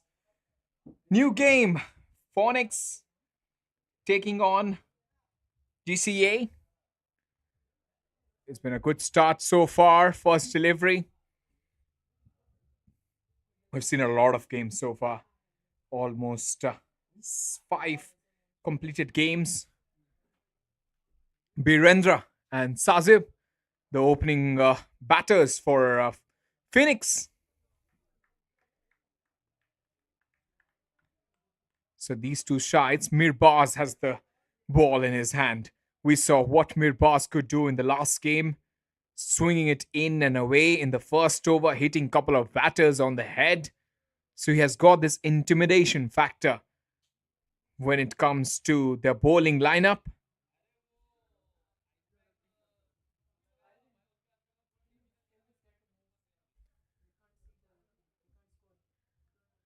In the first innings, it's very important to have a good total on the board.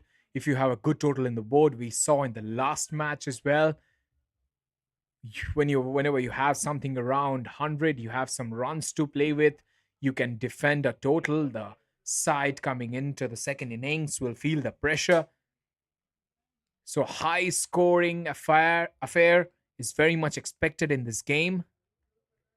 Birendra will face his first delivery. Mirbaz.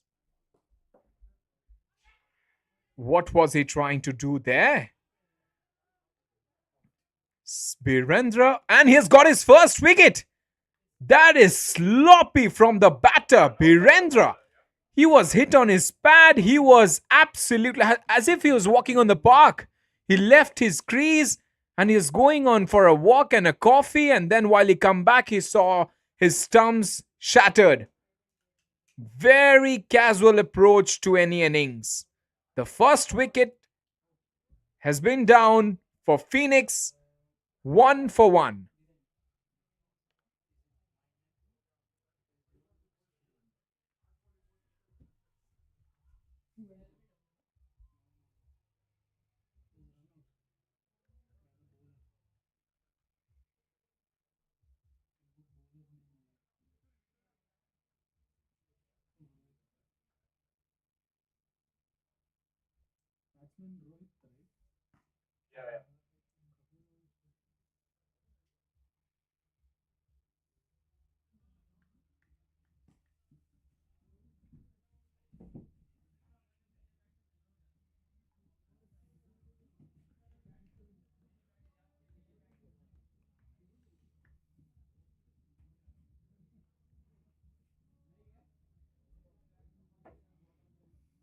PCC T10 Challengers Cup 2024 is on the way. It's happening right here in Prague, 5, 6 and 7. These are our sponsors you are watching on the screen.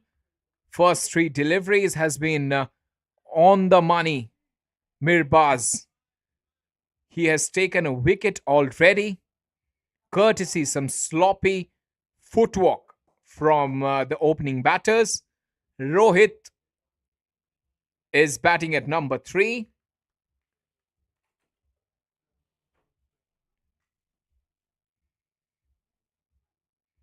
Short and wide from Mirbaz. He's putting a lot of effort before bowling every delivery. This is a huge encounter between Phoenix and GCA. We all know how GCA played in the last innings.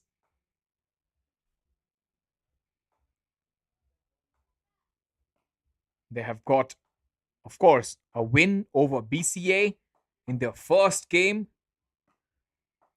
Mirbaz is a kind of bowler who likes to intimidate the batters, likes to cause and worry. Wow, that's a wonderful delivery. He has his hands on his heads. That was so close to that off stump. Rohit trying to swat at that. It was as if he was swatting a fly there. He had no conviction toward that shot. He was just, if you look at the batter, Rohit here on the screen, he was just trying to push it away on the offside as if it didn't have any kind of movement there. He was not in a position to play that shot. Top delivery to end the over. First over, a magical one. 1-1-1 for 1.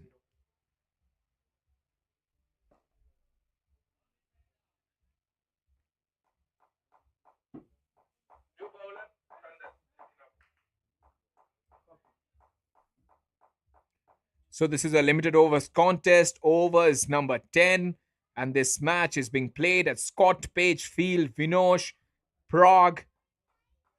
The Phoenix have won the toss and have decided to bat first on a, I would say, a very interesting surface so far. We have seen for first game was very big, and then the scorecard has been quite different. It has favored the bowlers. In the last game, we saw that as well. So it's a very unique surface that we have got. He goes for the big shot. That's a huge 6. Brilliant strike from Sajiv. It was in his slot and he had to put away. He did it in some style. He hit that delivery in the back foot. Superb strike. 7 for 1. It was such a delivery which was back of length. The batter had to use his own pace and skill. He had to go back and hit it in front of square. Big booming in swing, a chance of a run out. He's late there. I think Mirbaz was the fielder, the fast bowler. He was on his heels. The straight away gone for that single. League matches, round-robin games here. A lot of things to play for. But always there is a second chance to come back. Again, another big booming in swinger. Goes for 4. Hits the bat. And it was an in swinger. It definitely swung in. Batter was slightly late. Outside edge. 4. Phoenix clearly showing signs of going for the attack. They don't want to be in a situation where they'll find it difficult to score runs later, end of the day. So they're doing it now. That's gone! Brilliant delivery. Rohit departs. Sandan has struck gold. He's attacking that off stump. Big in swing.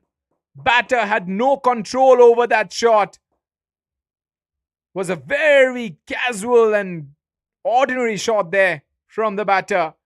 Didn't have any clue whatsoever.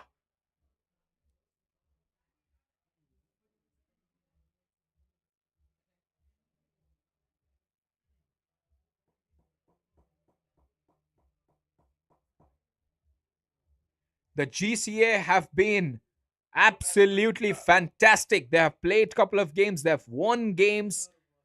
4 points. And their net run rate is 9.075.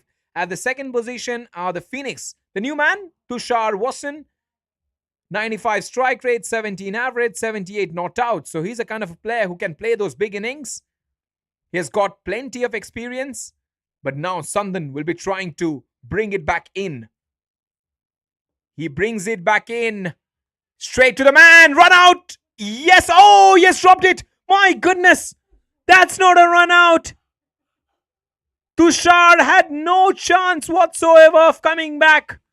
He hit it straight to the man. He ran for that single. And Sajib on the halfway said no. And it was almost by. Woo! That's a big miss for the bowling side. The Phoenix have got a lifeline here.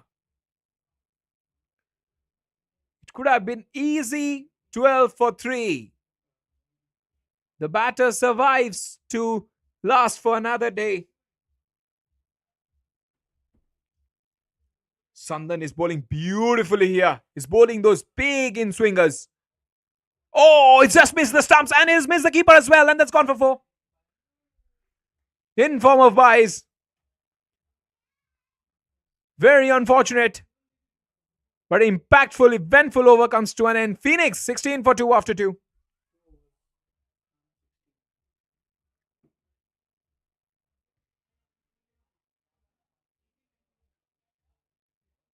So both the sides which are playing at this point in time, GCA and Phoenix are top on the table. 2 from 2 are the GCA. Phoenix 1 from 1. So it's a battle between the heavyweights, 1 versus 2. Couple of points for Phoenix. So whoever loses this game will be the first one.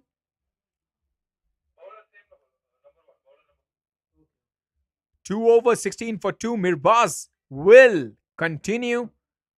What a figures for him. None for 1.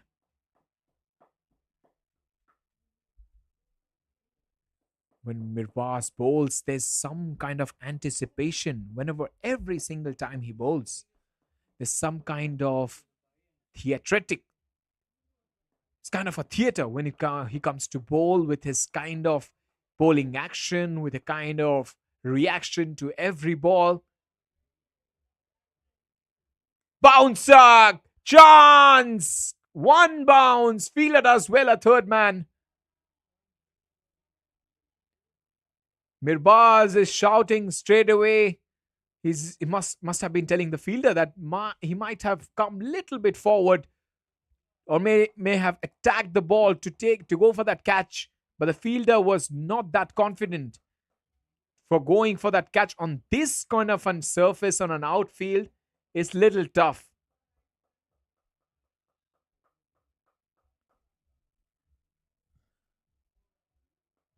$17 for 2. Fielders are square leg. A bit fine now. Another delivery which has been, there's been no connection whatsoever. Tushar is looking out of shots in this innings. 17 for 2. And he is trying to, his leg side, he's trying to access the leg side of the ball, as they say, lifting, and maybe he's trying to his left leg out of the way and going for this big shot. That's not the thing that you should do right now. Outside edge, fielder, it will be a little tough for him. He does well. It's a single. Tushar gets off the mark. So whatever cricket we have seen scores like 122. We have seen 90s, 100s. The more you score, you have a big chance of winning the game. As simple as that. T10 is all about 4s and 6s, but there are phases in the game where you have to respect the bowlers. You have to respect the way Mirbaz is bowling. You cannot go absolute harakiri. You have to settle down your nerves. You have to assess the situation in every point. Now 18 for 2, 2.4 overs. It's very easy to go for a slog and give it to the next batter. But temperament is something which separates men from the boys. So if you want to become the star, you have to grind it out. You have to stay out at the center and try to build an innings.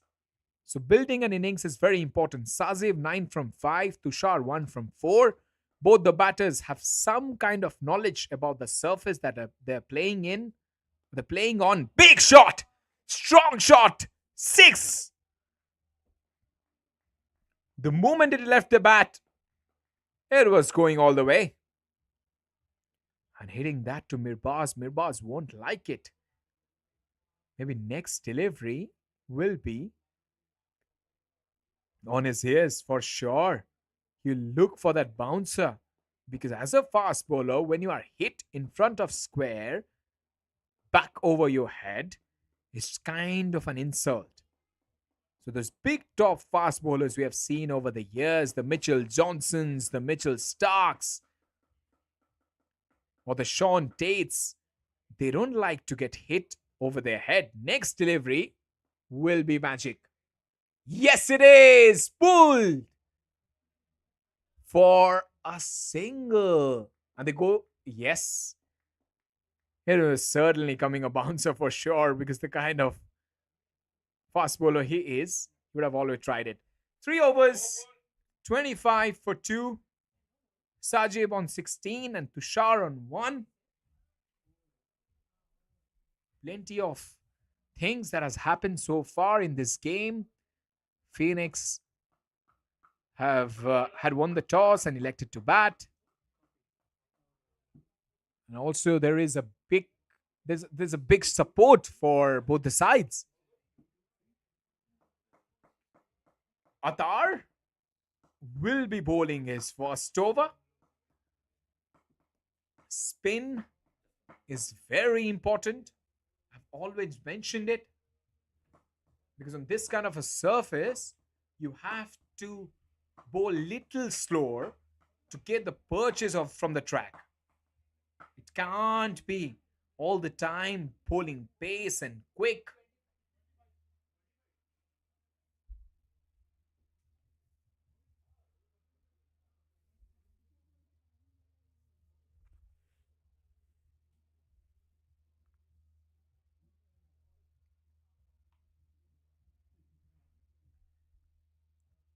Attar with his off spinners. First delivery. Way outside the off stump. And no ball.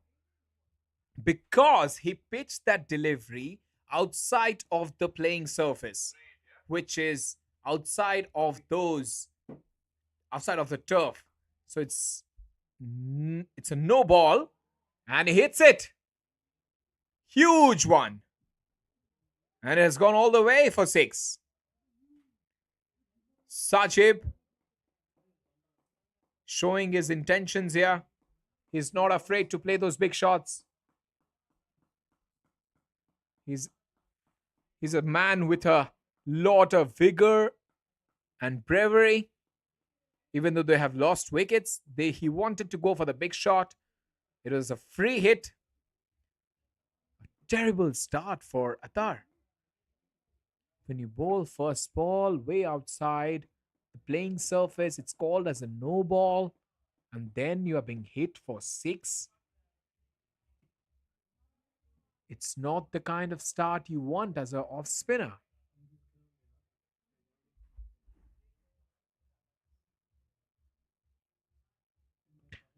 It's a faster and quicker delivery. There is protection, but no, it debates the fielder for 4. Saji putting on a show here. Back-to-back boundaries. First 6, then 4. Fielders, little bit under pressure, because it was a delivery that was certainly not going to the boundary. But then the power of Sazib doing the trick for the batting side.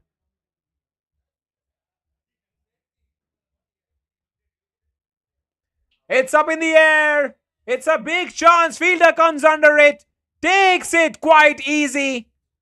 Huge wicket. Sazib was trying to break the shackles, has to go back.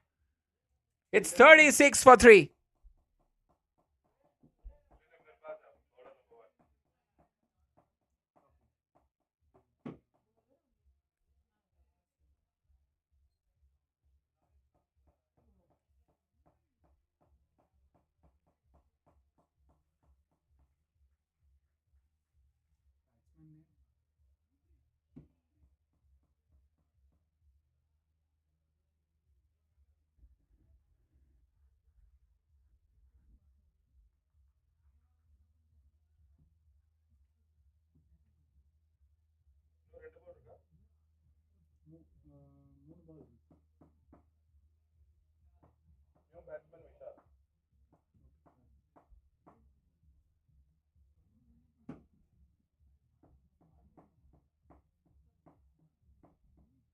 Vishal, good strike rate and average. Has been a new career for him. He has played 15 games. He had 12 strikes. Strike rate of 104 over 100. Average 20. He'll be looking to score for sure, but there should be a method to this madness. First ball, quality strike. And he will beat the fielder. The fielder does well. Restricts the batter for only 2. But I will really appreciate how Attar has bowled in this match after being hit for 6 and 4 to come back in this fashion of taking off wicket. That's quite magnificent, I would say. He just punches it away quite nicely, safe.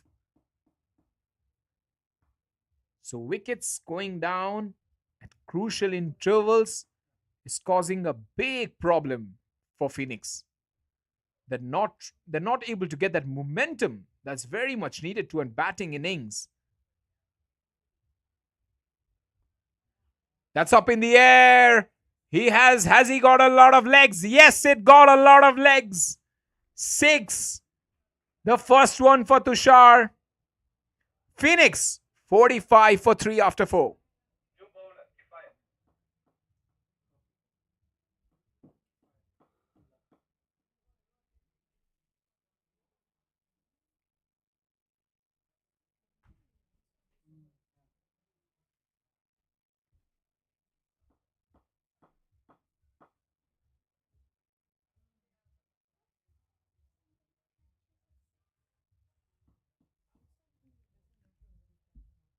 Projected score 113.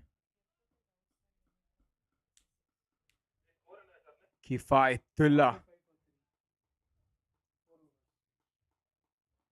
has the ball. It's a start of a new over. There's a lot of things happening here.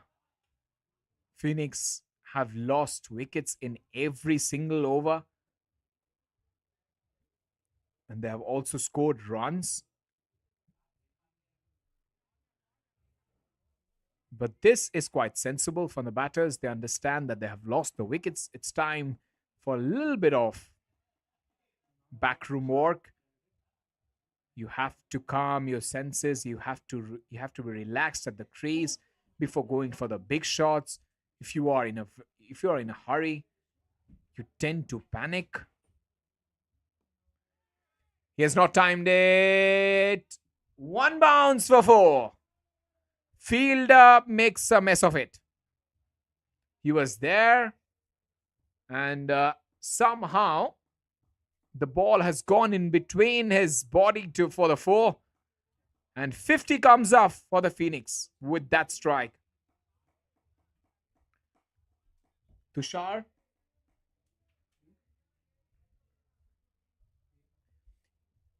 $11 from 6. Such a beautiful background there. Public transport of Prague. That's a big shot. And it just falls short and just goes to the boundary. Another effort from the fielder has gone begging. Kifayatullah is very dejected at the bowling crease because that has happened 2 times in 2 successive deliveries. 4 and 4. First was at long on, next was at mid wicket.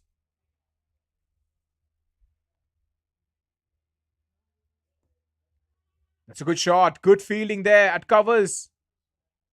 Fielders doing well. But then a lot of blemish and in between spectacular efforts.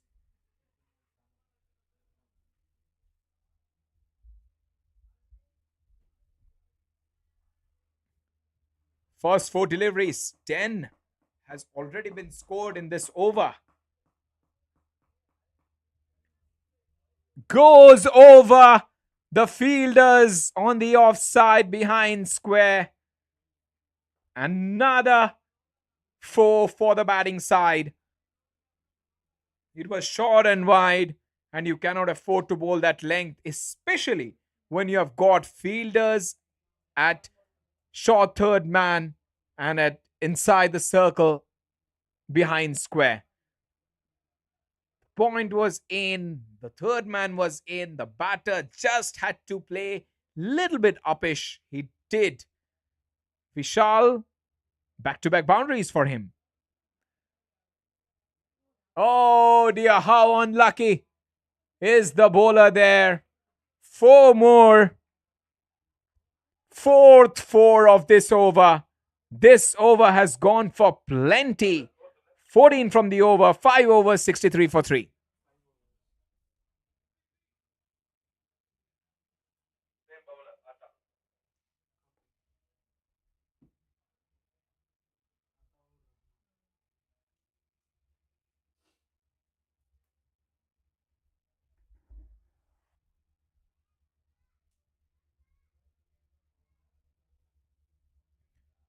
Tushar and Vishal, 16 from 8 and 12 from 5.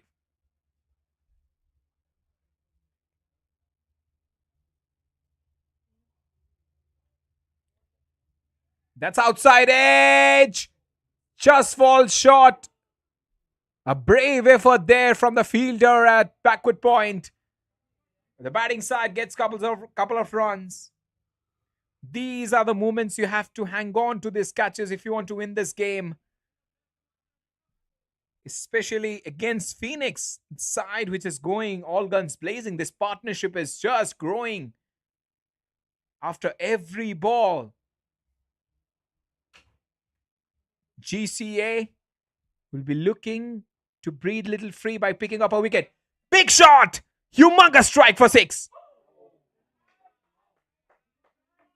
And that's a magnificent effort there.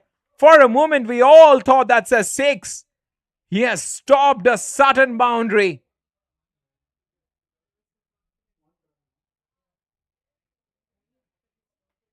And this partnership, 30 from 11. And only a single. Ooh la la.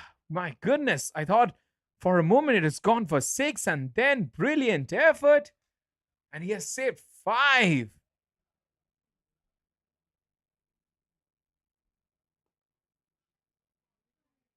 Ataur Rahman is bowling this over quite diligently. 2-1 dot. He's bowling very accurate, like a proper off spinner. He's not giving any room to the batter. He's bowling at on the surface, onto the pads of the batsman, where they don't have any room to play with or don't have any leverage to go for that big shot down the ground. And he is not putting it on the slot. Let's be very honest. That slot, he is just evading that. Perfect length. Perfect length. As an off spinner, you can bowl. 2-1 dot. Fantastic over. Comes to an end. 6 overs, 67 for 3.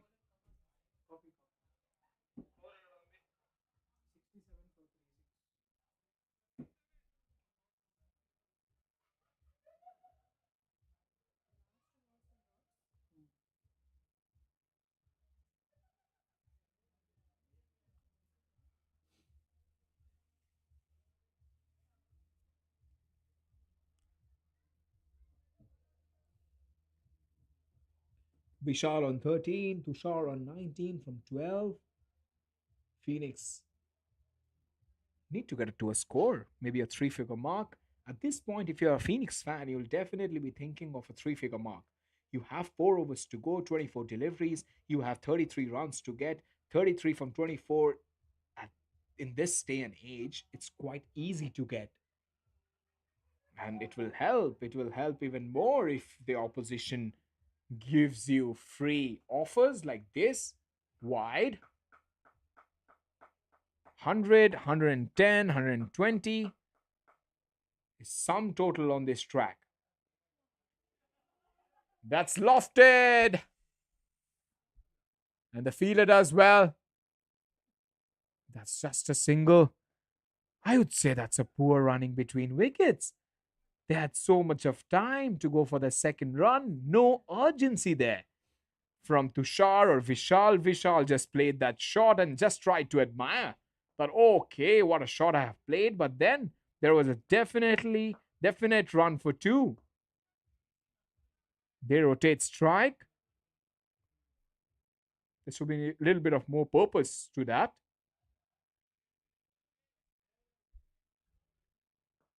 Kamal bowling his first over in this game. Wide down the leg side. Something which we have seen in the previous game going very bad for the Zalmis. Even though they won the game, but extras never helps any cricket team. And ball aim! Lock, stock and barrel.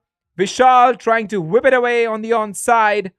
You miss and I hit.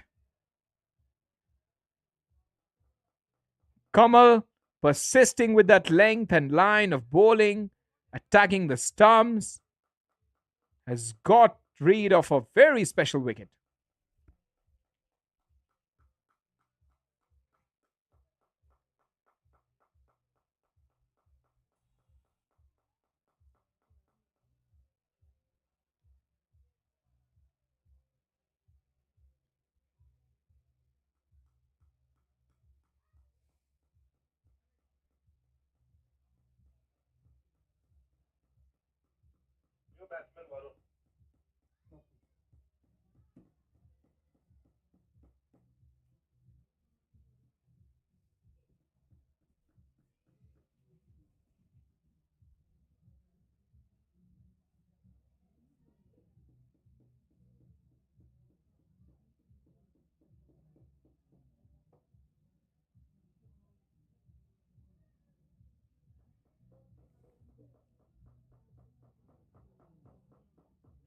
Varun P. Number 6. Couple of wides in this over so far. At this point, I feel the better thing for Varun will be to give strike back to Tushar. Tushar is still at the crease. 20 from 13. He has played some couple of gorgeous strokes. If you give him strike, there's much more chance of getting to a good total. Shy of the stumps. That's the problem with Kamal. He's not able to control the swing. Every single time he has persisted with the leg stump line, he has faltered. He's already bowled 3 wide so far. That's his 4th. He's bowling both sides of the wicket, either away from the offside, either away from the leg side. That never helps.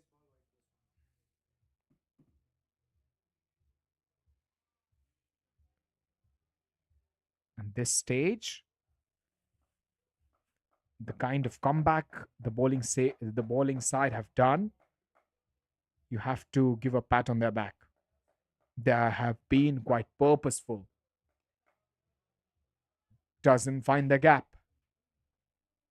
Ends the over with a single. 74 for 4 after 7.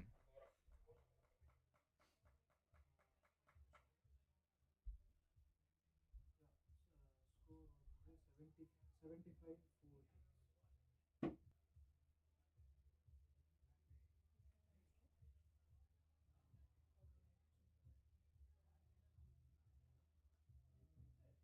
Bowler name?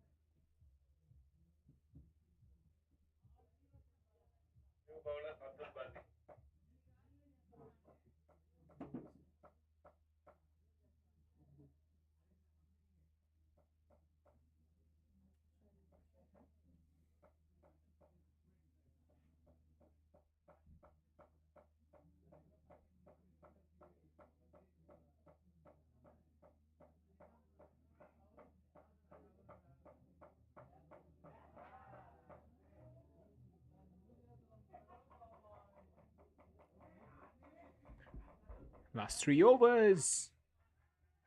Yes, that's gone straight to the man. Oh, good celebration there from Abdul.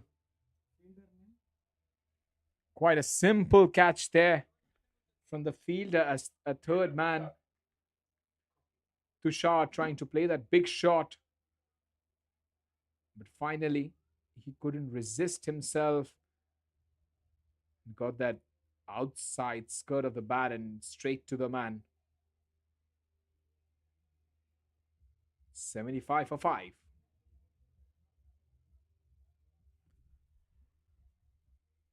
Copy. Ajit. Ajit.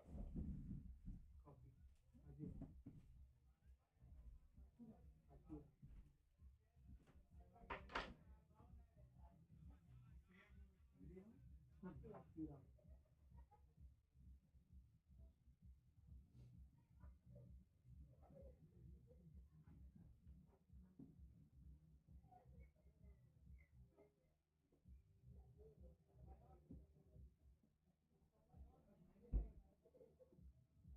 Oh, that's a good delivery. That's a slow delivery from the bowler, and that's gone for 4.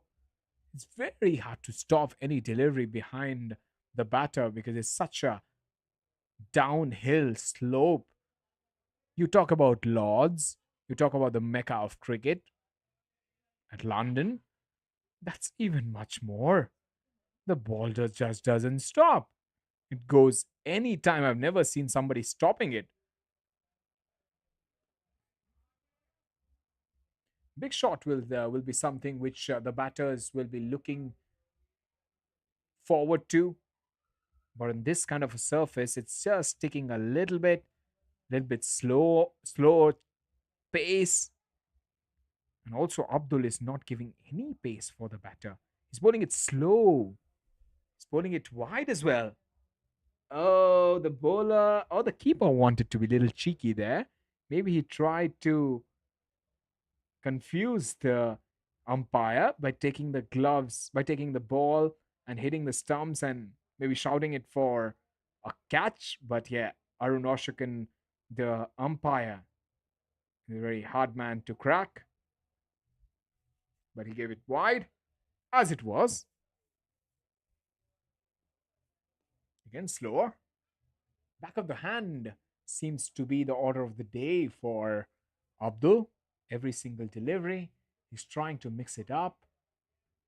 That's how you need to bowl in T10. You cannot be predictable with your line and length or with your accuracy or speed.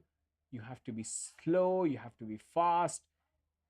It has to be a combination of both. Like we have seen in this over, it's a perfect example of how you should bowl in T20 cricket, T10 cricket.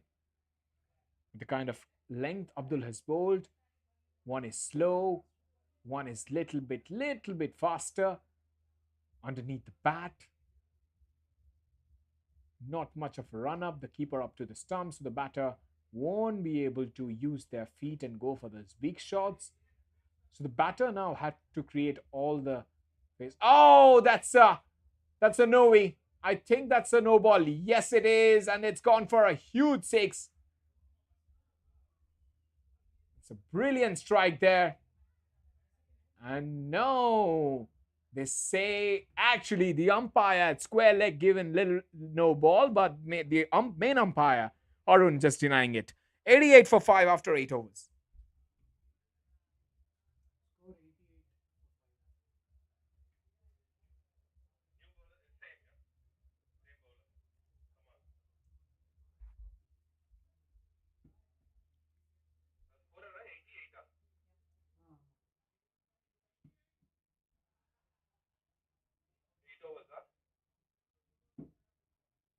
Yes, yes.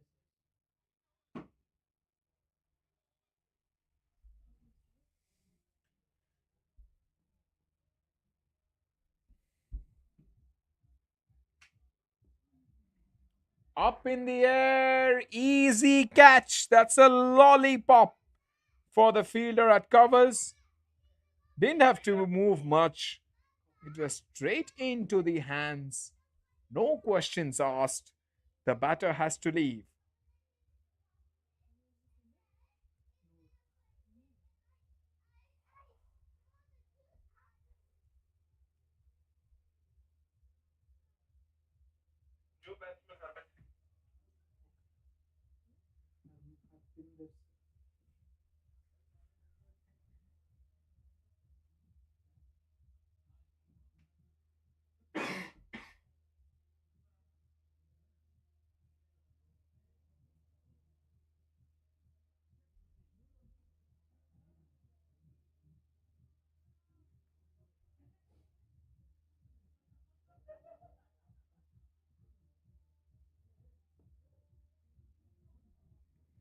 Harpinder is the man who actually faced his first delivery. Kamal has been quite economical, bowling very good deliveries on and around that off and leg stump. They have to breathe a little bit of sigh of relief there, the bowling side, because this total would have gone to a bigger one. But now 89 for 6, they have pulled things back quite nicely. There will be a couple of runs there. Oh, he gets a boundary. That's 4. Good strike from the right-hander. Little bit of length to play with. He got underneath and got the boundary. Hatiram.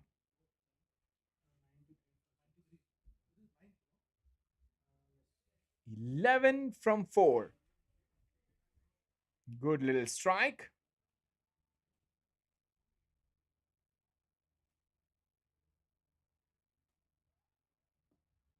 That's a perfect Yorker. No chance for the batter to hit that delivery to the boundary.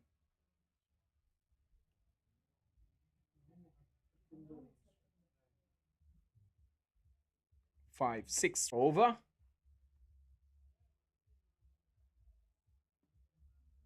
Another Yorker. He's bowling really nicely, is Kamal. We have seen Kamal in different phases of this innings. When you came and bowled, took that wicket of Varun in his first over, and this over again, he has been quite impressive, showing his death over skills. 9 overs, 95 for 6. Final over coming up.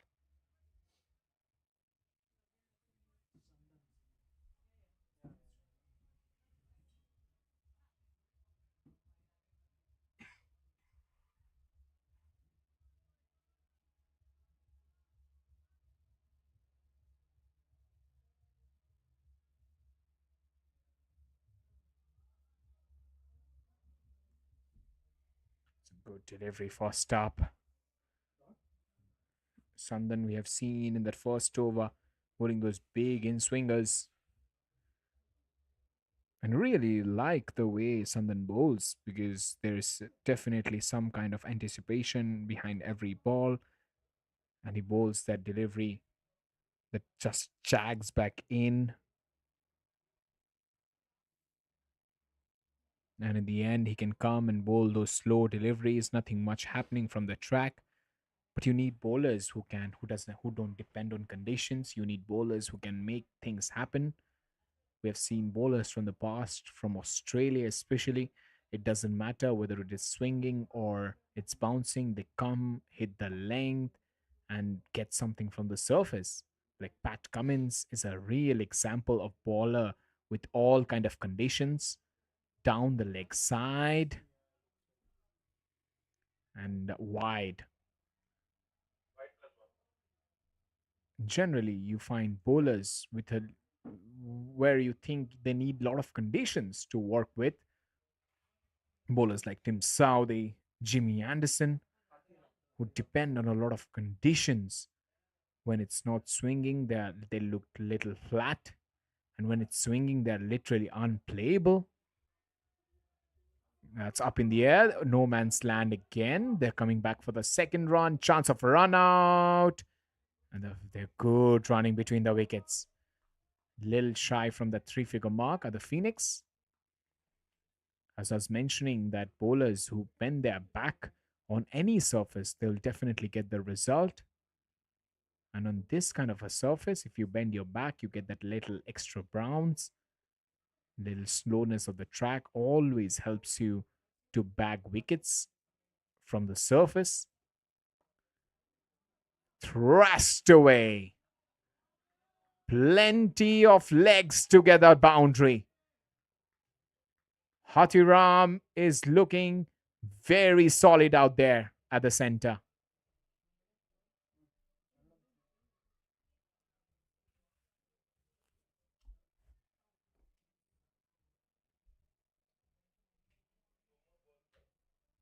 Couple of balls has been dot, but this one was in his arc.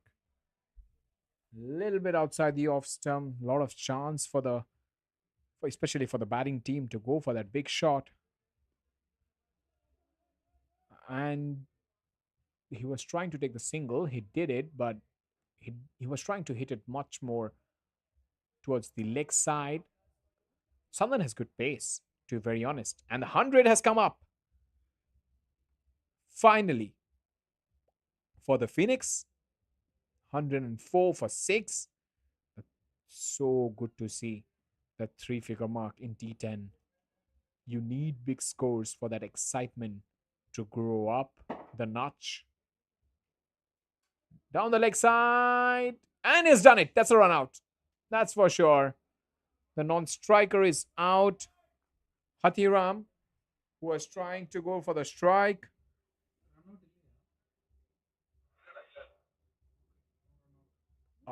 That's quite a brave decision. At this point, from the comp box, we suddenly gave it out. Umpire had different thoughts. So last delivery, Hathiram will face. Chance of a run out. This time it'll be interesting. This time it's out. Not given as wide. The innings has ended. 10 overs. 106 for 6. Phoenix have posted a big total on the board. Something will GCA fancy at this point. 10 overs, 106 for 7. Sazib, Tushar, Hathiram, 26, 21, 19. All have contributed. We'll be back for the second innings. GCA need 107 in 10 overs. So catch you at the other side of the break. When you come back, you will see GCA batting innings.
first couple of deliveries has been on the money as Avinash. Good run up, rhythmical. Noor, who has literally changed the complexion of this innings batsmanship, is on strike. He's playing a good little dab there for a single. We saw what Noor and Mustaq can do in the first innings, where they went all guns blazing, especially Noor and then Mustaq. 107. Big shot, chance of catching. Oh my goodness gracious. He has dropped an absolute sitter. I cannot believe what I'm just saying. The fielder at long off, at mid off, has dropped one of the easiest catches you'll ever seen in Prague T10 challenges.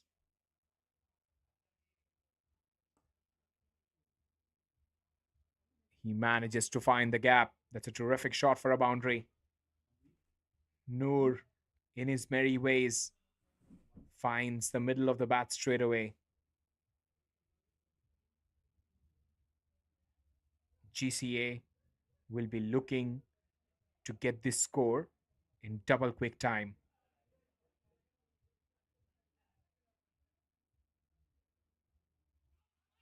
Good Yorker. I don't know what they're appealing for, as the ball hit the ground and then went past the keeper. 7 for no loss after the first over.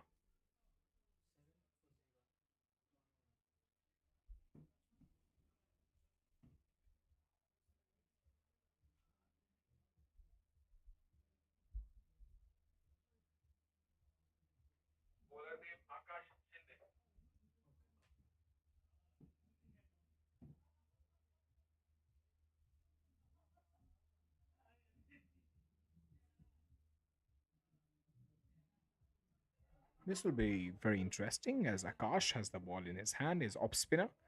777, the number which Rishabh Pant used to wear before few IPL. He goes for the big shot and he gets boundary. 1 bounce. First delivery, Akash is under pressure straight away. You get no half measures when you're bowling to Mustaq or Noor, because both are quite attacking batters. Both have Afghanistan roots, so the play is kind of Afghani, which is just see ball, hit ball. They don't care about the swing or the spin. They just go hell for leather.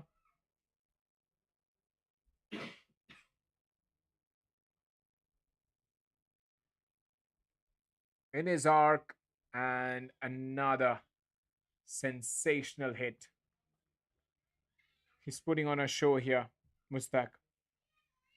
Couple of deliveries and he gets couple of boundaries. Very hard for an off spinner to bowl inside the power play overs, especially when you have got only a couple of men back outside the 30-yard circle. You have to take care of a lot of things. And whenever you have got batters like M and N, you are definitely in for a treat. So both the batters are looking to finish it off very quickly.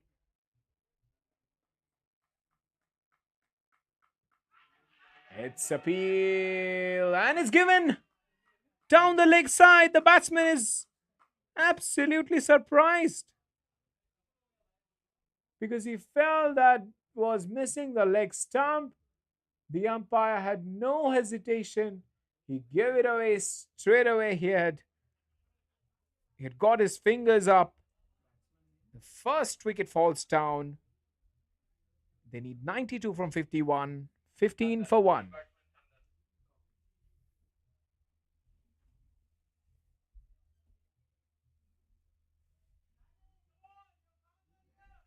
Sandan, 163 the strike rate.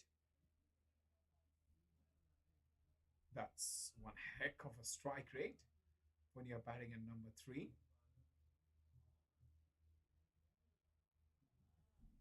Because at this position, you need someone who can anchor the innings and also can play the big shot. You need some kind of intelligence. Ooh, that's just whipped past that outside edge.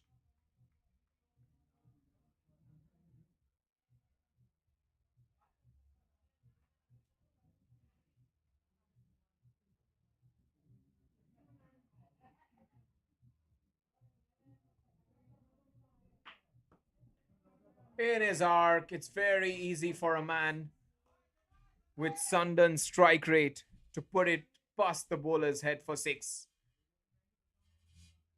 Easy choice of shot from the batter.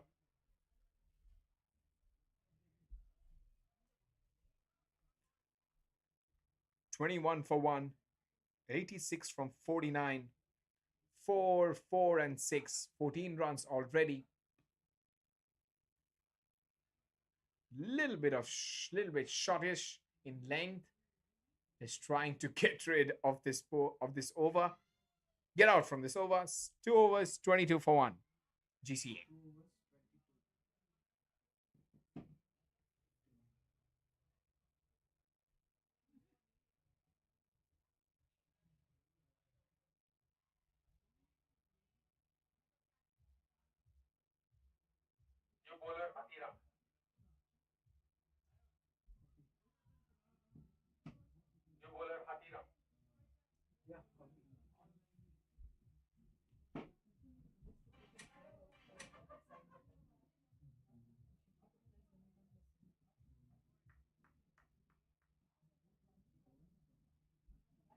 Hadiram. Good one from him from the very first delivery. It was right underneath the bat. Very hard for any batter to go for that big shot.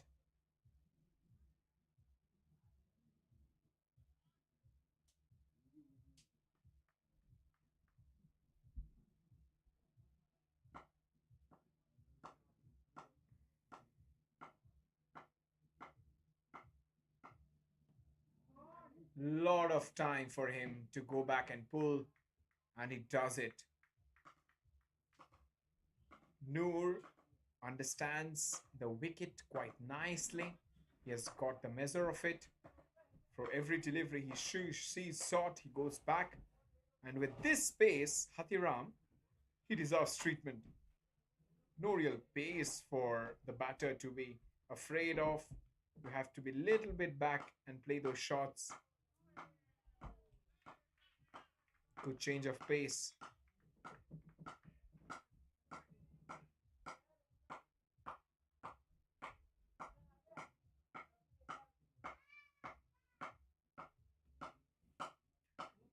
From 45.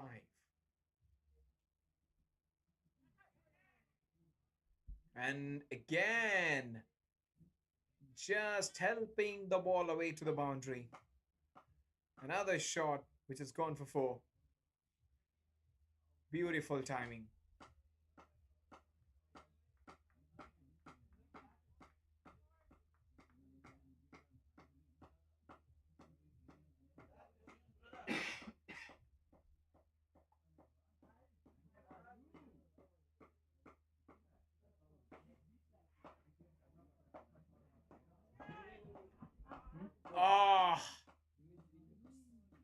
Close chance there. But that's the shot that Noor loves to play. One more boundary added to the total. GCA just racing along, 35 for 1. As we just mentioned, they've already won a couple of games. This is the 3rd game. So hat-trick of wins if they do this. Again, wide. Again, Hatiram flirting with danger. Not the kind of delivery you want to bowl at this point to Noor, especially. He's in red hot form.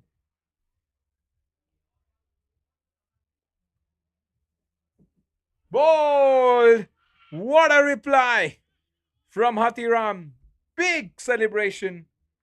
Noor had no conviction in that shot, just swung through and just hoped that the ball hit bat. 71 in last 7 overs they need. 36 for 2. 36 for 2 in 3 overs is GCA.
Good shot on the ground. Muslim Khan. Marshall is the new batter. 70 from 39. They both need. They're losing wickets in big time cluster, which is really affecting both the batters. Chance of a run, and he's dropped the catch. Somehow they felt that it had got a little bit of edge to it, but they have dropped the catch. Oh dear.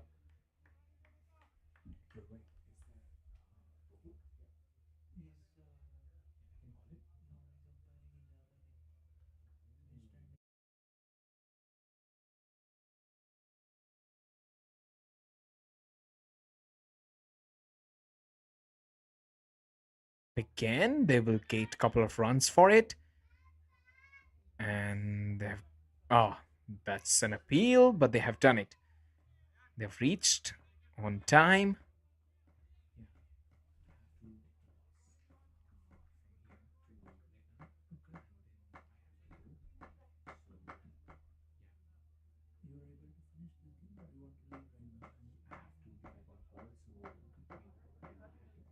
So while do it. So, I'll come back tomorrow. Yeah. 68 from 37. This is getting close. 4 overs, 39 for 3. They're still a long way away from the target. They need 68 from 6 overs. 68 from 6 overs.